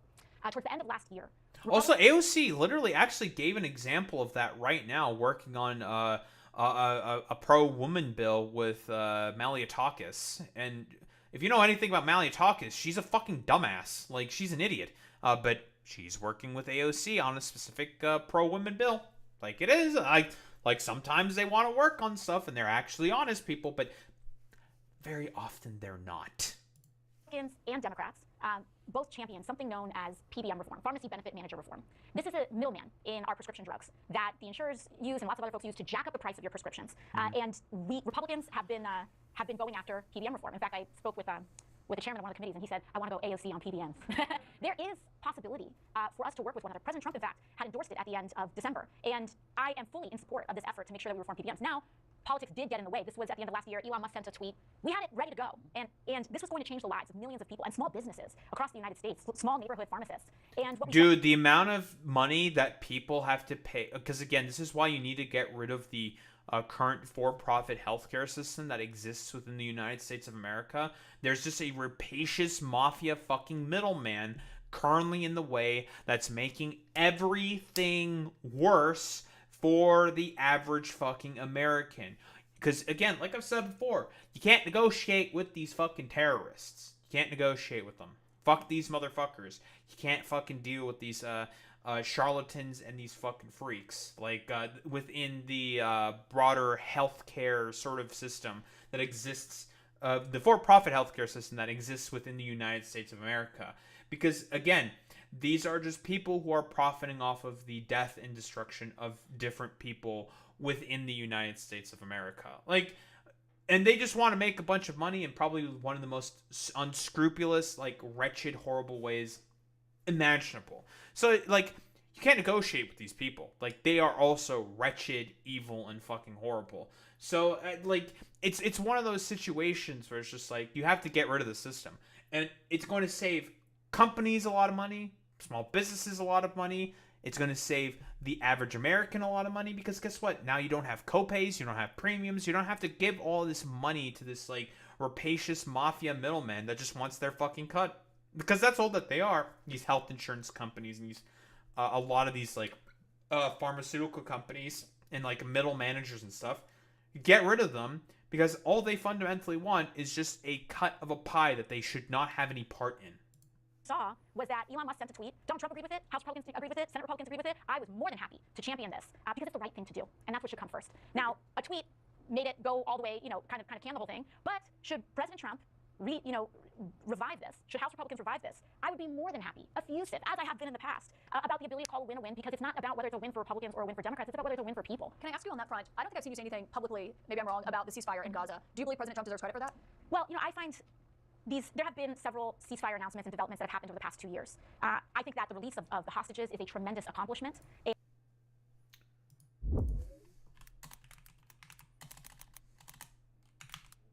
Ceasefire, huh? Israel bombing Gaza after ceasefire.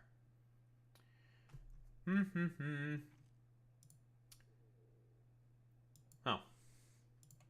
Well. This was after the ceasefire was negotiated and announced. Israel kept bombing people. Like, okay, man. Like, they're still, like, what ceasefire? There is no fucking ceasefire. Like, they're still terrorizing and attacking people.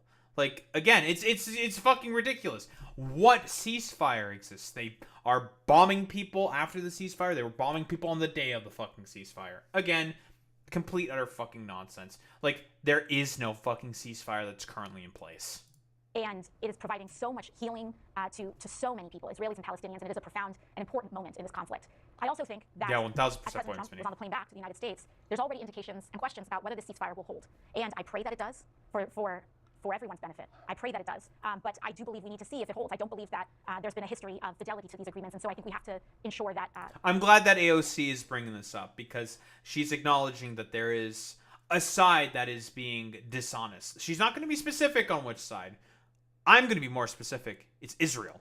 Israel is not fucking honest when it comes to the fucking ceasefire. They have constantly bombed and violated ceasefires. Anytime ceasefire negotiations have happened, Benjamin Netanyahu, specifically himself, would snub them every step in turn. Consistently. He would snub all ceasefire attempts. Not an honest actor. You do not treat Netanyahu seriously. He is also a fucking terrorist. That we will see the terms held to. But do you give him credit? Do you give him credit though for getting to this point where it did get those 20 hostages back home with their families? In this particular development, yes, but we also know that President Trump was an obstacle to peace previously as well. That's true. To be honest with you, I got a little bit annoyed when everyone's talking about credit. Let's take a That's right. hard look at what's going on there. Why do you get annoyed by I'll tell you that? why. Gaza has a population of 2.2 million people.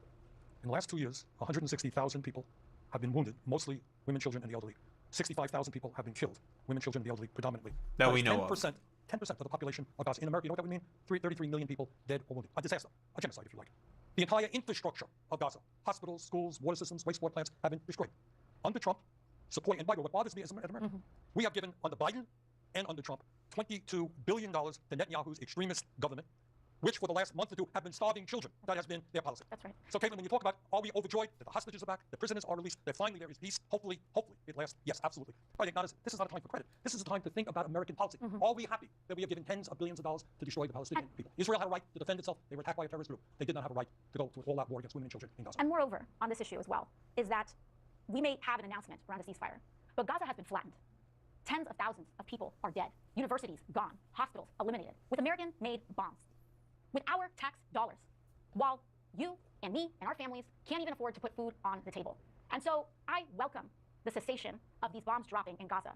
But I don't, the devastation of everything that we have endured up until this point is not something that I think we should celebrate. The United States played a role in all of this destruction to begin with by enabling Benjamin Netanyahu in dropping all of these bombs, by refusing to enforce our own American laws and the leaky laws on the books, which says that we cannot be transferring weapons to forces that are engaged in gross human rights violations, and we look the other way because we deem them an ally. And you're saying that's not something that you're, a criticism that you're just applying to President Trump? So, again, we can talk about that answer. It's not 100% again, the whole Israel has a right to defend itself kind of a shtick. Again, the only reason why Hamas, I'm going to say this again, why October 7th even happened to begin with, is because of Benjamin Netanyahu actively doing everything possible to snub the Palestinians out of the Abrahamic Accords and any form of negotiations in there. He petitioned directly to Trump to not have the Palestinians involved in those negotiations. Because again, for Benjamin Netanyahu, if it means fucking over a Palestinian, if he sneezes and it kills a Palestinian, he's going to sneeze as many times as he wants until all of them are fucking dead. If it means doing everything possible to make Palestinians suffer with these people, 1000%. Which is why you can't treat people like Benjamin Netanyahu in the state of Israel like honest actors when it comes to any fucking form of negotiations. Because the genocidal intent within the state, baked within the ideology, it has always been there. And yeah, sure, like, they're probably not going to talk about, Alex, how many of the hostages got killed by Benjamin Netanyahu specifically. They're probably not going to mention that. They should, because a lot of hostages, Israeli hostages, got also killed by a lot of the bombings as well. So they're probably not going to talk about that, which is unfortunate. Because as I'm saying here specifically, you can't treat Israel like honest actors. They, like the Republican Party, are also terrorists. Trump in terms No, of President Biden did it. President Biden did it, and I have absolutely said that to him in person as well. Bernie and I. We spent a long time with President Biden trying to make the case. I've given President Biden hell about this, and President Trump has absolutely been part of this problem as well. In fact, he was bragging publicly about Benjamin Netanyahu ringing him up and asking for all these kinds of bombs that he doesn't even know the United States has, and him signing off on it. Can I ask you just he did do that. Senator Sanders, so President Trump might look at this and say, well, we had an agreement. It was my negotiators who got Hamas to the table and Israel to the table and had Egypt and the Qataris help broker this. And he says, well, at least there's no fighting. I mean, Biden also was doing the exact same thing. Like, what the fuck are you talking about? Biden also negotiated fucking ceasefires. Again, there's one party to blame for this specifically for as to why all these ceasefire negotiations got snubbed. It's the Israelis. They are the problem. It's always been the Israelis. Now, again, I think every sane person, and certainly the people in Gaza and Israel, are delighted with the ceasefire. We hope it holds. The United States essentially funded this war. If I am funding you, all I got to do is say, hey, Benjamin, guess what? You end this war right now. No more money, no more bombs, no more other military support. In other words, the United States has been from day one, under Biden, under Trump, in the driver's seat. Bernie is correct there, by the way, but the reason why that's never going to fucking happen is because there's way too many coalescing interests specifically for Israel. Security contracts, military-industrial complex bullshit, even down to local police precincts, right, have agreements with Israel. And universities as well. Like, let's not forget about that. America is intrinsically tied with Israel. Just like as Joe Biden even himself said this, and this is a good point there by Joe Biden. Like, if 30 years ago there was not an Israel, America would have fucking created one out of thin air and given it like $30 billion to exert an exact influence within the Middle East, because that's always been the point. It's a colonial outpost that is sponsored by the United States of America so they can have influence in the Middle East. That's the point of Israel. We've got more questions from our audience here tonight. Representative, this one's for you, actually, and thank you so much for being here. This is Justin Hogue, who is a student at Howard University, and also a member of the College Democrats from Burlington Township, New Jersey. Thank you for being here. What's your question for the representative? Thank you. Congresswoman Ocasio-Cortez, you endorsed Joe Biden in the New York City mayoral race, but several prominent Democrats, including Senate Majority Leader Chuck Schumer and House Minority Leader Hakeem Jeffries, have not yet endorsed him. What do you believe this says about the current divide between the progressive and establishment wings of the Democratic Party, and what effect do you think this has on party unity? Well, I mean, not a terrible I question, have actually. stated this for quite some time, which is that Democrats have primaries for a reason. We may have our differences amongst one another within the party. Some may be more conservative, some may be... So I'm not expecting AOC to be particularly aggressive about this, obviously, because, again, she's looking for higher office, and she has attempting to curry a lot of good favor within the broader sort of Democratic Party, so then she can move on to higher office, right? And she's been doing this this work for about 6 years. A lot of lefties obviously don't understand this because they don't give a shit about politics, and they don't understand how politics fucking works, right? She's been currying favor with a lot of the more purple districts with the fucking DCCC with all the extra money that she raises and donating it to those campaigns specifically, just like, reallocation of funds, extra funds that she has that she doesn't need because she's already covered all of her costs in her campaign.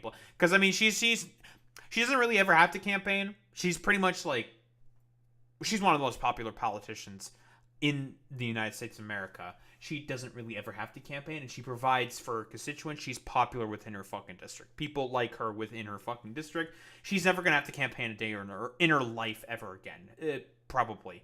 Unless something drastic happens and she has a radical change in terms of a lot of her fucking policy. And she actively backstabs her fucking constituents. I don't think that's going to happen. But anything can theoretically happen. Blah, blah, blah, blah, blah. She's not going to provide a really aggressive answer to this, so I will provide the aggressive answer. You talk about how people like Hakeem Jeffries and Chuck Schumer fundamentally care about one thing and one thing only. The reason why they are not endorsing a person like Zoran Mamdani is because they take a lot of the exact same corporate cash and interests as that of Andrew Cuomo. Because in reality, what they want is Andrew Cuomo to win, another centrist, incredibly corrupt, petty octogenarian, like Andrew Cuomo, because they know that means the status quo is maintained, and that status quo being that the billionaires are the ones on top and are maintaining that hierarchy and that system of control, fundamentally speaking. Democrats play into this about as much as Republicans, because, again, it's all about control and subjugation for conservatives and on the end. And I also include Democrats on this as well, because a lot of the mainstream establishment Democrats are fundamentally just conservatives. If you just look through all their policies and positions, right? They are conservative. And a lot of their thoughts and beliefs and ideological predilections. Anyone would say they're a fucking conservative party with half a fucking brain in terms of being tuned into fucking politics. Which is not the case for a lot of Americans because their brains are all soup. I'm rambling right now. She's not going to provide a particularly aggressive answer. Because she's trying to curry favor for higher office, which I'm fine with. Like, I don't really give much of a shit about that. That's not really my fight in particular. I'm not going to make a big fuss about that in particular. A lot of lefties will because they don't give a shit about politics. I will criticize AOC on, like, her Iron Dome votes because I think those are just bad votes. Like, that's just a bad vote. Like, why are you voting this way? That doesn't make any fucking sense to me. Which is a fine position to have a critique of. But it doesn't really make sense for somebody like AOC to have to try to go against and try to snub the Democratic Party right now. It's not going to work out as well as a lot of these people may think because she has higher political goals and aspirations because she can leverage a lot of her power and popularity. Like pick your battles, right? Like, why fight against the entirety of the Democratic and Republican establishment all at the same time? That's just too much for one person to have to handle. So pick your fucking battles, right? So again, we know why, fundamentally speaking, why Chuck Schumer and Hakeem Jeffries are not going to endorse Zoran Mamdani, because for them it's about maintaining their own power and having the exact same corporate donors as the Republican Party has. Liberal or any other number of differences. That's what we have primaries for. I believe in endorsing the nominee of the party after a primary has resolved itself. And the reason I say that is because I worry that when we don't follow that principle, in fact, it is most important to follow that principle when the winner of the primary is not someone we agree with. I endorsed Bernie in 2020 when he ran against President Biden. President Biden won that nomination. And we all had to come together and do the work of supporting our party's nominee in order to make sure that we win. And so I do worry about the example it sets when our leaders do not support the party nominee, because in the future, we will need folks to rally behind the presidential nominee. And if that nominee is more moderate, or if that nominee is more progressive, and we're setting the precedent of not endorsing the nominee unless we agree with them, I worry about what example that sets. And so I have made myself very clear about that. But yeah, she's basically trying to say, like, there's no point in being, like, Puritan. We have more important battles to be focused on, which is a position that I do agree with. Is that it's never too late to do the right thing, and election day is just a month away, just 3 weeks away, and so it sounds like you're calling on Hakeem Jeffries and Chuck Schumer to endorse their own. I believe that I do believe in endorsing the nominee, and I think it's the right thing to do. Well, let me just add to that. She's much nicer than nicer to people. Look, Take a look. You got a Democratic Party. There's no great secret. There's kind of in the doldrums right now. Everybody acknowledges that. You got a candidate in New York City, Zoran Mamdani. Guy's running an extraordinary campaign. He has something like 80,000 volunteers knocking on doors. He is bringing people out who never voted. He's bringing blacks and whites and Latinos and Asians, everybody together around a really strong agenda talking about affordability in New York. What is not to like? This should be the kind of candidate that Democrats want in every state in the country. Strong grassroots campaigns, a willingness to take on the oligarchs and the big money interests, stand up for working class people. So. Yeah, again, I'm not surprised at all by Bernie being more boisterous and aggressive in this in particular because he's old. His position is pretty much secured politically speaking. Alexandria Ocasio-Cortez has higher political aspirations. Bernie, he's fine with where he's at right now, right?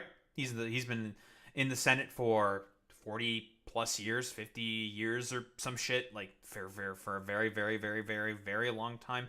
He's not going to be afraid to just be like, oh, you know what, Chuck Schumer and Hakeem Jeffries, we all know that you people are a bunch of octogenarian centrists that want to do nothing because the Baileys are telling you to not do anything, so you're not willing to endorse Zoran Mamdani because you're a bunch of pussy-ass bitches that accept a bunch of goddamn money from corporations. That's the main problem. And yeah, like he's going to be more willing to, well, he's going to be a lot nicer than I am in particular in terms of the baseline fucking criticisms. But yeah, like Bernie in the back of his mind knows that that's the real reason why. But he's probably not going to be as explicit about it as I am. So really, that's a great question, but it's very deep because it talks about the future of the Democratic Party. But are you speaking directly to Hakeem Jeffries and Chuck Schumer when you deliver that message? Sure I am. Okay, you watching this? I don't know. Well, look, it is two things, of course. Alexandria's right. He's the Democratic nominee. How do you not support the Democratic guy? But more Who important, else are we going to support? he's a great candidate. This should be the model. What we want, we got political problems in America. People are giving up on the political process. He's getting people excited, getting them involved. I would like to see that take place in 50 states in this country. On that front, we have another question here. Vikram Sardana is a software engineer from Alexandria, Virginia, and you have volunteered for Democratic campaigns. What's your question for Senator Sanders? Hi. On the issue of healthcare, a lot of the clinics and hospitals that are negatively affected the most under the One Big Beautiful Bill are located in rural, mostly Republican areas.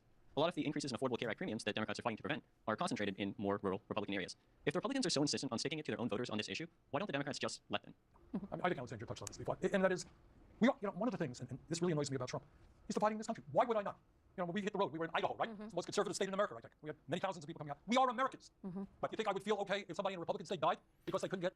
So I understand the sort of like question there, but yeah, like fuck these ruraloid fucking pieces of shit. Like fuck these motherfuckers.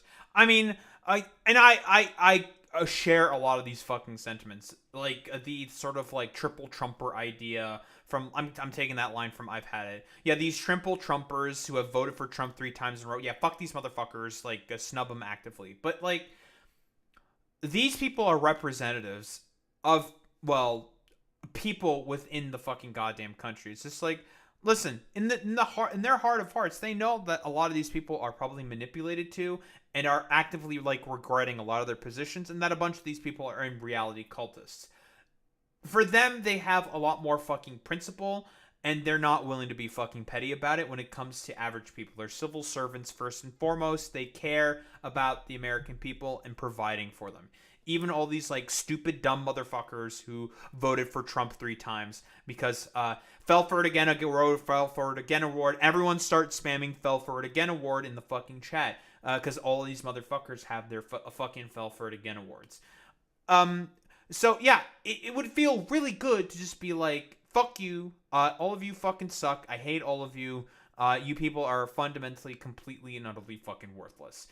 You guys should just eat shit and fucking suffer. But they're not going to say that. They're not going to do it, right? Like, like they're just not going to be like, fuck these people. They should all eat shit and die. But like, they're still Americans. They care about Americans because for people like Bernie and AOC, they just want to see what's more effective outcomes and better outcomes for the people in general, which is why they're significantly more principled than, say, I would be. Healthcare? I would hope not. I hope nobody feels that. And I think it also speaks to a big difference between someone like Trump and someone like me or someone like Bernie, which is that Trump believes that if you don't vote for him, he doesn't have to be your leader. That if you didn't vote for him, that you don't deserve good things to happen to you. I don't care if someone voted for me or not. I don't care if someone is a Republican or an independent or a Democrat. I don't care if someone likes me or not. That will never change the fact that I'm going to fight for them to have health care. I want MAGA to have health care. I want MAGA to be paid a living wage. But he doesn't want people who are Democrats, or he doesn't want people based on their political affiliation to benefit And that is the difference between a strong... So I don't 100% agree with this with AOC. He also, like, Trump hates his fucking, like, voters. He thinks that they're all fucking country blumpkins, like unsophisticated, uneducated, like shamblers, like unironically, like zombies, sycophants. He just likes their adulation. Like, that's the only thing he cares about, and just using them as a tool in order to get into power. And yeah, you're also correct, Boy Meets Mini. If you go out to a lot of these fucking rural towns and shit, and this is a criticism that I also have of More Perfect Union, they do a lot of infantilization of the rural voter. If the rural voter, these like schizophrenic freaks who are afraid of the inner city because there's too many blacks there, basically are just getting throwing a tantrum and getting more and more upset that they're losing their cultural fucking relevance, I say, good. You motherfuckers lost your cultural relevance back in the 80s. Like, no one fucking wants an economy based out of like rural agrarian peasantry. This isn't the Russia during the Tsardom. This isn't Maoist fucking pre-Maoist fucking China under the Kuomintang. Like, get the fuck out of here with this bullshit. No, we live in a modern society where our annals of power, culture, and economic opportunity in the fucking cities. New York, Los Angeles, San Diego, Miami. All of these fucking places are beacons of American prosperity and culture. Not these backwater, third world, rural fucking shitholes that these people fucking populate. And they are willing to drag down the entirety of the country, the entirety of the economy, and cause a stagnation of culture because of their fucking racism. So, fuck these people. Like, they deserve to be, the consequences of their fucking actions. You do not treat these people fucking seriously. You do not give them any grace or fucking sympathy. You take them by the collar and you drag them kicking and screaming into the modern age. That is what you do with these people. Like, you take their rotting carcasses, their rotting towns. I was wrong about you, into Senator. town. You're not cringe. You're just fucking racist. Thank you, Ryden. Very cool. I am racist. You take these rotting carcasses of towns and you bring them into the fucking light. And that is the light of American cities. That is what you do, because they are the real cultural centers of power and of economic prosperity within the broader nation that is America. That is what you do. Fuck these rural fucking peasants and dipshits. If they want to stay stuck back in the 1880s, they can stay stuck back in the 1880s. Strongman and an authoritarian. Also, by the way, like, we have Matt Nology, one of our chatters in this fucking community, lives in fucking Oklahoma. He's consistently talked about how he wants to leave the panhandle of fucking Oklahoma, which is a rural, backwater fucking shithole. All these Appalachians, young fucking Appalachians, and young people living within the panhandle and rural parts of the South, they beg to want to fucking leave their backwards, culturally decrepit, backwater fucking shithole, third world fucking towns. Consistently. This is a constant thing that fucking happens. They want to leave them because, well, you can thank the internet and this shit for that, because they have seen on social media that there is a better path forward. And Republicans want to fucking destroy that because, again, for them, all about the fucking subjugation for that. That's what it is. I'm just going to tell you, most mid-sized cities in India are better than these towns. Oh, that doesn't surprise me whatsoever, Boy Meets Mini. Like, these towns that I'm speaking to, these rural towns that were the supposed, like, I don't know, idea of Americana. Bullshit, by the way. Like a fairy tale that was told by all these, like, stupid right-wing fucking dipshits. No, the centers of culture have always been New York, Los Angeles, Hollywood, Miami, big fucking cities. Chicago, I don't know, Seattle, anywhere that's a big fucking city, those have always been the main culture, centers of culture and economic prosperity in the United States of America. Always. And a leader of a democracy. Can I just ask you quickly, though? The president, typically the military wouldn't get paid during the government shutdown, and a program that helps low-income women, moms, and babies, the president has ensured that those two get funded during this government shutdown. Do you support that? Of course, yeah, absolutely. And House Democrats also introduced legislation to make sure that they are paid as well. Representative Ocasio-Cortez, Senator Sanders, a few more questions for you. Stick with us. We're going to be right back after a quick break. You know what? Just for you, Alex, I'm rescinding Chicago because fuck you. You still haven't given us our South Side of Chicago crime report, bastard. And we are back with Senator Bernie Sanders and Representative Alexandria Ocasio-Cortez. We have a final question from our audience tonight. Representative, I'll start with you. We've got Christopher Lindsay here, who's a Republican from Pingree Grove, Illinois, who works for United Airlines. Go ahead with your question. Good evening, Senator Sanders, Congresswoman Ocasio-Cortez. It's a privilege and an honor to be speaking to you two tonight in beautiful Washington, D.C. My question to the both of you is, what can Congress do to stop pointing a finger at each other, work together, and listen to the words of Abraham Lincoln? A house divided cannot stand. Well, I mean, I can't thank you enough for invoking that quote in this. Trump is the problem. Trump. Snub him. Force him to capitulate. That's it. That's what you got to do. Moment, because I think when we zoom out and look at the degree of political polarization that we're all experiencing, I don't think any one of us likes it. I don't think any one of us enjoys that we're at a point where friends feel like their relationships are in tension, that family feels like they're in relationship in tension, that it feels like you can't say some of those basic things without it turning into a fight. It's not good for our country. And I think we have to lead by example. I think it's important for us to lead with what we think can work and the areas that we are able to find common ground and to uplift that common ground. I gave some examples earlier today. Bernie has also a tremendous bipartisan record, believe it or not, in the House and in the Senate, but that's often not what we hear about. Congress passes bills, actually, every day, believe it or not, that are bipartisan in nature. And we never hear about the actual common ground that we have and the successes that we have in that. And I actually do believe that. Well, the reason for that is because a lot of the stuff that gets passed in a bipartisan faction is really, really bad, generally speaking. I mean, there's good provisions in there, obviously, as well. Like, there is good stuff. Like, let's not lie here in particular. We can also talk about how the media has sensationalized this quite a lot, and this is also a thing that happens. But again, Trump is the main fucking problem. The Republican Party is the main problem. They are the ones that make everything actively fucking worse. Like, they are the ones who push forward with all the political polarization because of Trump specifically. Like, he has made this environment of, like, dipshit fucking fascism and is trying to do everything possible to just make, well, the environment in politics just significantly fucking worse. If we charge forward with that a little bit more. Last year I spent a lot of work preventing sexually exploited material generated by AI and protecting women and children, and I was happy to have enjoyed bipartisan support on that. But we often hear first about the things that divide us, and we rarely hear about the things that have actually united us. And so I do believe we should be leading by example, and when we have these moments of stark contrast, that we also are clear about the principles upon which our disagreements happen. If I disagree with you, if I as a Democrat disagree with you as a Republican, I'm not going to question your motive. I'm not going to question your allegiance to this country. I'm not going to question your intent and your care.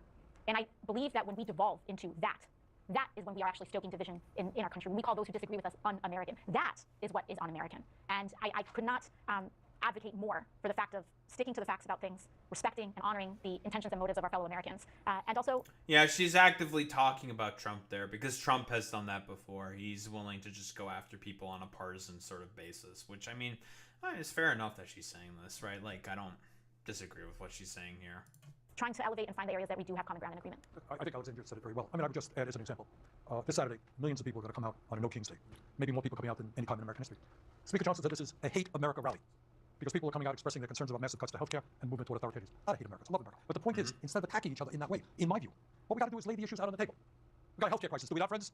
All right. We're the only country not to guarantee healthcare at all. How do we move to a healthcare system that guarantees healthcare to human right? Make sense to you? All right. 70, 80 years ago in this country, if you went to a public college or university, you know what your tuition was? Zero. And you got all of this increased worker productivity, all of the technology. People can't afford to send their kids to college. They can't afford childcare. People are paying outrageous costs in housing. How do we build the millions of units of affordable low-income housing that we desperately need? How do we save the planet for our kids and transform our energy system away from fossil fuel? Do you know that millions of senior citizens in this country are trying to get by on $15,000 a year or less? They help build this country. They fought for our country. They're in nursing homes, which are horrible places right now because they're underfunded, understaffed. We are the richest country in the history of the world. How do we provide a good quality life for our kids? Should we have the highest rate of childhood poverty of almost any major nation? Highest rate of senior poverty? Those are the issues. You disagree with me? Fine. You got a better idea than mine? Great. Let's go forward. Let's discuss those issues. Let's not attack each other personally. That we're un-American, that we hate America. That's nonsense. That just divides us. Let's come together. Let's discuss the real issues. Let us create the kind of extraordinary country that we know we can create. On that note, Senator Sanders, Representative Alexandria Ocasio-Cortez, thank you both for being here tonight. Thank you to our audience and for your excellent questions. We really appreciate them. Also, that fucking idiot used the House divided quote. The full quote is: "A house divided against itself cannot stand it. Cannot stand. I believe this government cannot endure permanently half slave and half free. It was not about compromising." Yup. Well, you're telling me that the dude in the fucking Stetson hat who's doing the fucking LARP shit, misquoted fucking Lincoln. Yeah, okay. I don't know. Like, it's a good fucking town hall overall. I mean, like, it's mostly like nitpicky stuff in terms of like messaging. But again, if we want to talk about the main people who are guiding the fucking shutdown, it's the Republican Party.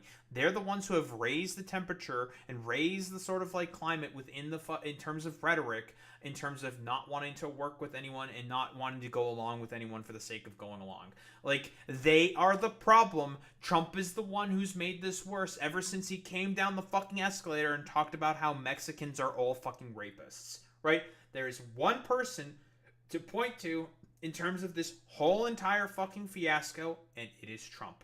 He is the main problem that has helped catalyze this particular sort of heavy fucking partisanship and having people just wholeheartedly unwilling to sort of like be willing to work with one another, and has helped catalyze this fucking government shutdown. So I mean, you know, mostly small nitpicks that I have and criticisms of Bernie Sanders and AOC's messaging, but for the most part I do agree with a lot of what they're saying. But yeah, I don't think there's really much else to say besides Trump is the main problem. He is the one that has made everything actively worse.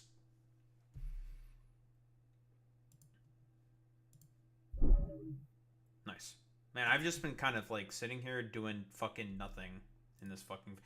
Well, it's because I have to do the fucking fight shit, the battle royale shit, and I can't do that while yapping and doing political analysis because I have to pay attention. I would have to pay attention to it, folks. I'd have to focus. And not having my fucking full screen be available is also a problem.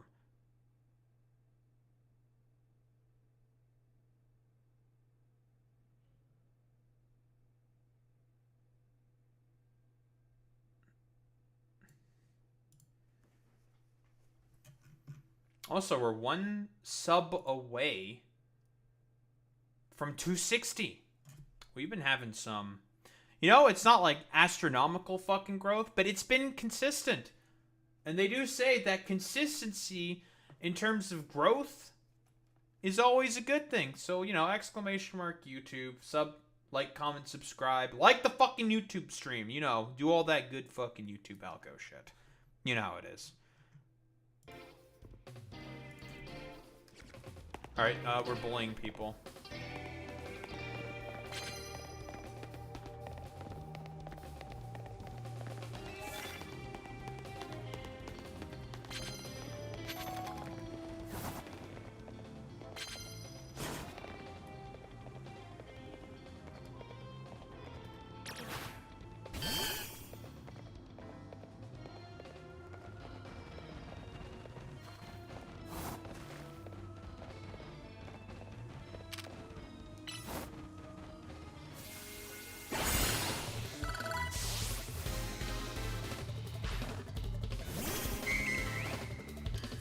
Latino.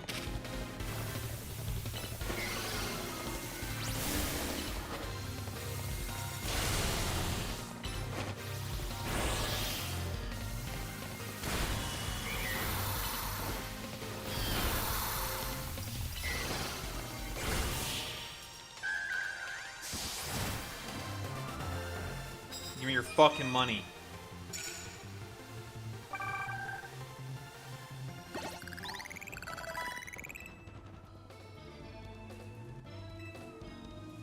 Thanks, man.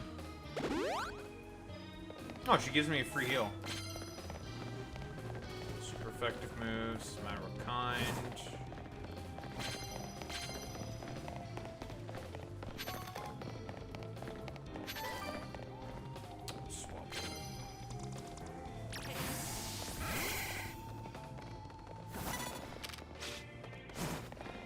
No, you don't see anything. Fuck you. You saw nothing, you lipcuck. Turn around. My patience is immeasurable.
Fuck that puto go.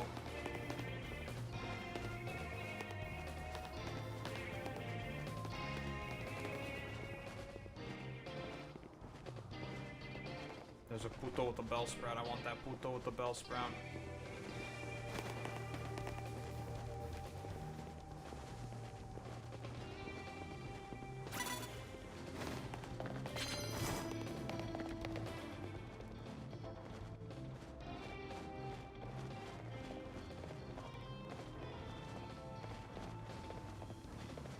That's a full baby. I don't want the full baby.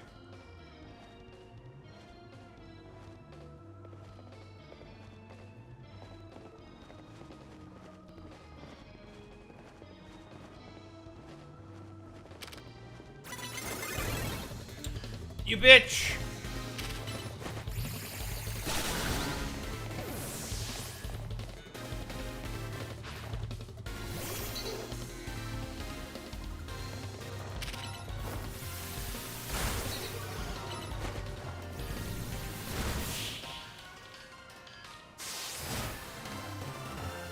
I want my fucking money. Give me my fucking money. For now, I think there's no-go zones. It's okay, we can try to sneak up on her.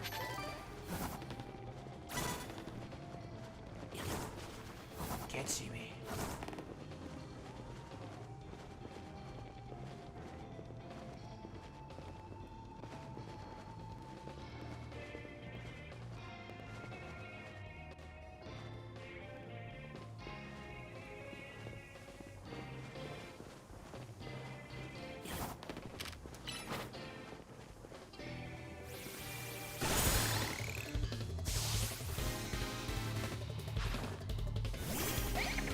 Alex, look away. Alex, look away.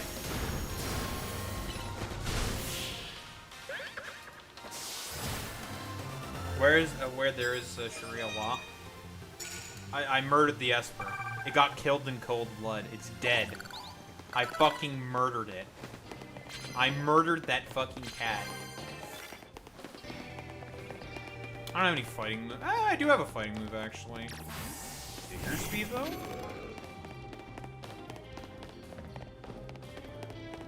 Oh, puto!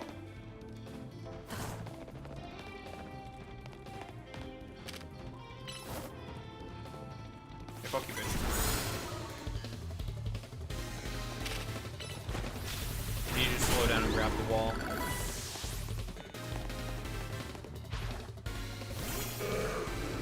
Not the Magikarp. Can I splash aid? Fuck you. Man, Diggersby not having huge power in this game makes it a lot worse. Yeah, right. Yeah, I'm gonna put all of them into a pack. They're all gonna die. I'm gonna kill all of your stupid little cats. They're gonna die. And you're gonna like it. You're gonna like it. I don't know what you feel about it, little bro. Hello.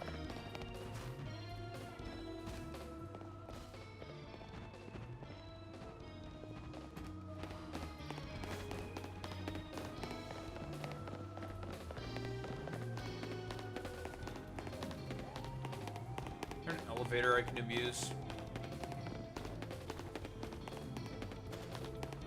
I need some form of mobility.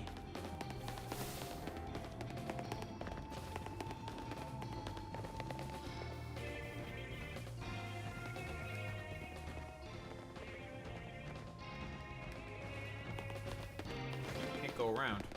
Curses.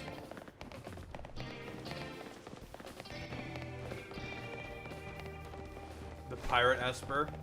Fucking that stupid bitch ain't gonna do shit. Shut the fuck up. I'm going to put it into a pack as well. No fucking mercy. I now hate all gatos.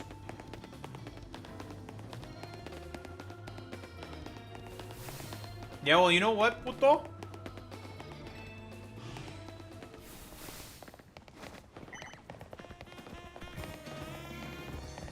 Just gonna go around.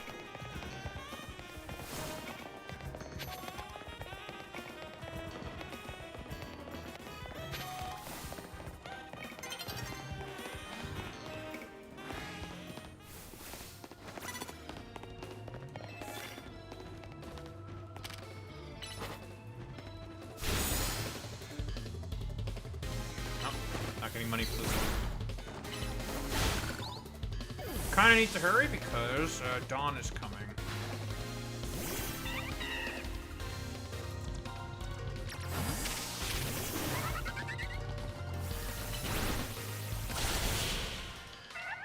That's simple attack.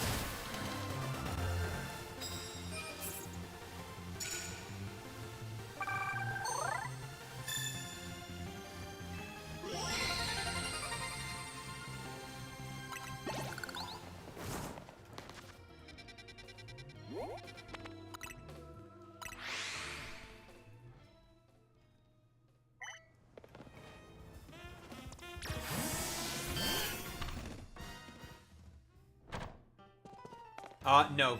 Fuck you. Have you ever considered no fuck you smile?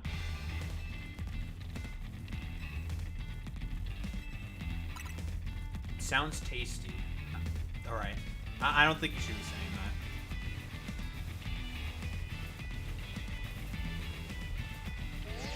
Why am I so close? Stop getting so close to them!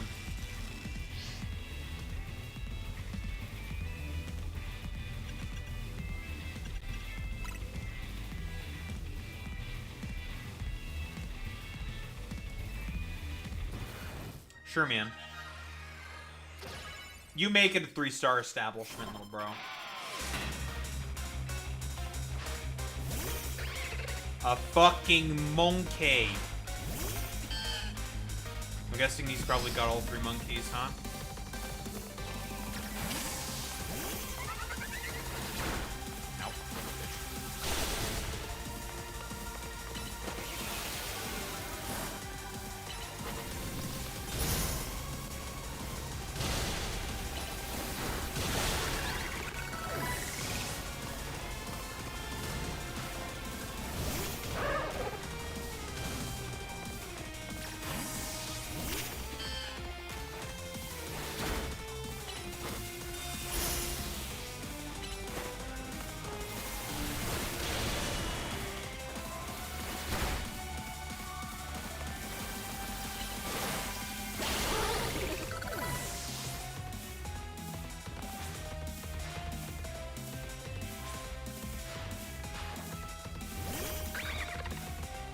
Monkey.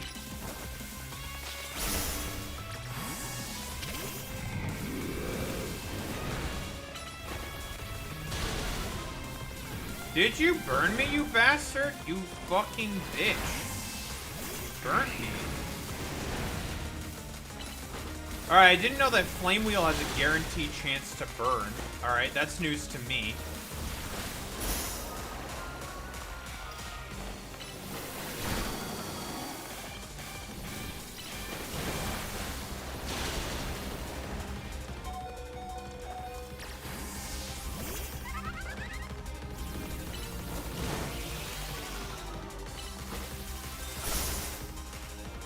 Alright.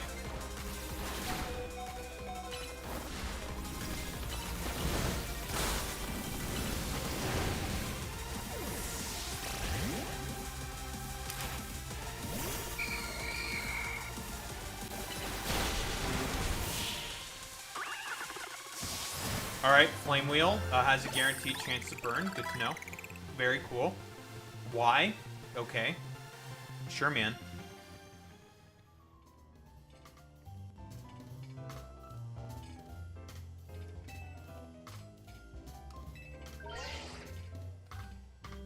Don't know since when that's the case, but alright. Cool. Lovely. Fantastic.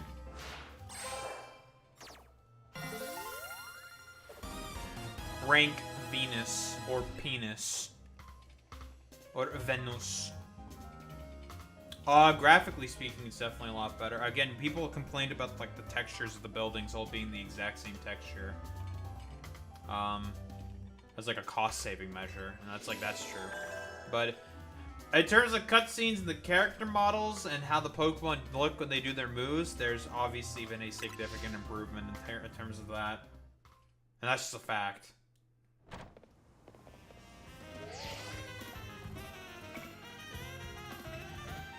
Emma.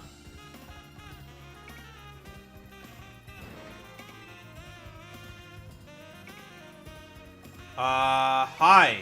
That's a dog. Hey, buddy. It's a black four-legged Pokemon. Yeah, it's a dog. Hi. Dog. Hey, big man. What's up? Hey, where do you think you're going, Buster? Where the fuck do you think you're going, Buster? I got healed for free. Let me run at this puto.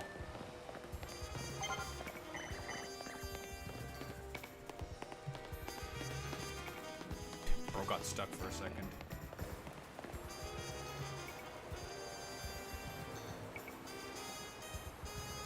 Very nice of Zygarde to wait while I'm adjusting my camera. Thank you. Thanks, Zygarde. Hey, thanks, man. Yes, puta.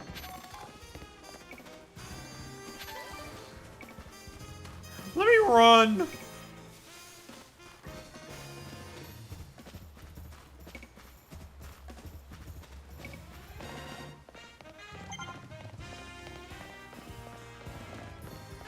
Hey, what's up? Hey, big man. Yeah, what's up? What's up there?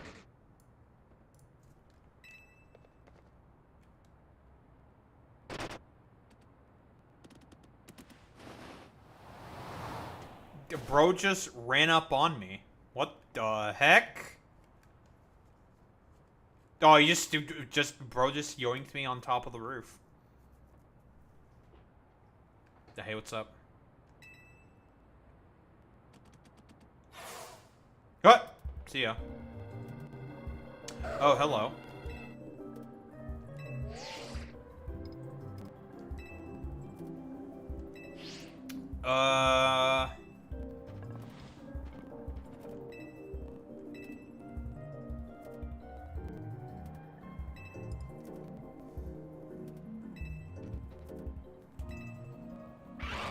He's got a fucking Lucario? Mega Ring? What the heck? I don't have a Mega right now, though. Hey, big man.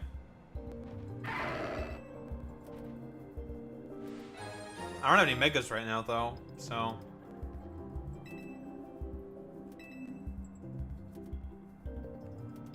Who the fuck am I gonna Mega? The Lucario? Yes, it's the Lucario.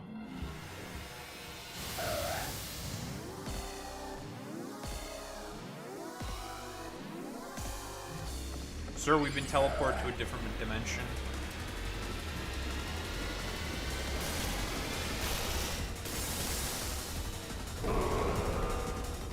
Large Mega Absol.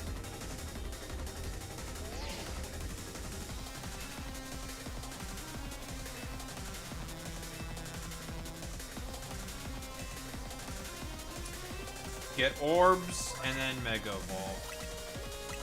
Okay.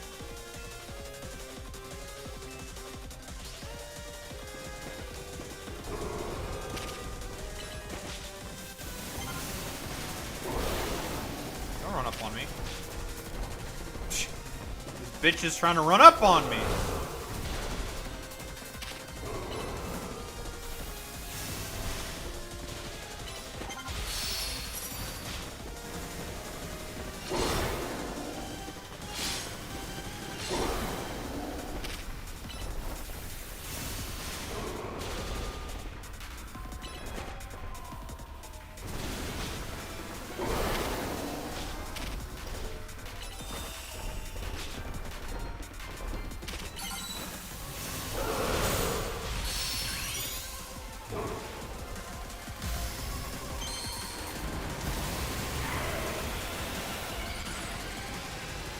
Of course they always have you use Mega Lucario first. Bastards.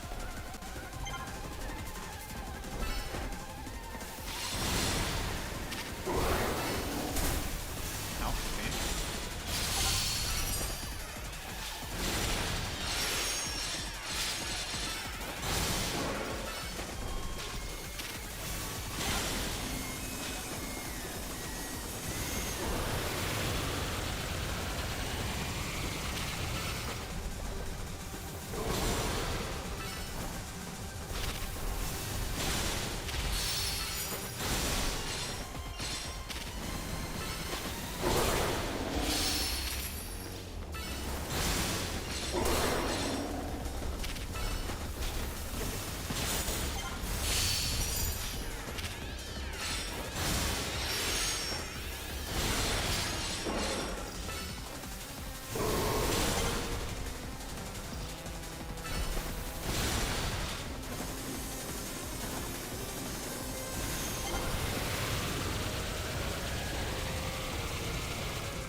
Whoa! Hello.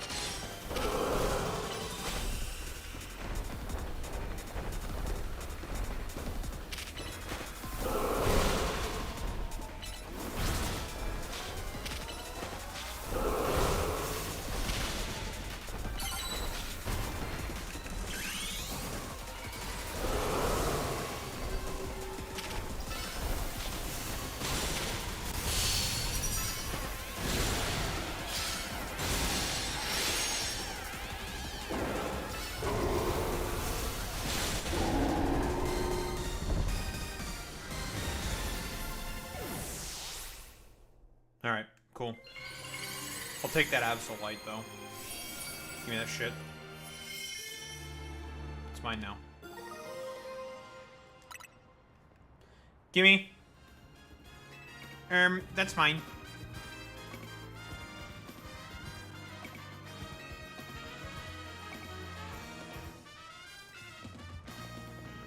Because I'm him. Duh.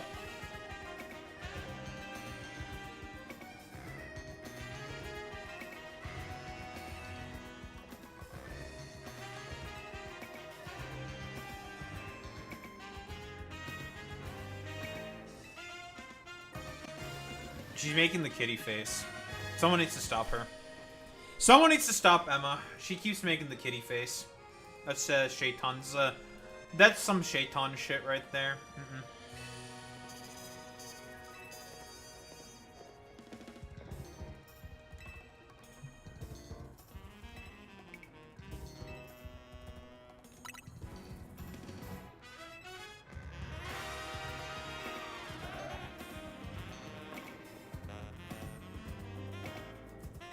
Hey, buddy. I'll take a free Absol, I guess. It's literally like the free Mega Lucario that you get in Pokemon XY. You just get a free Mega Lucario. And a free, like, Kanto starter as well. It's like, oh, free. I'll take a free Absol, sure. Free Mega.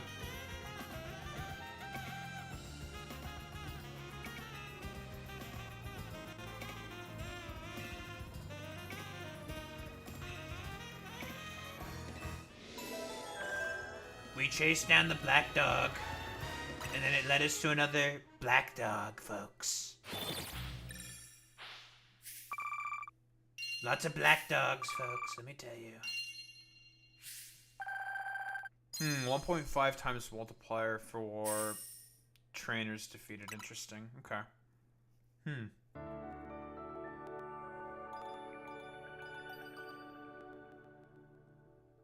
I guess we'll just use the Absol for now, because it's a Mega, and we'll probably need it. Not that it's bad, either. I got Absol's pretty solid. It's not the worst.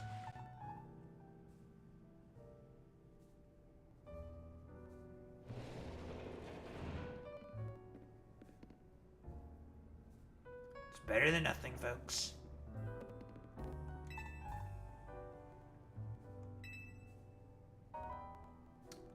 Lovely. More Pokemon to catch. More options.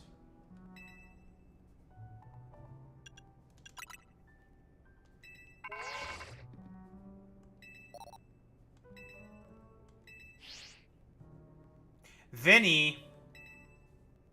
We love corporations, don't we, folks?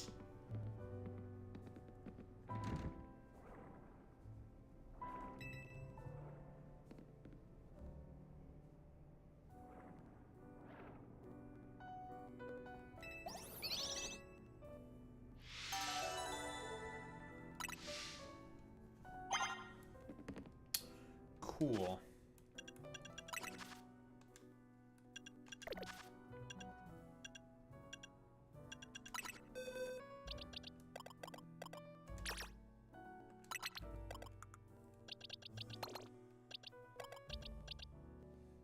It's level 30, eh?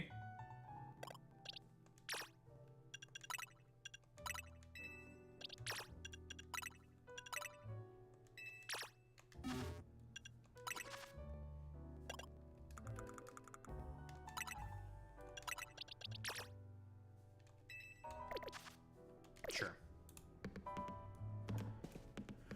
Oh boy, more research, folks. We love doing research.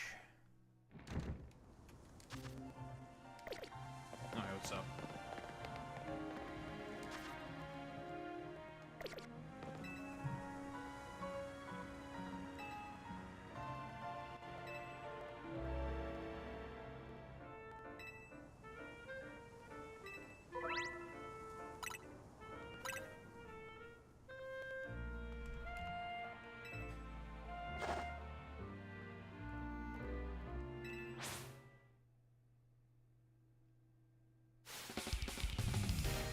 What if I don't want to use the Absol to beat you?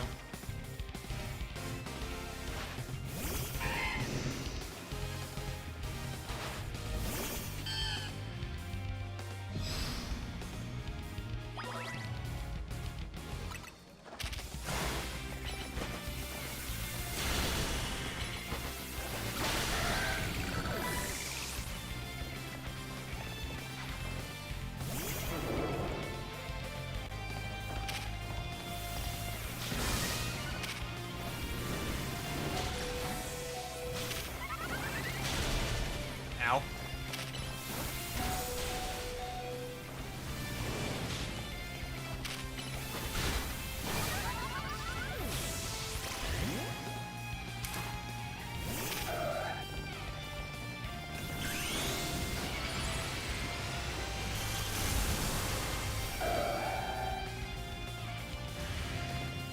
Ah, dodge the burn. Fuck you, bitch.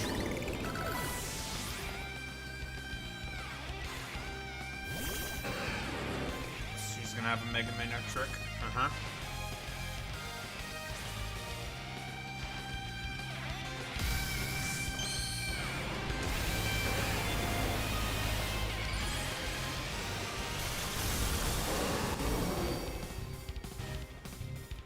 It's a fucking dog off.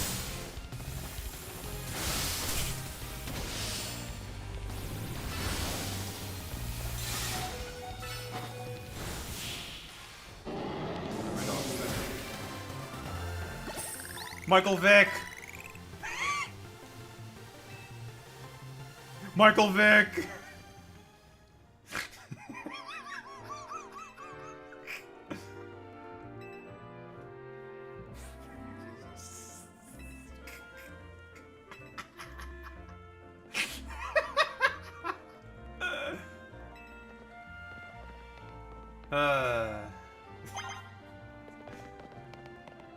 Nah, that's kind of a ridiculous statement for you to say. Why are you mentioning Michael Vick in this particular way, huh, Daho?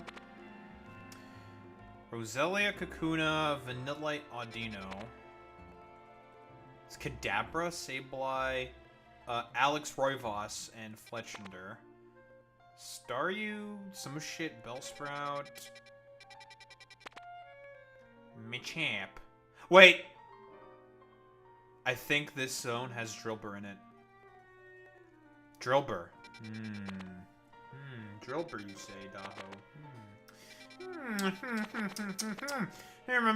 I'm perceiving Drillbur. I have more important things to do, like go to the new wild areas and catch stuff. That's significantly more important to go ahead with for now.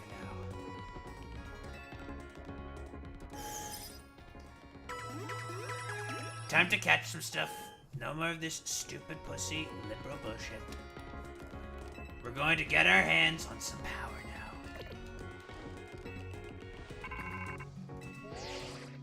now. Huh? Mabel. Sure. I think she's gonna give me a Kanto starter. I think. Because I think that's the thing that also happens. You get Kanto starters. I mean, I'm a quarter of a way through her fucking research shit. I mean, I do get pretty good rewards. I get some pretty decent moves. The next one I'm gonna get a Psyshock. Psyshock is a good move.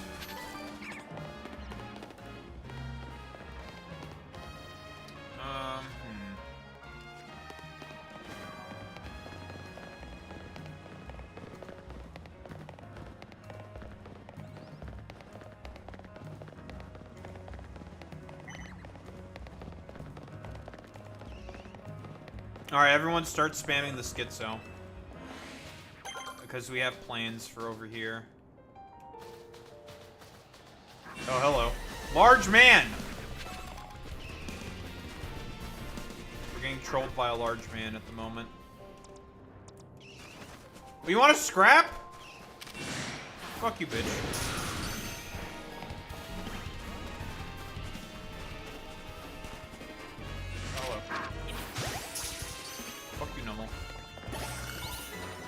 Got a Nummel.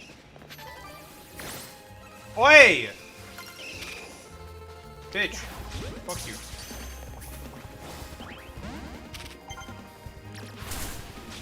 Oi! Get away from me.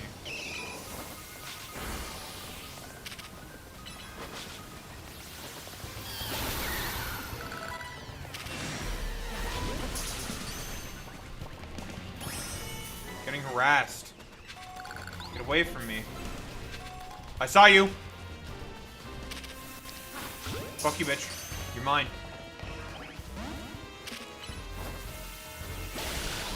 You're mine. No, I don't want you. Yes, we've acquired great power. And I will not be using it responsibly. Man, there's a lot of men here, huh?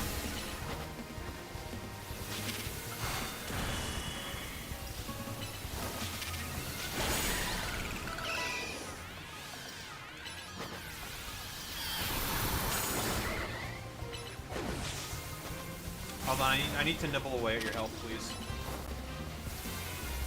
Fuck you. Take rock again. Fuck you.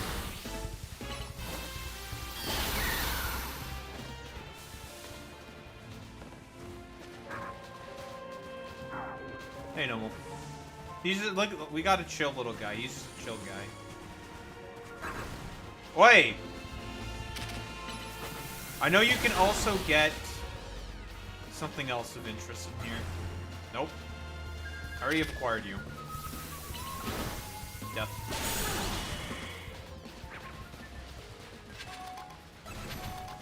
Nope. Wait! That's a drover. That's also a drover.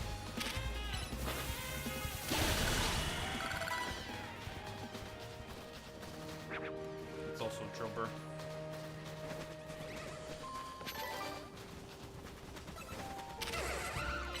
What, you wanna fucking scrap? Fuck you. Give me your health. That's my health.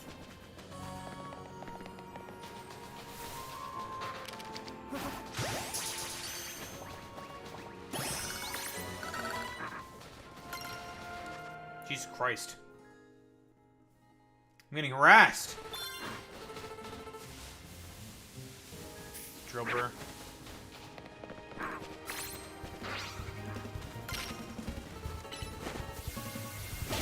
Fuck you. Drover.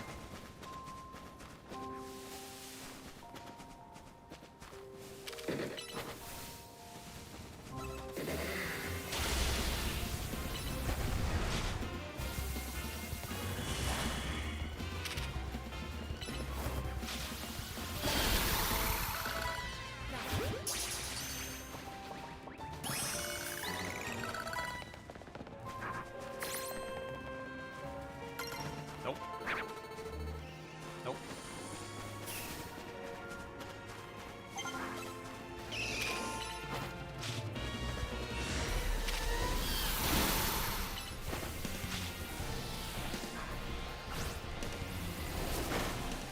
Oi! Big puto, get away from me. Not interested. Nope. Bye-bye.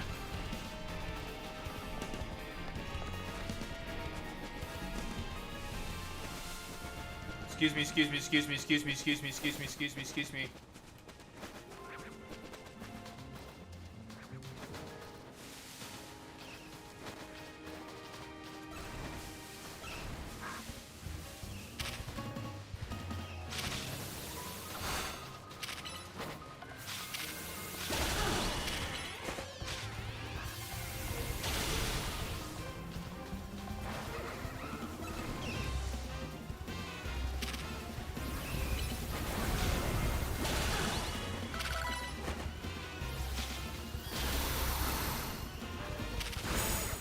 Wait.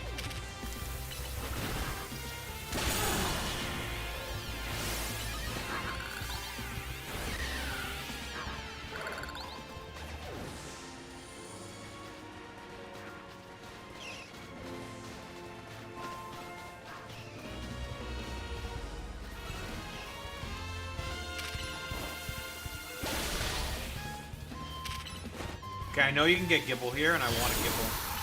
I want a Gibble.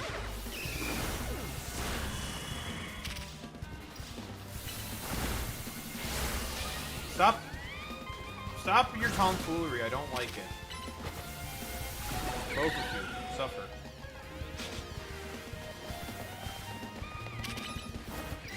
Death.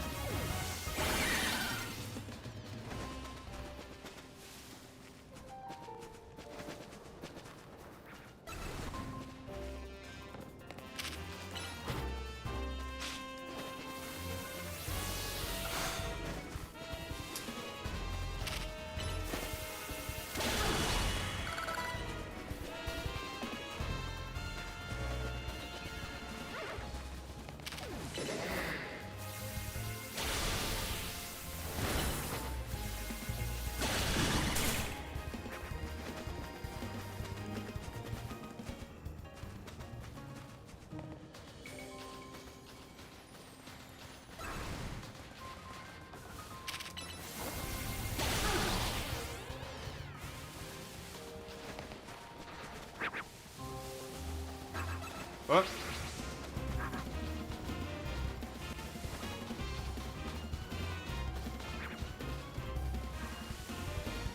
I'm getting unlucky right now. I want the Garchomp. Or I want the Gibble. Nope. Why am I never lucky, man? I'm leaving.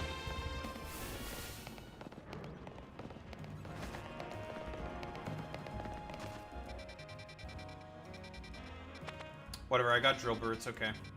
Worth. Worth. Worth, got Drillbur. It's worth. Okay, I'm leaving. Fuck you, I hate you. I hate all of you.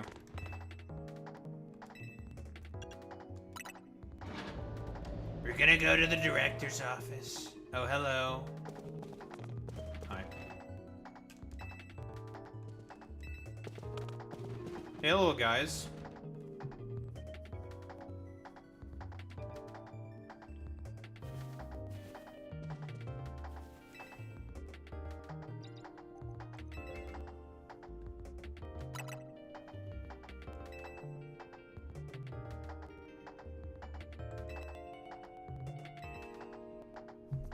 Give me.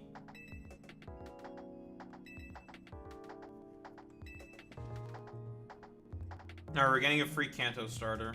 Which free Kanto starter do we want? I don't know. I've already grass type. I don't know if I want to stick with Meganium. I mean, I'm going to use Mega Venusaur in my main playthrough because Mega Venusaur is busted. Bussin'. No, for real, no cap. I would like a better water type. So I'll take the Squirtle.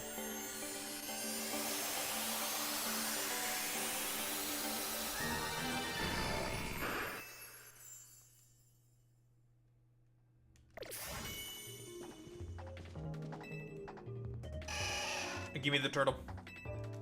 It sure is.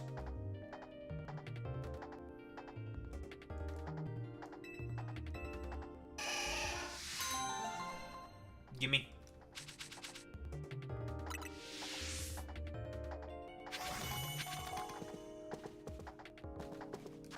I know you can catch the other ones eventually. Okay, now we have an actual water type. Serious? Why so serious?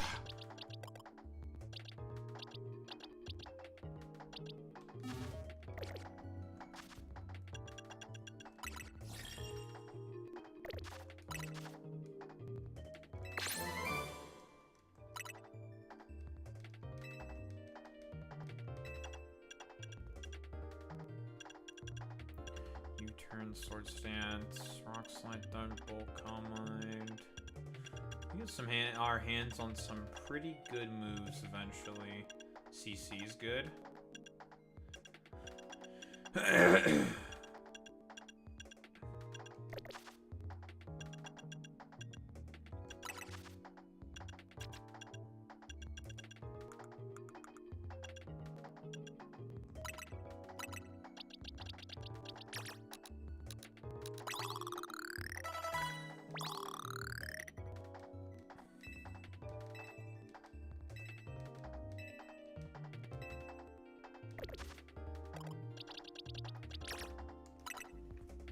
Lovely.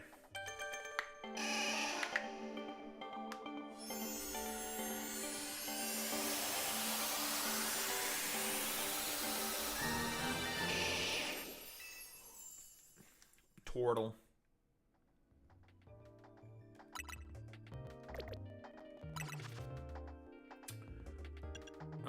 What is this? Water Pulse? Oh, this is Icy Wind. And this is Bubble Beam? Yes. That is a-okay for me.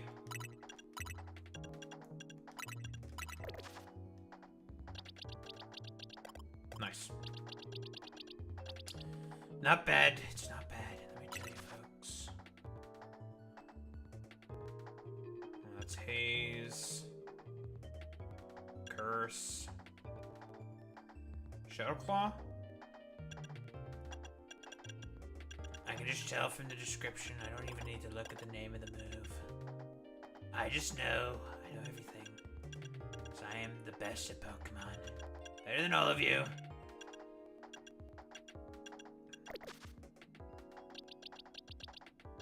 I have no idea how you're supposed to evolve any of these trait evolution motherfuckers, but we'll figure that out eventually. Alright, cool. We got a Wartortle now. We have an actual water type. We have an actual water type. No more fucking doo-doo furnace.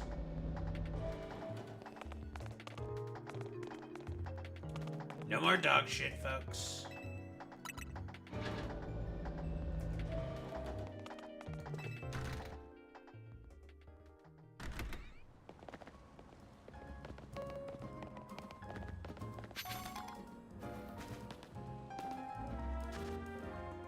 It's about as good a time as any to stop for now, I think.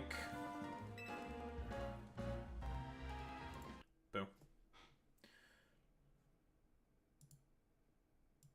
Lovely.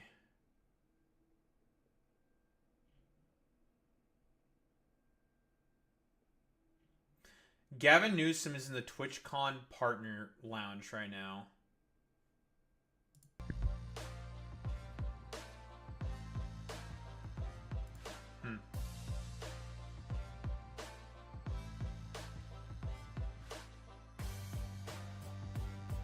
Some streamers declined to meet him because they weren't letting the creators stream the one-to-one meetings, apparently.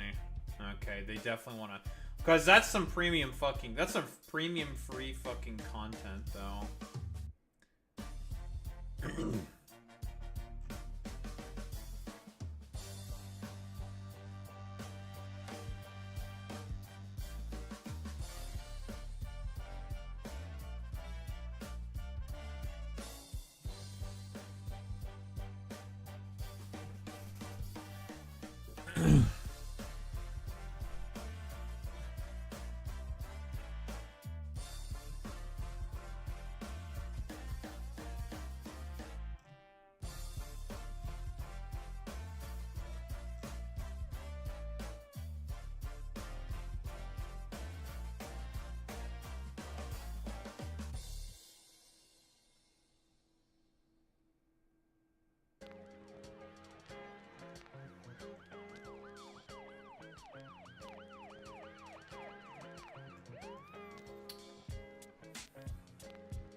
Huh. Some freak assaulted Emiru at TwitchCon. Just walked up and, tried to fucking kiss her or some shit. Very cool and very good.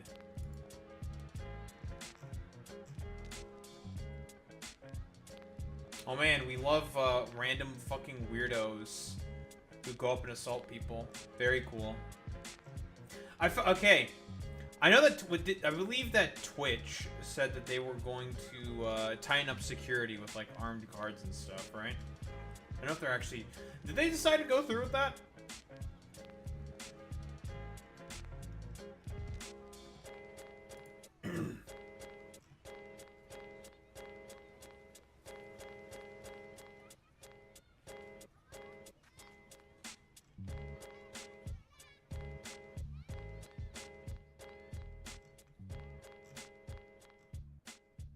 That's fucking crazy.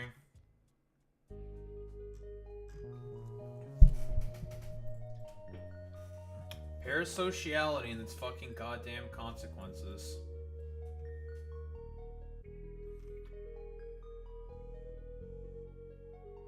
Asmon will say he's a lib. This is all Hassan's fault. I don't think Hassan fans are going to randomly go up and kiss random fucking Twitch streamers or something, huh? Security for sure. That's justifiable.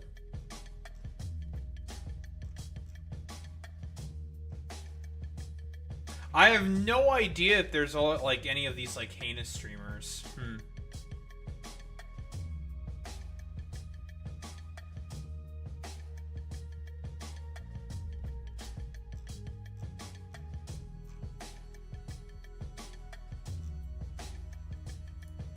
That's pretty wild, though, I have to say. It was 2 in the morning. What the heck?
Strange, strange, strange behavior. Parasociality. The fuck is that? Well, that's pretty fucking terrifying.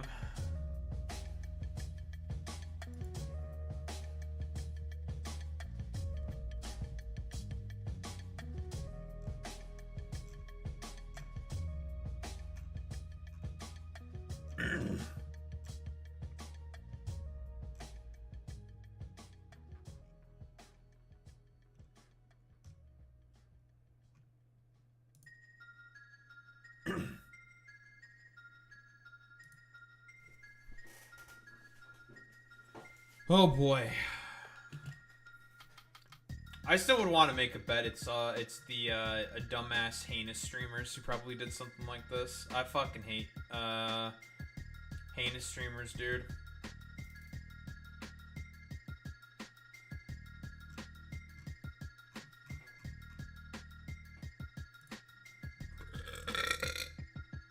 Excuse me. Jesus. Alright, let's get our favorite fucking dipshits. Oh, right.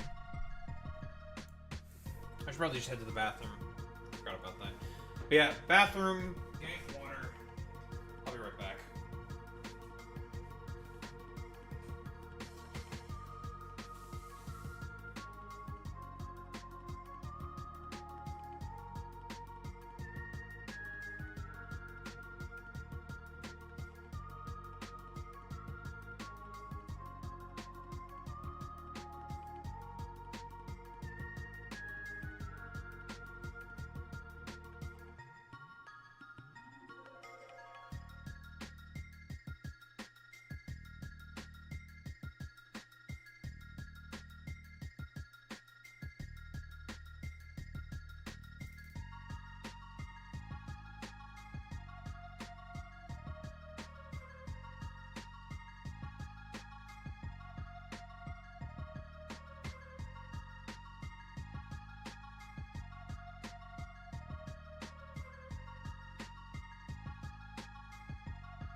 We are so Barack Hussein Obama.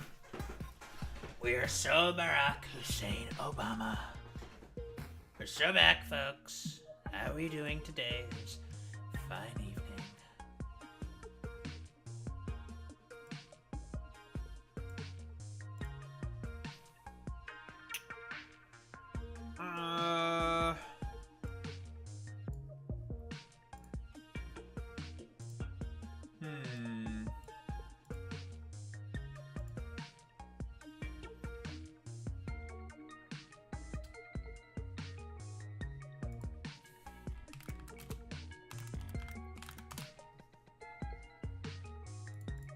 Change the category as well.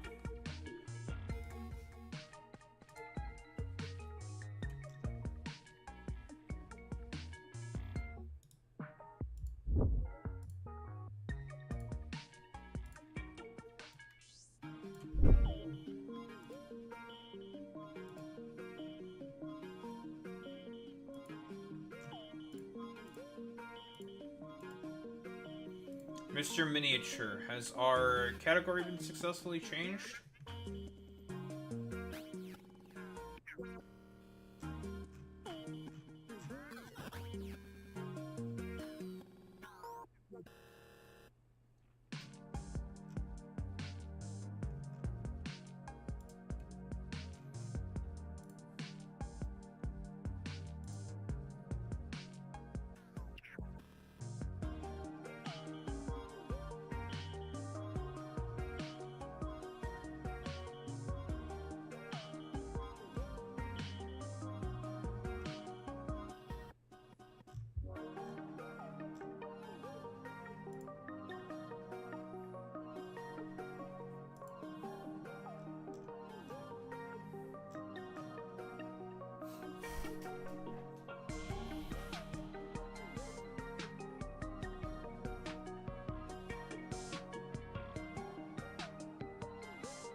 Sabrina Carpenter selected Transgender Law Center as one of the beneficiaries for the second leg of her short and sweet tour through her official fund. Sabrina Carpenter Fund also includes LGBT National Help Center, the Jed Foundation, and Best Friends Animal Society. Well, that's nice that she seems to be pro-trans. Very cool and very good.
Just mostly trying to think of other shit to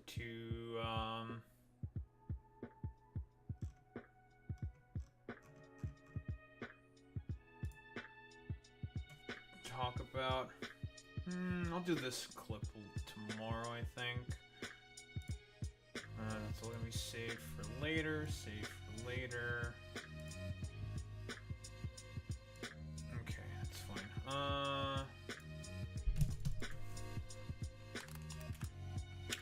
John Bolton indictment.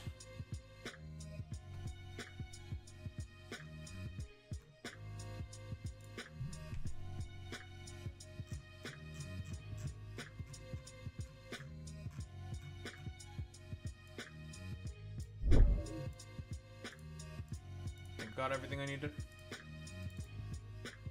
Oops. I don't care about that. Yeah, it's fine. That is okay.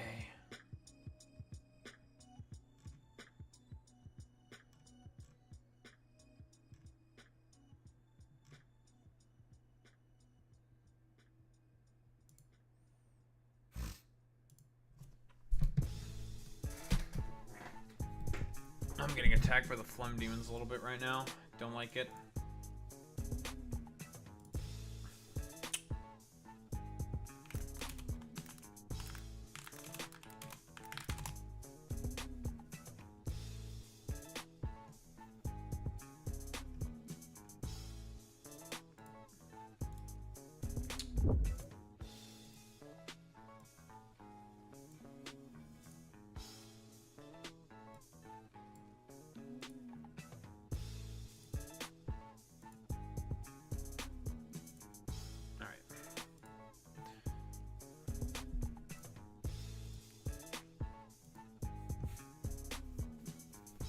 Alright, Boy Meets Minnie, it's your favorite mold man. We're gonna talk about the mold, but I have a hole in my sock. I have to throw out the sock. I have to throw out this sock, folks. Very important. Can't be having holes in our socks. That's a very long sock. Why the hell do I not have another sock? Getting holes in my socks, I don't like it. Ass man. Oh yeah, ass mold. I think Boy Meets Minnie's dead. He died for our sins. He died like a dog.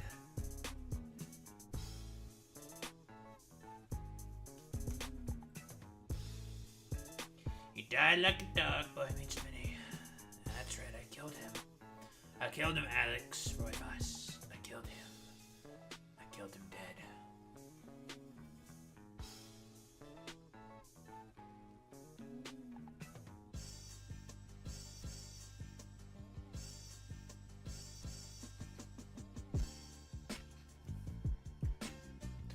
I killed more than just one Esper.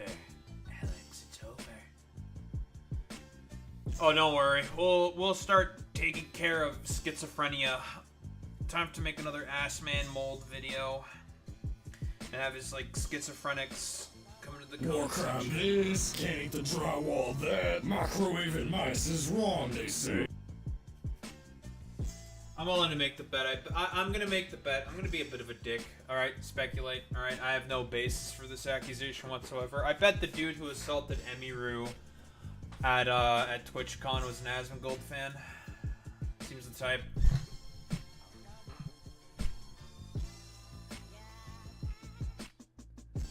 That's crazy. By the way, it's day one of fucking TwitchCon. Many of the prominent women streamers say that they do not want to go. I know that Hassan also said he doesn't want to go because he doesn't want to deal with all the schizophrenics that are inevitably going to go there, which is understandable. A lot of women say that they do not want to be there. They do not want to go there. Immediately fucking assaulted. I mean, okay. Should be fairly obvious, though, right? Parasociality, loneliness, all this fucking bullshit, the broader consequences of all this, right?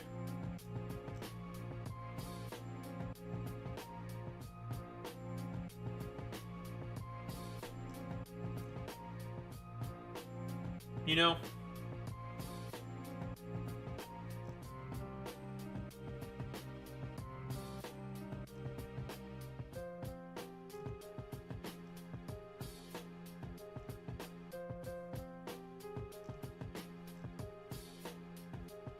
Can't wait for the Swell Entertainment review of it, Lamel, unless she's avoiding it too. It's gonna be interesting to see what a lot of the women streamers say about it. That's gonna be the real question.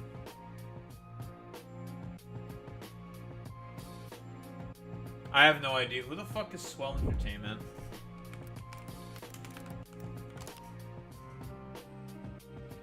Oh. American YouTuber for commentary and review videos. Gotcha, gotcha. I tried blank so you don't have to. Reviews conventions.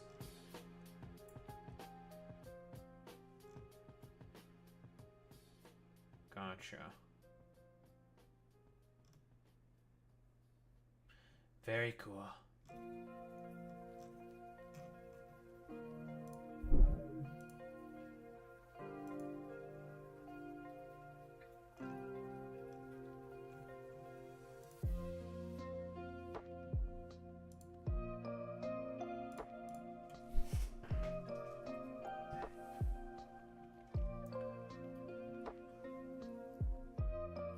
First heard of her when she reviewed the Las Vegas GP. All you damn fucking racists.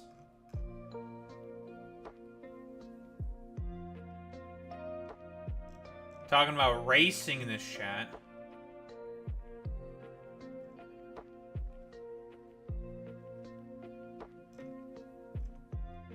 Fucking racing.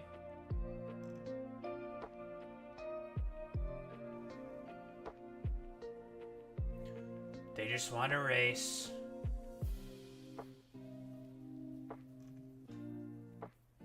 We love to race.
Race in downtown Chicago went 5 mile. If anything, might have improved traffic. Amazing.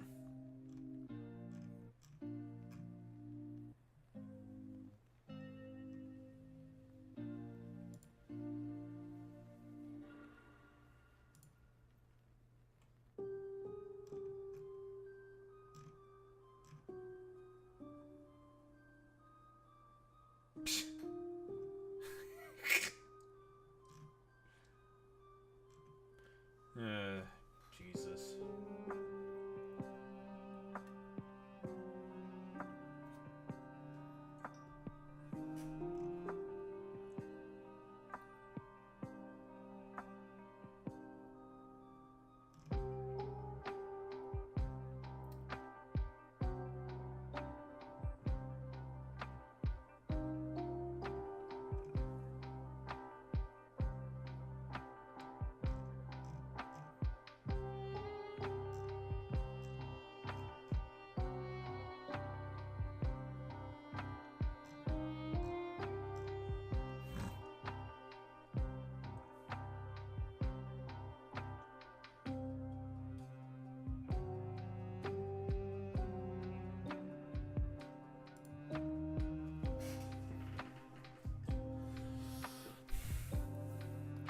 Hours from Chicago. Road America's 2 hours from Chicago and Wisconsin, one of the best tracks. Amazing.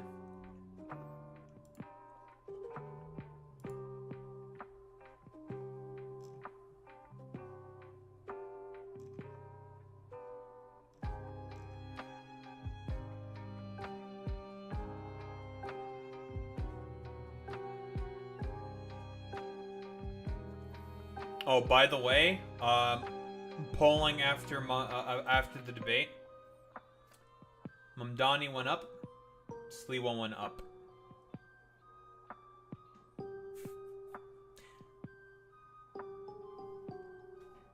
It's over. It's over for Cuomo. Like, I don't think that's gonna. I don't think this. Like, it's fucking. It's in 2 weeks, the election. Like, it's not looking good. I mean, Cuomo is too much of a whiny loser little baby bitch beta. People don't like how much of a loser bitch he is. Because he's bitchy and he's a loser. Yeah, fucking crying about Hassan Piker on the debate stage is actually genuinely insane. Like, did he really think that that line was gonna go hard? Zoran had such better fucking, more memorable fucking lines on fucking Cuomo. Like, it's cooked. It's over. Anywho, it's insane actually, just how bad it is. We gotta spit out and take care of the phlegm demons.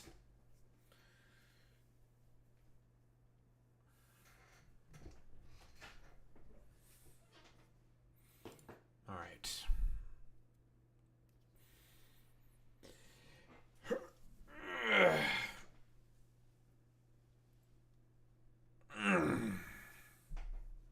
What do we have here?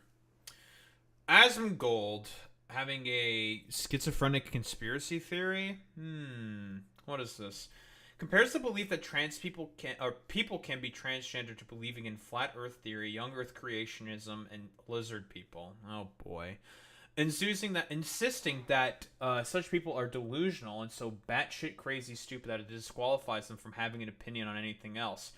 This is coming, by the way, from the dude who used a dead rat as an alarm clock, who basically had his mom, who had COPD, living in that toxic infested shithole that he barely fucking cleans. Keep in mind, COPD, that's a respiratory fucking disease. And, like, you want to fucking talk to me about people being fucking delusional and batshit fucking crazy stupid? Yeah, bro, totally. Like, I think it's even mentioned here. Asmongold allowed his COPD-ridden mother to wallow in mold and animal carcasses because he was too busy playing WoW to clean the house they shared, instead placating her with the cigarettes that would cause the O2 explosion that put her on her deathbed. Like, honestly, it's just fucking elder abuse with this motherfucker. Actually fucking insane, by the way. But, yeah, whatever. Asmongold thinks that, you can have your mom with a respiratory disease live in a fucking dirty, shitty household, use cigarette smoke to replace all the fucking mold that's going into her fucking goddamn lungs, and instead, just be like, oh, Mom, I'm playing fucking WoW. I can't clean this fucking moldy, crusty shithole of a house that I fucking currently live in. Nice fucking meme. What is this? No, the transgender ideology stuff is not a mountain out of a molehill. It's basically a molehill that people are just fixated on. I know that it's a very small issue, but I would view it in the same way as I view flat Earth. The reality is that So here's the thing. His initial analysis is correct. People are making a mountain out of a molehill when it comes to trans stuff. But comparing it to a schizophrenic conspiracy theory like a flat Earth theory, which is not a fucking goddamn, like, proven in scientific data. If I wanted to go and search up scientific data proving that trans people are real, gender is a fucking social construct, I can do that, and we can find stuff from a lot of American scientific institutions.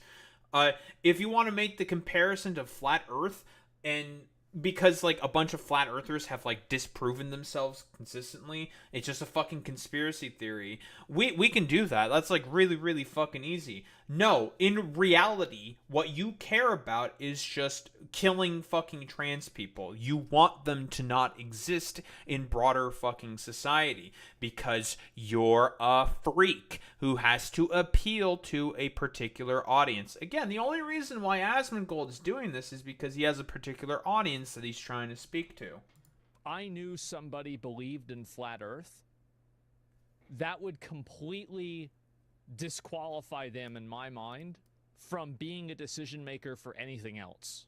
Okay, because sure. their decision-making faculties have been compromised. Again, keep in mind this is in comparison to trans people, who are people that exist. They are out there. There's a bunch of them. It's a small percentage of the population, but 1% of about 350 million is still 3.5 million people. That's quite a lot of people. You'll probably have a chance meet with one at some point in time in your life. It'll happen. It'll certainly happen. To again compare the belief that people think that trans people are people who deserve rights and should be able to participate in society like anyone else, to a conspiracy theory which has been proven wrong time and time and time again, is fucking delusional. But then again, like I said before, this is the exact same motherfucker who had his fucking mom with a COPD in his fucking mold-infested fucking house. So again, like, he has no fucking place to talk about what is good and what should be okay for people to think and believe. Like, this motherfucker should not have any opinion on anything. Again, same motherfucker who also got banned for 2 weeks for saying that Palestinians are from an inferior culture and that Israel is the mightier power in the fucking conflict, so therefore they should be bombed. He defended the fucking Nazi book burnings. He also fucking, or maybe not defended 100%, but downplayed the fucking Nazi book burnings. Coming up with the wrong, idiotic reasonings for why the book burnings fucking happened to the Institute of Sexology and of Magnus Hirschfeld. And also, not that long ago, advocated for protesters to get shot. Oh, but Daho, they're fucking violent protesters. Doesn't fucking matter about if they're violent protesters or not. Now, because he advocated for them to be shot with live ammunition, very likely to fucking kill them. You want to know who fucking did that shit? Bashar al-Assad. And guess what? Who must go? Assad must go? Oh, he's gone now. It's not replaced with something much better, unfortunately, but that's a whole other fucking tangent and a query we can go down along. If there's protesters being violent, police have a justification to crack down on said protesters. That's fine, like, whatever. Who the fuck cares about any of that stuff? Despite the fact that consistently police tend to be the main instigators for us to making protesters violent, but again, that's a whole other fucking story. Honestly, like you're saying, Boy Meets Minnie, he just wants another fucking Kent State. And for those who may not know, because Asmongold has the memory of a goldfish and does fundamentally zero fucking historical analysis, then there was a huge student-led protest at Kent State. I believe this was in reference to the Vietnam War. You can correct me if I'm wrong. And the president at the time deployed the National Guard in order to shoot a bunch of fucking student-led protesters in 1970. It was in relation to Vietnam, if I recall correctly. Thank you, Boy Meets Minnie. Yeah, and a bunch of students got killed by the National Guard. It's seen as a moment of shame for the United States of America. But then again, Asmongold is a shameful, like, wretched, miserable human being. And so he's okay with continuing to play into the American century of shame. And I think transgender is another good example of that, especially whenever it comes to minors and it comes to sports. Dude, who the fuck cares about transgenders in sports? Aw, man, there's like 3 transgenders playing in a fucking sport, bro. And we have to play into, like, the schizophrenic conniption that all the conservatives have about 3 random transgenders in sports. Like, who the fuck cares about this, dude? Play into a media narrative because, again, he has a fucking audience he needs to appeal to. Also, like, again, trans kids are trans. What, you want to basically murder off Blair White, who tried to do the whole pick-me shit? I mean, they've completely dropped her at this point, like, for further insulation. I believe she even moved back to California from Texas, funnily enough, because of just how bad the laws that Governor Greg Abbott is fucking passing. She had to move back to California. Objectively fucking hilarious, but whatever. Again, This is coming from the same dude who's just trying to appeal to these stupid far-right freaks and incels who are just mad about the fact that Stacy chose Chad and Tyrone over them in fucking high school. So they have to take out their fucking resentment on minorities. Like, it's completely fucking stupid. What it really is it's a benchmark of this person is this delusional that they think this thing that is so far removed from reality that it provides a frame of reference that this person cannot be allowed to operate and be expected to operate as a rational actor. Again, this is coming from the same motherfucker who advocated for protesters to be shot with live ammunition, who advocated for, not advocated, but rather said that Palestinians are born out of an inferior culture and that Israel is totally okay with bombing the shit out of them because they are the stronger power in this particular instance, and also basically use the exact same neo-Nazi fucking talking points for saying that that basically defend the burning down of the Institute of fucking Sexology by Magnus Hirschfeld. Fucking nonsense, dude. It's illogical. It's completely illogical. Except that's the it's reason not. why. How many fucking goddamn scientific institutes say that trans kids are real? They are real, and they should be fucking protected and given all the exact same civil rights protections as any other fucking human. We can fucking take a look into the amount of scientific institutions that say that this is the case. You are delusional. You are trying to be the head of a fucking hate movement because there's money to be made there, at least for the time being. I can't, like, who wants to make a bet that as soon as conservatives lose their sort of cultural prominence, which is already losing its prominence, this motherfucker's going to make the stupid fucking pivot to some other fucking random, like, enlightened centrist fucking bullshit. It's going to happen, guaranteed. Like, the only reason why he's making these anti-woke points that he's making right now is because it's profitable to do as such for the time being. Why the transgender issue matters so much. It's like people who believe the Earth is 6,000 years old, or people that believe it's flat, or people that believe that there's like lizards living in the center of the Earth and they're the ones controlling everybody here. Like, these ideals are just so batshit crazy.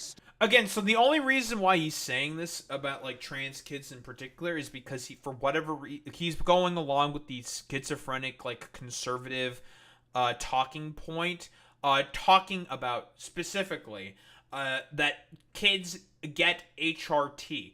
No, they fucking do not. Only in extreme circumstances do trans kids start getting hormone replacement therapy. They start getting fucking hormones. And this is after God knows how many approvals, not only by the state, by different psychologists, by different doctors, by their own fucking doctors, and their family also has to give approval for that as well. Otherwise, if they're 18, the barriers to that entry become significantly lower. However, there are still a bunch of other approvals that you have to fucking get in order to be even able to think about starting to get HRT. Let's not even talk about any of the different surgeries that some of these people may also want as well. Lots of different approvals have to be given. So, yep, and in the meantime, yep, puberty blockers for the time being. Because again, puberty blockers, I don't know how many fucking times this has to be said, totally fine for trans youth to also take, and it's in a lot of instances is also taken by a lot of Hispanic people and also a lot of fucking black people. Why? Because it's I forget the name of the sort of like genetic deformity disease. It's a fucking thing where a lot of minority people tend to go through puberty much faster and much earlier than in comparison to a lot of kids in school, so they will be prescribed puberty blockers. So then they can start to have puberty at like a normal fucking time. And this is one of the applications that puberty blockers are used for. Of early onset puberty, I believe that's what it's called. There's instances of people who get puberty much earlier, which causes consequences and problems for their body if they're getting it way too fucking early. And again, Here's the thing with puberty blockers. If a trans kid's not trans and they think that they're not actually trans, you stop the fucking puberty blockers and they go through puberty normally. It'll just happen at a much, much faster rate. And that's perfectly fucking normal. Totally fucking normal. Nothing wrong with that whatsoever. It's completely fucking reversible. But then again, this schizophrenic freak, this roach, this fucking, piece of shit over here, thinks that trans people aren't fucking human and he just wants them to suffer. That's all that it is with motherfuckers like Asmongold. He's just a hateful little fucking freak. Stupid that they provide a frame of reference that disqualifies that type of a person from having the opinion on anything else. I guess every single scientific institution is disqualified in the minds of Asmongold because they all have the pro-trans affirmative position. It shouldn't... honestly, you should have rapport with people like flat earthers and young earth creationists than Asmongold, because they too also don't believe in scientific inquiry and study. Just some food for thought there. For every American in this country. If not for the injunctions case, we would be here talking about another great decision that came down today. It's an the indication of Trans Books broken case, logic. which Yes. restores parents. It's not. You have not proven any of your fucking positions in the affirmative saying that trans people are not fucking real. You have given no fucking arguments within this stupid idiotic fucking screed. Oh, but it's out of context. It's out of context. Okay, then fucking post the context, you stupid fucking lazy ass bitches.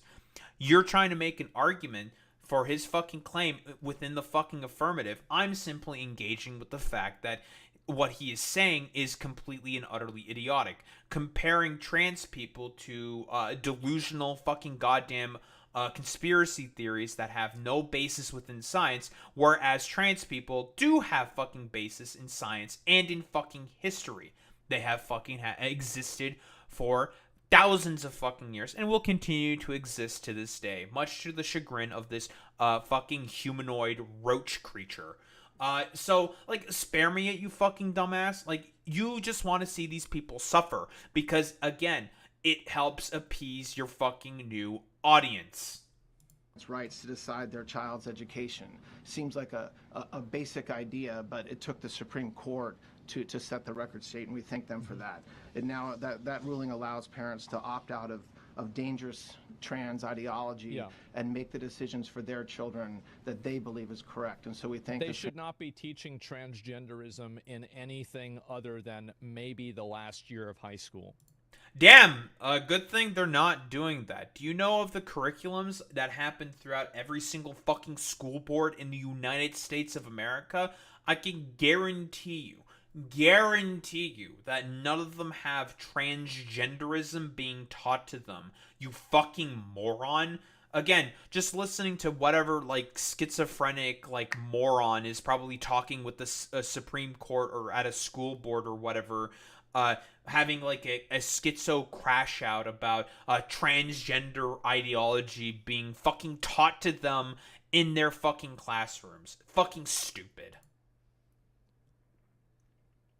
Children should not be getting exposed to transgender ideology.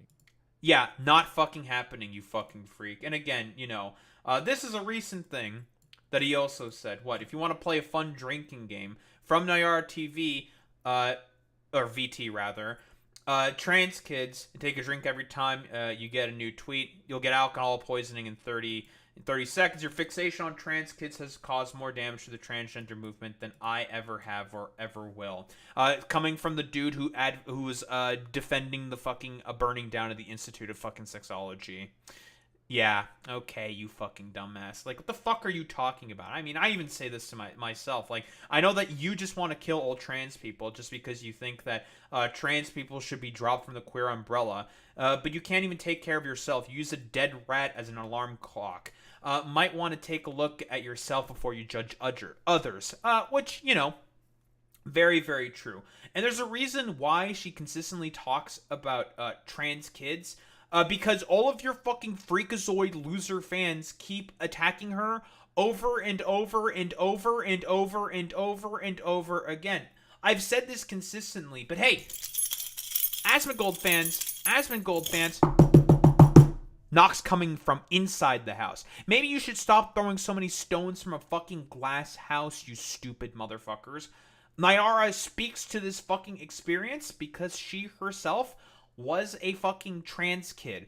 So she's going to fucking talk about her experiences that she had in her fucking life. What experiences do you have from the fucking, like, little roach freak? The fact that he's a dirty fucking weirdo who pretends he's the bastion of a Western civilization. Yeah, that's the legacy that everyone's going to remember this fucking loser and weirdo. Basically just being the exact same stereotype of a fucking World of Warcraft player from fucking South Park, for fuck's sake. Except, honestly, he's probably much worse. The fucking South Park fat-ass, zit-faced loser who's playing Warcraft all the fucking time, his house was actually fucking cleaner than Asmongold's. Asmongold's was way more fucking disgusting in comparison to the fucking South Park guy. Like, let's be fucking honest here. But yeah, fucking spare me at Asmongold.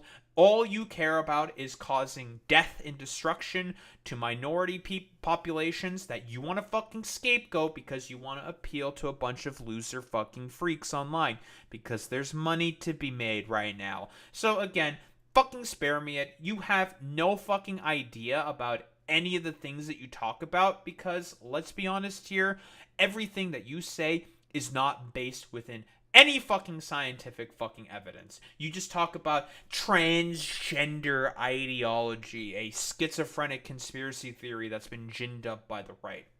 Don't think there's really much else to say besides, you're a fucking freak, Asmongold.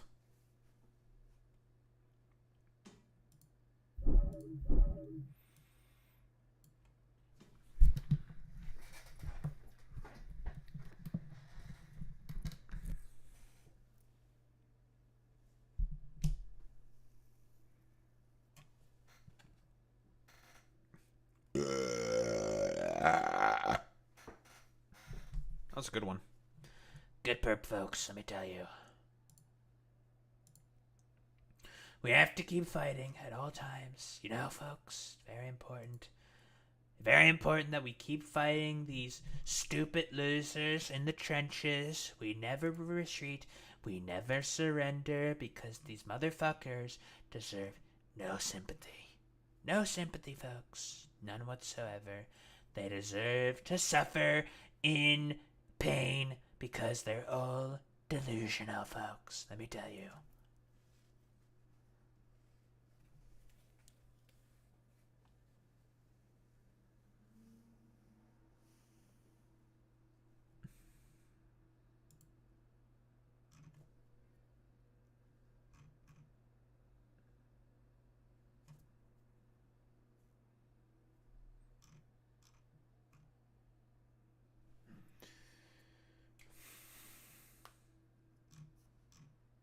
Oh, there's an interactive map that already exists for Legends ZA for every wild zone. Interesting.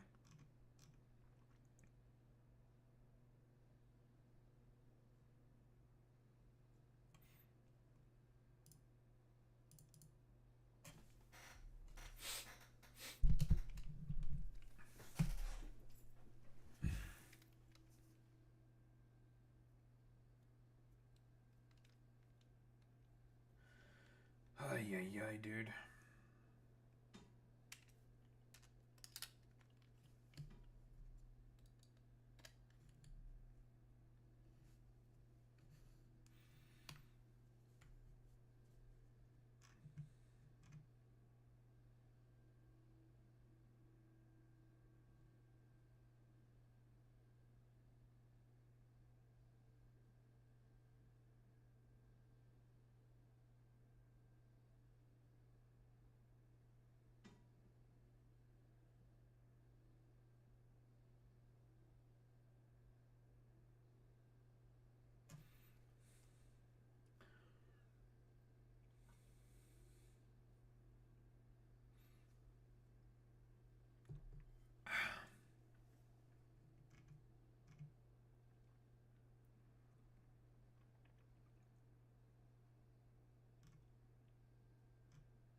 started with this John Bolton shit. Well. John Bolton getting indicted and pleading not guilty to the charges that the Trump administration's bringing against him. Well, as we all know, the Trump administration is bringing up a bunch of trumped up charges on all of his fucking political enemies. The political retribution tour is continuing, of course, and he's just going after his enemies. Okay, a funny thing about this. Why is he wasting time with all this? Like, imagine being so ridiculously fucking petty that you're trying to go after irrelevant fucking political figures like John Bolton and, like, fucking James Comey. Like, the only one you can make the argument for is, like, Adam Schiff and Letitia James in particular, because, I mean, Adam Schiff is a current sitting U.S. senator, but honestly, who the fuck cares about, like, Shifty Schiff? And, like, at least, I guess, like, Letitia James might have some, like, more prominence and relevance because, I mean, she endorsed our boy Zoran Mamdani. We love Zoran, folks. He's our favorite guy. He's one of the best. He's so good at what he does. Our little communist. Very, very cool and good. But yeah, like, John Bolton, James Comey, these, like, fucking, neocons, like, who the fuck cares about any of these people? Like, obviously, they're gonna plead not guilty to these charges because, again, it's just, like, completely trumped up bullshit because Trump just wants to go after his political enemies in, like, a sort of, like, revenge tour. It doesn't make any fucking sense. So John Bolton, Donald Trump's former national security advisor, pleaded not guilty to charges of mishandling classified information. 18 charges stem from allegations he shared or retained sensitive materials, including some characterized as top secret. He entered the plea after surrendering to authorities at a federal court hearing on Friday. Bolton served during Trump's first administration, but parted with the White House contentiously, and has become one of the president's most vocal public critics. This is the actual reason why he's going after John Bolton in particular. Because, again, who the fuck gives a flying fuck at all about John Bolton? He is politically irrelevant. There's nothing there for, like, Trump to go after. And he's, like, expending a bunch of political capital for basically no reason, just for the express purpose of just trying to go for revenge. Because, I mean, again, the only reason why he's fucking doing this is it's all revenge in the fact that John Bolton is not being a fucking sycophant. Like, that's all that it is. It's completely fucking cooked. Like, I don't know, like, what else are you really supposed to say about this besides, like, it's all a part of the Kash Patel sort of, like, a political revenge tour that he got from his, like, little fucking special children's book. Like, that's really, really fucking stupid. Yeah, 1000% Boy Meets Minnie. Yeah, definitely also serving as more deflection from Epstein stuff. 1000%. Like, because Trump obviously wants to do everything possible about the fact that he doesn't want anyone to talk about the Epstein files. And but I don't think this is going to work in the way that, he thinks that it is, because nobody gives a fuck about John Bolton. Like, who in the Trump, like, sort of coalition gives a shit at all about fucking John Bolton? Like, why? It doesn't make any fucking sense. It's a waste of fucking time. But then again, like, he's just being fucking petty. The pettiness is on another level with a dude like this. Indictment makes John Bolton the third of the U.S. president's political opponents to face charges in recent weeks. Bolton said he would defend his lawful conduct. Bolton, wearing a dark blue suit and a maroon tie, did not speak with reporters. Not guilty, Your Honor, said in court. He was released on his own recognizance, and a hearing on the case is scheduled for November 21st. Prosecutors have accused Bolton of using personal messaging apps and email to illegally transmit sensitive information. That's fucking hilarious, coming from the same administration who used the fucking Signal chat to talk about war plans and didn't get only caught once doing it, but got caught twice fucking doing it. That's objectively one of the funniest things on the planet. These documents revealed intelligence about future attacks, foreign adversaries, and foreign policy relations, prosecutors wrote. Bolton said he was charged that his actions were lawful conduct. When he added he had become the latest target in weaponizing the Justice Department to charge those he deems to be his enemies with charges that were declined before or distort the facts. The indictment issued this week accused Bolton of sharing diary-like entries with two unnamed individuals. I wonder why they're not naming those individuals. Who wants to make a bet that they are non-existent individuals, that they're just not real? I'm willing to take that bet. And use his personal email account to transmit messages with sensitive materials. Again, like, this is objectively hilarious that this is coming from the Trump administration, who transmitted messages filled with a bunch of sensitive material. Like, what plane is going to attack the Yemeni fucking, the Houthis specifically, and all of this got fucking leaked to an editor-in-chief at the fucking Atlantic, and he wrote an article about it. Objectively fucking hilarious, dude. And using his personal email, the indictment also states that between 2019 and 2021, Bolton was allegedly the target of a hacking attack from a cyber actor believed to be associated with the Islamic Republic of Iran, gained access to his account, exposing the classified materials. That's entirely possible, like, sure, but that's not, like, John Bolton's fault necessarily. That's a cyber attack. He's a victim of an attack there. So, are you saying that Bolton was colluding with the hacker? I highly fucking doubt that, considering how many times he's talked about wanting to have war with Iran. This is, like, extremely fucking flimsy. Like, why the fuck would they say this? This is actually fucking insane, dude. Like many public officials throughout history, Ambassador Bolton kept diaries. That is not a crime, Bolton's attorney Ab Below said in response to the charges. Yeah, because they're trying to say that the diaries that he used to write a book, because obviously he was going to write a book about all this shit, were leaked to, like, the press and to, like, foreign adversaries? Like, is there any evidence for that whatsoever? Well, they say that it's two unnamed individuals. If they were so certain, for example, well, they would say who those individuals were. They don't seem very certain now, do they? That's a little interesting. Lowell described the records in question as unclassified, shared only with his immediate family, and known to the FBI as far back as 2021. Well, unfortunately, the FBI is being run by a complete sycophant and moron, so they may just be like, and may just fucking forget about the John Bolton fucking diaries that he wrote. Like, let's be honest here.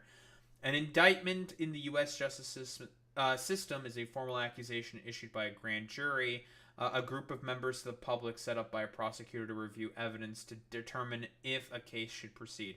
Oh, funnily enough, in terms of, like, grand juries, because I assume that he'd be charged in D.C. with this specifically, the fact that every single grand jury has just been more or less just denying all the bullshit that, like, Trump is trying to bring on, like, most people is so fucking funny, because they're just like, nah, dude, like, this is a bunch of bullshit and we fucking know it, so we're just gonna keep denying all these fucking appeals that you keep doing. It's so fucking funny, man. Bolton has been scrutinized for his handling of classified information since 2020, when he sought to publish a book about his time in the first Trump administration. The Justice Department tried to block the book's release, alleging it could contain classified information. Federal judge ruled against the government but rebuked Bolton in his decision, writing he had gambled with the national security of the United States. It is free speech, by the way, for him to be able to write this book, but I'm assuming, because here's the fucking thing, right? It could potentially be a problem for a national security within the United States of America. That's entirely fucking possible. It depends on the fucking, what's being written within the fucking books. Because it already got okayed by the FBI, so that would indicate that there isn't sensitive, potentially classified information that's being leaked out there if it's been okayed by the federal authorities, and that they knew that it was gonna fucking happen, and they okayed these fucking diaries being leaked out. So it doesn't really make any sense for the judge's rebuking. Again, like, I'm not trying to, like, defend John Bolton here, but I'm just saying, like, it's a little strange that they're saying this, even though they just let the book be written anyways. and that the Justice Department would sue to try to block, or not sue, but try to block the book's release, when it's just like, yeah, is there any evidence or indication that anything classified is going to be leaked? Like, I don't fucking think so. Like, more than likely, if I were to make a bet, John Bolton's not a fucking idiot. He's evil. He's not an idiot, though. He probably made sure that there was not going to be anything fucking leaked that was potentially bad or sensitive, because, again, he's, like, well, evil, and he fucking hates, well, specifically, like, Iranians. Like, why would he want to work with the Islamic Republic of Iran? Like, it's just, the math ain't mathin' here. Something ain't fucking adding up. It's just a little fucking strange to me, I'll be quite honest. A federal judge ruled against the government. No, I said that already. An investigation into Bolton continued into the Biden administration, but did not lead to charges. The Federal Bureau of Investigation searched Bolton's house and office in August, signaling an active investigation. Again, they're just doing that because of the fact that, well, he's on Kash Patel's fucking hit list that he has in a fucking children's book, for fuck's sake. Trump has frequently attacked Bolton in social media and criticized him in public statements. In 2020, when Bolton published his book, The Room Where It Happened, a White House memoir, the president said he illegally released much classified information in the book and called his former advisor a lowlife who should be in jail. This is really funny, by the way, because Trump in Mar-a-Lago got fucking raided because he just retained a bunch of fucking classified documents that he was looking to sell. Some of these classified documents having nuclear secrets on them, because he wanted to fucking sell them to the highest bidder. And despite the fact that every single FBI and, like, court has been saying, return the documents, please return the documents, return the documents, please return the documents. Okay, I guess we're gonna have to go and get them back now, because he's not complying, and we just need the fucking documents, man. Like, get the fuck out of here. Upon returning to office, Trump revoked Bolton's security detail this year, along with protection for several other political opponents. Bolton's indictment comes as after Trump's Justice Department brought criminal charges against two of his political opponents, former FBI Director James Comey and New York Attorney General Letitia James. Again, quick reminder, it's so weird that he's going after Comey and fucking Bolton. People who are wholeheartedly irrelevant, but then again, his pettiness is at another level. Yeah, exactly. Like, Joe Biden also retained documents. Same with Mike Pence, because sometimes, like, aides and staffers will accidentally, like, retain extra documents by accident. And you want to know what Joe Biden and Mike Pence did? They were notified about this, and they actively worked with the FBI and other federal agencies to return the necessary fucking documents. Like, they worked along with the federal agencies, and Trump just didn't. He was just like, no, I'm keeping these because I want to sell them, or because I think they look cool. It's so fucking goofy. But yeah, like, we all know why he's fucking doing this. It's all part of the political revenge tour for him and Kash Patel, because Kash Patel's a fucking little toady who wants to go along with basically anything that his fucking daddy says. Like, let's be fucking honest here. These people are, like, submissive freaks who just want to go along with anything that their fucking supposed betters say. And so they're going to go along with the complete, utter, like, schizophrenic nonsense that the Cheeto in power is currently pushing for. And that's what it is in reality. They just want to do everything possible in order to appease Trump. And Trump wants them to go after his political opponents. He's expending political capital for doing this. And it's just more distractions from, well, actual work that the FBI is doing. Keep in mind, a lot of FBI agents have been pulled from sex trafficking cases, more than likely ones that he might potentially be involved with, a lot of drug cases, and a lot of fucking federal fraud cases as well, simply due to the fact that he wants them for immigration enforcement and also for, well, making sure that he has plenty of distractions from the Epstein files and to go after his political opponents. And that's what this is all about. Let's be quite honest here. He just wants to go after people that he perceives as having wronged him. That's really, really all that it is. It's fucking ridiculous and stupid, and it's just because Kash Patel has, like, his own like schizo theories, and Trump is wholeheartedly, totally willing and okay to play into those particular like idiotic theories that Kash Patel has. I don't think there's really much else to say besides, yeah, this indictment's not gonna go anywhere.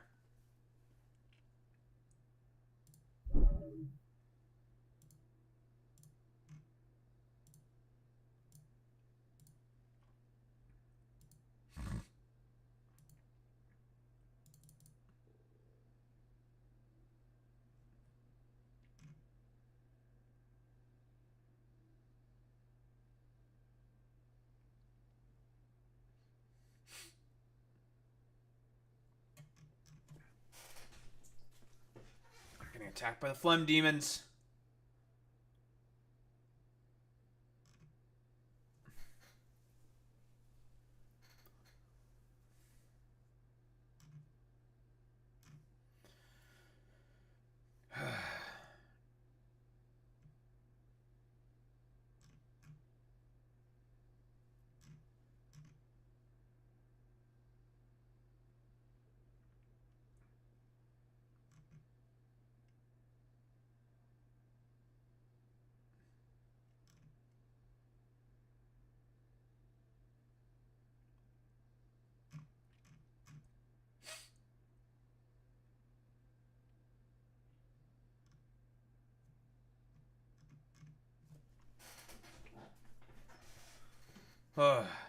Getting fucking phlegm attacked.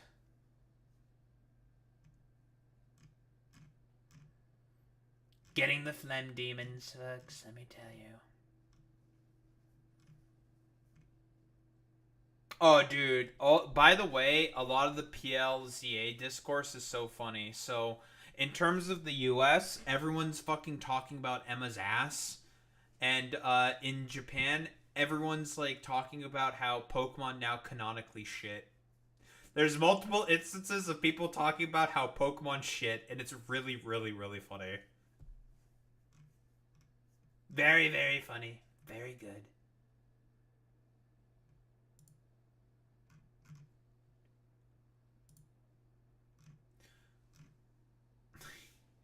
Well, as far as we know, by the way, Emma is of age, so again, it's not like weird fucking bullshit.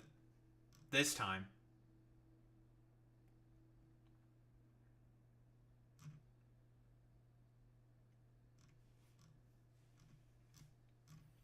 Boy meets no one gives a fuck about the French.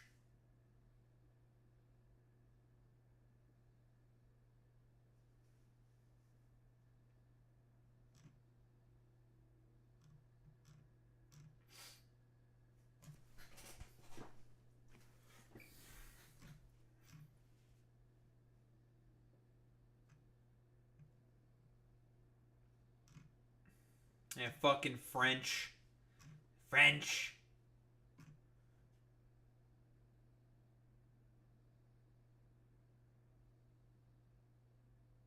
Oh, another thing that some people are seemingly complaining about as well is the fact that within the story for the ranking up system, for the battle royale sort of shit that exists, there's like a mission in the story that lets you skip through most of it. It's just like, man, this thing that was really cool and an interesting idea, we're being forced to have to skip through it. I'll be quite honest. Let's be honest here. I don't think a lot of people would have been okay with having to grind through all of that stuff. Having to do, like, listen, insofar in the story, you have to do it 5 times to get to rank V, right? I don't think a lot of people are going to be particularly interested in wanting to fucking grind it up until, like, rank F, where you can actually start to get to the real fights, and that's against the syndicates. I think that's what they're named, the syndicates. That being the new gym leaders, quote unquote. And yeah, I do believe the French are about to lose the Fifth Republic. There's like some news about it.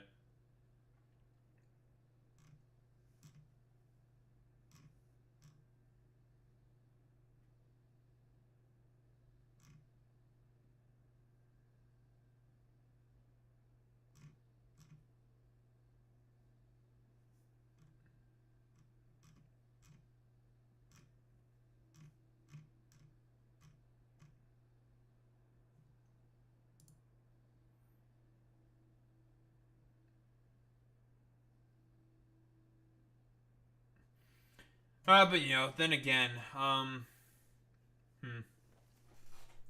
the only purpose of taking on those syndicates is just for getting megastones of the new mega specifically, because each one of them has a new mega. There's 8 of them, all of them have new megas. That's all I care about. New megas. So unfortunately, those are not going to be acquired for a little bit of a while, isn't it? That should be fine. We can play around that. Because I'm better.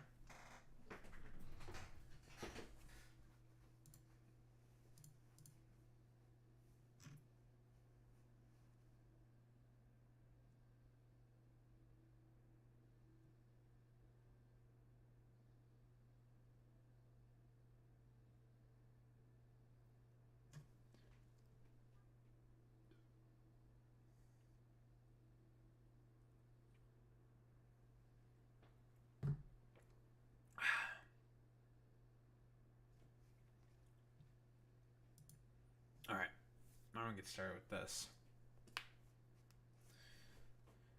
Well, I believe at this point it's been about 16 days the government shut down. Man, this is not going to be going anywhere, is it?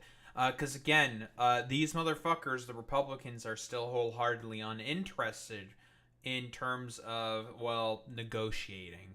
Because again, Donald Trump from on high told the Republicans that we have enough votes to pass a continuing resolution, so don't negotiate with them. And the only reason why he said that, by the way, is because of Chuck Schumer deciding to vote for cloture back in March when the continuing resolution vote came up for, well, a vote specifically. And when that shit came up, he decided to go along with it. Why? Because he hates you. Despite the fact that everyone in his party was saying, don't do it, don't do it, don't do it, don't do it, don't do it, he decided to go along with it for some fucking reason because of, like, some idiotic fear-mongering. And luckily, this time, Schumer is showing a little bit more of a backbone. It turns out his 17% approval rating might be doing a little bit of talking. So, we got Mike Johnson being real salty about the fact that he's, first off, not swearing in Adlita Grhava, the vaunted 218th vote necessary to allow the discharge petition to allow and force a vote on the Epstein files to be voted on in the House, which is assumably going to probably pass, forcing the DOJ to release the Epstein files unredacted. Mike Johnson's in the way, coming up with like literally every slimy excuse possible, along with Donald Trump. And if it means like to prevent the release of the Epstein files, and if that means specifically also fucking over the health care of tens of millions of Americans, well, that's just a nice little cherry on top for Mike Johnson. He loves fucking over people's health care, because in reality, these freaks, these charlatans known as the Republican Party, will do literally everything possible to make your life significantly worse. What do we have here? Democrats in the Senate voted against advancing the Republican funding bill. This was the 10th time they did so, as the divide deepens over healthcare-related demands. For Democrats, the biggest issue at the core here of the standoff of the shutdown is the Obamacare subsidies, which are set to expire in December, making insurance premiums skyrocket for millions of Americans. Democrats argue that any government funding agreement needs to include some healthcare policy riders to prevent the subsidies from expiring. Republicans, on the other hand, say this is a clean government funding bill, vote to pass it, then we can talk about any other issue. Last night, however, Senate Majority Leader John Thune, Republican of South Dakota... Guys, we're advocating for you to capitulate up front. Why aren't you capitulating up front? You have to capitulate up front. Chuck, you have to. Please do it. Like, imagine being so fucking desperate. You guys fucking control the court. You guys control all 3 branches of the government, and you can't fucking pass a bill. Pathetic. MSNBC that he has privately told Senate Democratic leaders that if they need a commitment to a vote on extending Obamacare subsidies in exchange for their votes to reopen the government, well, he is willing, he said, to make that deal. I said, if you need a vote, we can guarantee you. That's so fucking funny. Yeah, we'll definitely give you guys a commitment. Don't fucking believe these charlatans. Again, literally when Hakeem Jeffries and Chuck Schumer went to the fucking goddamn Republicans, that being Trump and J.D. Vance, to try to negotiate to stop the fucking goddamn government shutdown, they snubbed them. And in response, after that, you want to know what fucking Trump decided to pull? He just made an AI video of a mariachi band and Hakeem Jeffries in a fucking sombrero with a mustache and just said, like, you know what, fuck you. Like, we don't care. Like, let the government shut down. This is purely on the fucking Republican Party. It's actually fucking incredible. You get a vote by a date certain. At some point, Democrats have to take yes for an answer. And joining us now to discuss the government shutdown and much more, the Speaker of the House, Mike Johnson, Republican of Louisiana. Thank you so much for joining us, Mr. Speaker. So you heard your Senate counterpart there offering Senate Democrats a promise of a vote by a date certain on extending the Obamacare subsidies. Are you willing to offer the same in the House of Representatives? Yes. I mean, we've always been prepared to have a vote on that. It's something that was going to be discussed and debated deliberately throughout October and November, remembering that this is an end-of-the-year issue. The subsidy doesn't expire until December 31st. And as I've also explained, Jake, I mean, we have 535 members in the House and Senate, and there are a myriad number of ideas on reforms that would be necessary to actually have that passed into law and extended. But we need all this time to negotiate that. But yes, I mean, that has always been the intention. And Leader Thune and I meet almost every other day, at least to touch gloves and make sure we're on the same page. He has bent over backwards to offer to Schumer and the Democrats everything possible to get the government open again, but they've now voted 10 times to keep it shut down, and real harm is being... Yeah, like what? Well, like, what have you fucking offered them? Nothing? A shit sandwich with extra shit on it? Why should they fucking take anything from you guys? You guys have already constantly proven yourselves to not being fucking honest. Because, again, they went to try to negotiate with you in good faith, and what did they do? Oh, get a fucking AI video in response. And all of this, again, is just an excuse to have the government shut down so then they can keep delaying the release of the Epstein files. Because in reality, this is what it is truly all about. The fucking healthcare stuff, that's a sprinkling on top for the Republican Party. If they can fucking abuse their constituents and the rest of the fucking nation, they'll do it. They don't give a shit about any of that stuff. They just want you to fucking suffer. If this means, like, the further delay for the fucking Epstein files release, oh, the Republicans will gladly do everything possible in order to make sure that that shit doesn't come out. Because, again, I'm going to say this again. Trump is in the Epstein files. He is in the Epstein files. He is in the motherfucking files. Felt by real American people. By the way, that overture by Leader Thune was turned down by Chuck Schumer. He wants a guaranteed outcome of that vote, and that's not something we can deliver today because we haven't had all that deliberation yet. Cope. There's not a lot of trust between Democrats. Yeah, so cope and seethe about it. Like, Chuck Schumer is looking to negotiate, leverage the fact that I want a guaranteed negotiation. I don't give a shit. Like, I want you to follow through on your fucking promises, which, again, you people have never done that. And the fact that he's saying no to that is correct. Because, again, you're not willing to do that. You're just basically saying, like, hey, let's just reopen the government. We just want to reopen the government. Can we just reopen the government? And you're willing to offer nothing in return. So it's just like, okay, bye. Like, you're not willing to fucking negotiate. Like, by the way, this motherfucker, Mike Johnson, quite literally told the Republicans in the House to go on fucking recess. So, like, spare me it, dude? Like, what the fuck are you talking about? You are the motherfuckers that are contributing to the fucking problem. So, like, okay, bro, like, you're expected to want to have the fucking goddamn Democrats work in good faith with you people? Like, please, spare me it, dude. Republicans on the Hill right now. I want you to listen to what Senator Bernie Sanders said on our CNN town hall last night about talk of healthcare negotiations. This is what he said. They refuse to negotiate, and anyone thinks that tomorrow they'll suddenly start negotiating, I think is smoking what is illegal in many states. The reefer is negotiating behind the scenes to assure Democrats the negotiations are real. Are you talking at all to your Democratic counterparts? Are you doing any negotiating?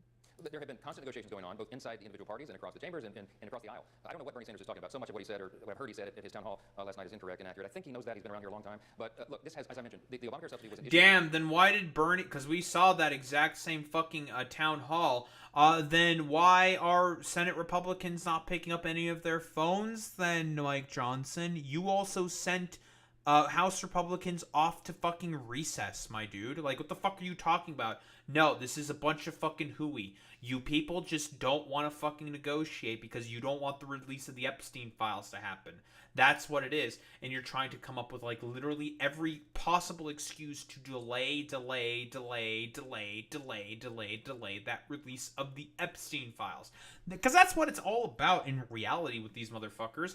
Like, they know, and they've known since May, that Pam Bondi she told Trump that he appears in the files multiple times. And this was widely reported by the Wall Street Journal, that Trump unsuccessfully fucking sued. So again, spare me it, Republicans. Like, cope, fucking seethe, and mauled. Like, you people just want to do everything possible to protect the current fucking pedophile in chief. And if that means millions upon millions of people lose health insurance as a result, who the fuck cares about any of that stuff? Also, military families have not been getting paid. They're being forced to have to go to food pantries in order to make basic ends meet. Again, like, if the Republican Party can cause as much suffering as possible to average Americans, they'll do it. They have no problem with it. That was always going to have to be resolved by way of consensus and thoughtful deliberation and discussion. There has been a lot of that on this Oh, subject. I'm There sure. is currently, and there will be going forward. That has nothing to do with the short-term stopgap funding measure of the continuing resolution. Bernie Sanders knows that. Chuck Schumer knows that. Everybody knows that. This is not a healthcare fight. This is a fight about keeping the lights on. This is a short-term funding fight, 7-week, simple measure to allow us to continue all this work. And ironically, they are the ones that are trying to stop that. Massive Congresswoman copium. of Georgia has broken with your party, saying she's disgusted that these Obamacare subsidies are going to expire and that health insurance premiums could double. She says the Republican leaders have not given a plan to help the millions of Americans to deal with this. Do you have a plan?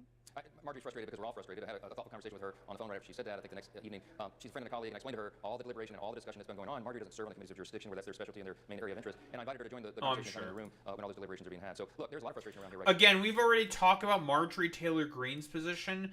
She can sense the fact that it is a fucking sinking ship with the Trump administration, and she's looking to try to pivot away, find some way to pivot away so she can pursue higher office when it comes to Marjorie Taylor Greene, because that's what she wants in reality. now, because we know that the American people are suffering. They're struggling right now. Paychecks are being withheld. Services are not being provided. I mean, real harm to real people. Because Again, by the way, this is the motherfucker who voted for the one big beautiful bill that cut about $100 billion from rural hospitals, which is a district that he represents, has a bunch of rural hospitals in it. A lot of them lost funding and are being forced to have to close. You voted for the bill that made that fucking happen, Mike Johnson.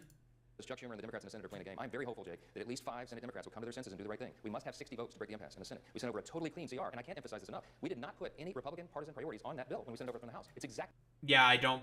What the fuck are you talking about? You're unwilling to extend the fucking ACA fucking subsidies.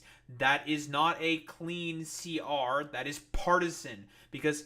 Oh, you're telling me that the Republicans have been consistently talking about their own vaunted healthcare plan, which is nothing. There is no Republican healthcare plan. It doesn't fucking exist. And also, you basically just have been talking consistently about how you wanted to get rid of the fucking Obamacare, or rather the ACA, for years at this point. So again, because what these people would prefer is just a lawless jungle where no one has any fucking insurance and people just suffer and die from preventable diseases. Because in reality, that's what it's all about for these complete utter charlatans and freaks. They have their fucking millions upon millions of dollars that they get from corporate PACs and donors, so they can afford perfect gold star fucking healthcare. But for the American people, no. What Chuck Schumer voted on last March, and it's the exact same thing they've done their entire careers and gave impassioned speeches that we should do, because they said, and Chuck Schumer said himself as recently as March of this year, it would be terribly irresponsible and dangerous to shut the government down because of all the people who were harmed in that process. I don't know what's happened except that politics has gotten in the way. Cope and seethe and mauled about it. Chuck Schumer learned his fucking lesson from that. The fact that he voted on culture in March is precisely the fucking reason why we're even in this mess to begin with. Again, the idea that Trump is going to fire a bunch of federal workers and go after fucking Democrat priorities that he's not actually going to do whatsoever. He's going to try to do that anyways. Like, it doesn't fucking matter. He's been already firing tons of federal workers, trying to defund green energy projects to try to replace them for coal in his, like, stupid fucking AI data centers. Great, fantastic. Because coal power plants are going to do such a great job of providing enough energy for all those AI data centers that you people are seemingly fucking obsessed with. Yeah, totally, bro. Complete nonsense in that particular respect. And through Russ Vogt and the OMB, the budget, the Office of Monetary Budget, they're already trying to go after a bunch of federal workers and a bunch of different people. They fired also the Solicitor Generals, who are supposed to make sure that the budget of these different executive positions are also being followed through. So again, it's all just a part of like the idea of destroying the fucking federal government, which has always been the Republican dream ever since, well, Ronald fucking Reagan. Because again, that's what it's all about for these people. They want to destroy public services so then they can make it such that you have to be more reliant on the fucking private market. So then people can make more profit and have more people fucking suffer as a result. Like, I mean, that's what it is with all these people. They just want average Americans to suffer as much as possible. And he's being salty about the fact that he can't make more Americans fucking suffer. That's what it is with Mike Johnson. He just wants people to die. And he's afraid that he's going to have a challenge from AOC or one of the other Marxist Democrats, and then he's going to lose his Senate seat. That's the only way to explain his about face. Oh, I'm so speaking sure. of AOC, last night at CNN's Town Hall, she criticized you for closing down the House of Representatives during this period where negotiation is needed and the Senate's in session. Take a listen. They need to pick up a phone, Caitlin. I've never seen people who hate working so much in my life.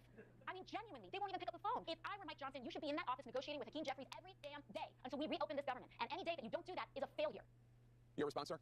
Yeah, instead of doing publicity stunts like AOC likes to do, instead of making social media videos, Republicans are working. We have been working. Right now, they're in their districts doing very valuable work. In our press conference this morning, Bro, you literally called for them to go to recess, dude. Like, what the fuck do you mean? Yeah, they're doing work in their districts. Because you called for recess, motherfucker. They're not currently in the House. Cope. Like, complete fucking cope. Now, highlighted some of the very important things they're doing right now. What are they doing? They're trying to help their constituents navigate through this crisis that has been created by Democrats like AOC. She voted on September 19th in the House to block the pay for troops, TSA agents, Border Patrol agents, air traffic controllers, to stop the services. He's lying here. What the fuck are you talking about? Yeah, because you were trying to push through a bunch of your own fucking priorities in that fucking bill, dude. Like, again, lying. He's just lying. It's complete nonsense. Oh yeah, I think 1000% are just fundraising and insider trading. Of course, boy meets mini. Again, there's no fucking judgments or principles at all from any of these people. To nutrition supplemental programs to women, infants, and children. She voted to stop service to the elderly, disabled, and veterans. That's her vote record. And she's trying to obscure that fact and blame Republicans. I am always... Yeah, and that's not what's happening currently in the fucking one big beautiful bill that cuts SNAP, cuts Medicaid, cuts Medicare, cuts children's programs, all for tax cuts for your wealthy fucking donors, Mike. Like, spare me it. Negotiating. But we had the negotiations in the House, and the mutual agreement by Republicans and Democrats, who were appropriators, who were working on the government funding, was to extend it for 7 weeks to November 21st so they would have time to finish the appropriations process. AOC engaged... No, you didn't have to negotiate at all with the Democrats in the fucking House. You're lying again because you have enough votes in order to be able to pass whatever you want within the fucking House. You have the votes necessary to pass bills. And guess what? In terms of the Senate with the filibuster to try to prompt more bipartisanship in negotiations, which you people are against, fundamentally speaking, you can pass whatever you want. There's no point in bringing up anything with the House because Republicans currently control the House. You are the majority within the House. You are the House Speaker. So it makes sense that you guys can pass whatever you want within the fucking House. Like, duh. It's ridiculous. A political stunt, as did Hakeem Jeffries, and voted against it for their own partisan political purposes, and they have created this mess. So it doesn't matter how many... Yeah, of course they voted against it because they don't agree with the fucking partisan CR that you're trying to push through. It's lies. He's just lying. It's just lies. In a town hall, the first ever socialist town hall on CNN. I'm glad it was aired. You got to hear their real views, and it's pretty dangerous for the future of America. Oh, I'm sure. The director of the Office of Management and Budget, Russ Vought, is taking the shutdown opportunity to fire for good federal workers, not just to furlough, but to fire them. Multiple Republican lawmakers tell CNN that they're only finding out about the administration's decisions on layoffs and contract cancellations after they've already... Oh, by the way, most of the federal workers they've been firing, they've been rehiring. All those NOAA workers they fired, they rehired them. Most of them. Incredible. Been made public. Congressman Mark Amadei says he found out that $202 million worth of battery recycling projects were being canceled in his Nevada district via press release. He said, quote, "The communications culture sucks." Do you think the Trump administration is giving you, the legislative branch, these details sufficiently? And if so, are you passing all this information along to your members? Look, the Trump administration is doing the very best they can with a very difficult situation. It is the Democrats who have voted now 10 times to keep the government shut down and require all of these reductions in force and the determination about what are essential programs, policies, and personnel and what are not. This is I can't believe that the Democrats are actually showing like a spine for once in their lives. Nah, I have to come on to CNN and be salty about it. Be a salty little bitch about it. Again, yeah, it's just fucking NPC dialogue repeat. Like, that's what it is. It's just the same fucking talking point over and over and over again because he has no argument. And let's be honest here. Do you think he really likes having to fucking do this consistently? Probably not. Let's be honest here. Because again, he doesn't have a fucking argument for his position because he knows that he is lying. An enviable situation that no one in the White House relishes. The president asked Hakeem Jeffries and Chuck Schumer himself in the Oval Office, in my presence, and with Leader Thune, to please not shut the government down. Before any of this began, we never had to go down this road. Yeah, and you guys did that negotiation. Nothing came of it. And what did the president do in response? post a fucking AI video with a mariachi band playing in the fucking background with Hakeem Jeffries in a fucking sombrero, because you guys believe in this like schizophrenic delusion that you want to cut off ACA subsidies and cut off millions of Americans from their health insurance because you think that immigrants are benefiting from the ACA because they have to go into the fucking ER sometimes, which is a right that's granted by the federal government. There's a law on it on the fucking books. And also, you motherfuckers really want just a bunch of random fucking migrants dying on the fucking streets of easily fucking preventable diseases? That's a rhetorical question. Of course they want that, because again, the cruelty is the point with these pieces of shit. But now that the Democrats keep deciding to keep the government shut down, they are forcing the administration to triage federal spending. Why? Because they have turned off the funding stream, Jake. That is what's happened. They can make this stop immediately if they would just do the simple and right thing. Pass our simple 24-page bill that just merely says status quo, keep the lights on. Democrats refuse to do it. They are the ones that are inflicting this pain on the people. Copium. But that's not really quite accurate. I mean, Russ Vote is taking this opportunity to fire workers because they want to reduce the size of the federal workforce. None of these people are being paid anyway. It's not as though these furloughed workers are sapping up a budget. They're not being paid. This is an opportunity by Russ Vote to shrink government, as he has outlined in Project 2025 and other places. No, look, this is a very important distinction. Yep. Whoa, you're telling me that the Republican Party has always wanted to fire a bunch of federal workers, that they're going to end up rehiring again because they don't have the people necessary for that fucking goddamn, those positions that they keep firing over and over and over again? Lovely, fantastic. Oh, and that basically they've always wanted to shrink the fucking size of the government, as always. Again, lies from the Republican Party as always, and Jake Tapper is correct here. The furloughed workers do get paid on the back end. They get that pay back to them. It's reimbursed, as you know. That's how it works. That's the statute and the tradition and the practice. Russ Vote does want to reduce the size and scope of government, as does every common sense American, because the federal government is too big. It does too many things. It does almost nothing well. As Reagan said, government is not the solution to our problem. Government is the problem. We want to reform it. But this is a very important point. The Russ Vote doesn't want to go about it this way, nor does President Trump, nor does any Republican in Congress. We want to do it through the regular order, the regular process of the Congress. To do this in a regular fashion. We don't want federal employees or federal workers to be given a hardship. We've got some of those patriotic Americans who serve in these agencies of the government. They provide essential services for the people. But again, it is the Democrats who are putting... Damn, but you want to fucking get rid of all of them because, again, you guys, specifically Trump doesn't like some of the stuff that they say. Complete utter copium from this motherfucker. Republican administration in the unenviable situation of trying to triage and figure out what are essential and what are not. That is not a choice of Russ Vote or Donald J. Trump or the Speaker or the leader in the Senate. It is the Democrats that are doing this to the American people. Plain and simple. That's the fact. Complete fucking utter nonsense. No, the fucking Russ Vote and Donald Trump have been cutting off federal workers and different fucking workforces ever since Elon Musk and Doge decided to do their stupid LARP cope shit. What else is there to say? I mean, this salty ass little bitch is just mad about the fact that he's caught. He's in essentially the fucking device and he's getting fucking pummeled in the fucking device. Because again, he knows in his heart of hearts that his party is the main people that are responsible for this, because they're just not willing to fucking negotiate with the Democrats. The Democrats are seizing the opportunity, this moment in power for once in their fucking lives, in order to make the Republicans pay for the fact that, they're wholeheartedly willing to just completely fuck over Americans out of their fucking healthcare and their insurance, all because the fucking Cheeto pedophile in power wants to cover up the fucking Epstein files. Because that's what it is in reality.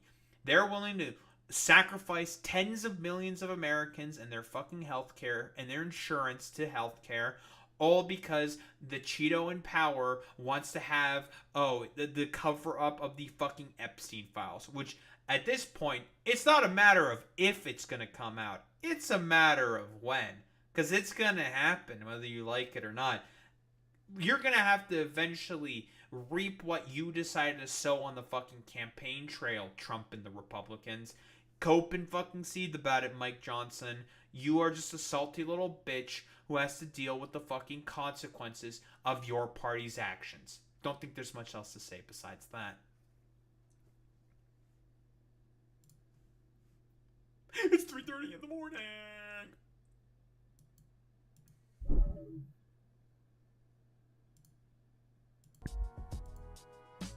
Who the fuck's rating? Rating. I mean streaming.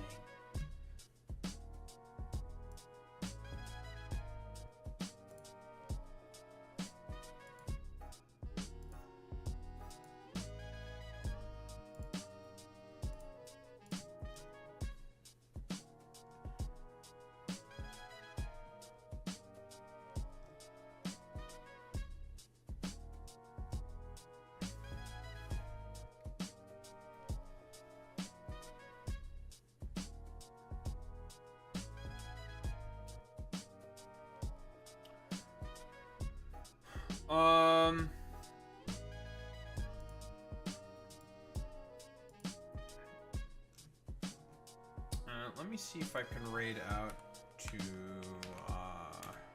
one hand. Or if we just don't have enough people. Not enough people. That's okay. Let's raid it out to Riverboat Jack then. Alright, idiots. Raid messages. Oh, it's fucking slash raid.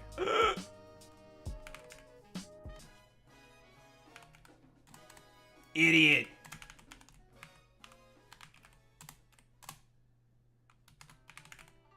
Raid messages, idiots. You know what to do. You know what to say. Transfer out of the Daho Raid. But if you're a sub, if you're a non-sub, you do the WoW with the Daho Raid. That's how we show appreciation. Those are in case gamers. I will be back tomorrow. We'll be continuing PLZA and a bunch more yapping. There's a bunch of stuff actually to talk about. No Kings is going to be tomorrow as well. So that's going to be cool. In any case, gamers, I will be back tomorrow. Same time, same place, same face. Peace out, gamers.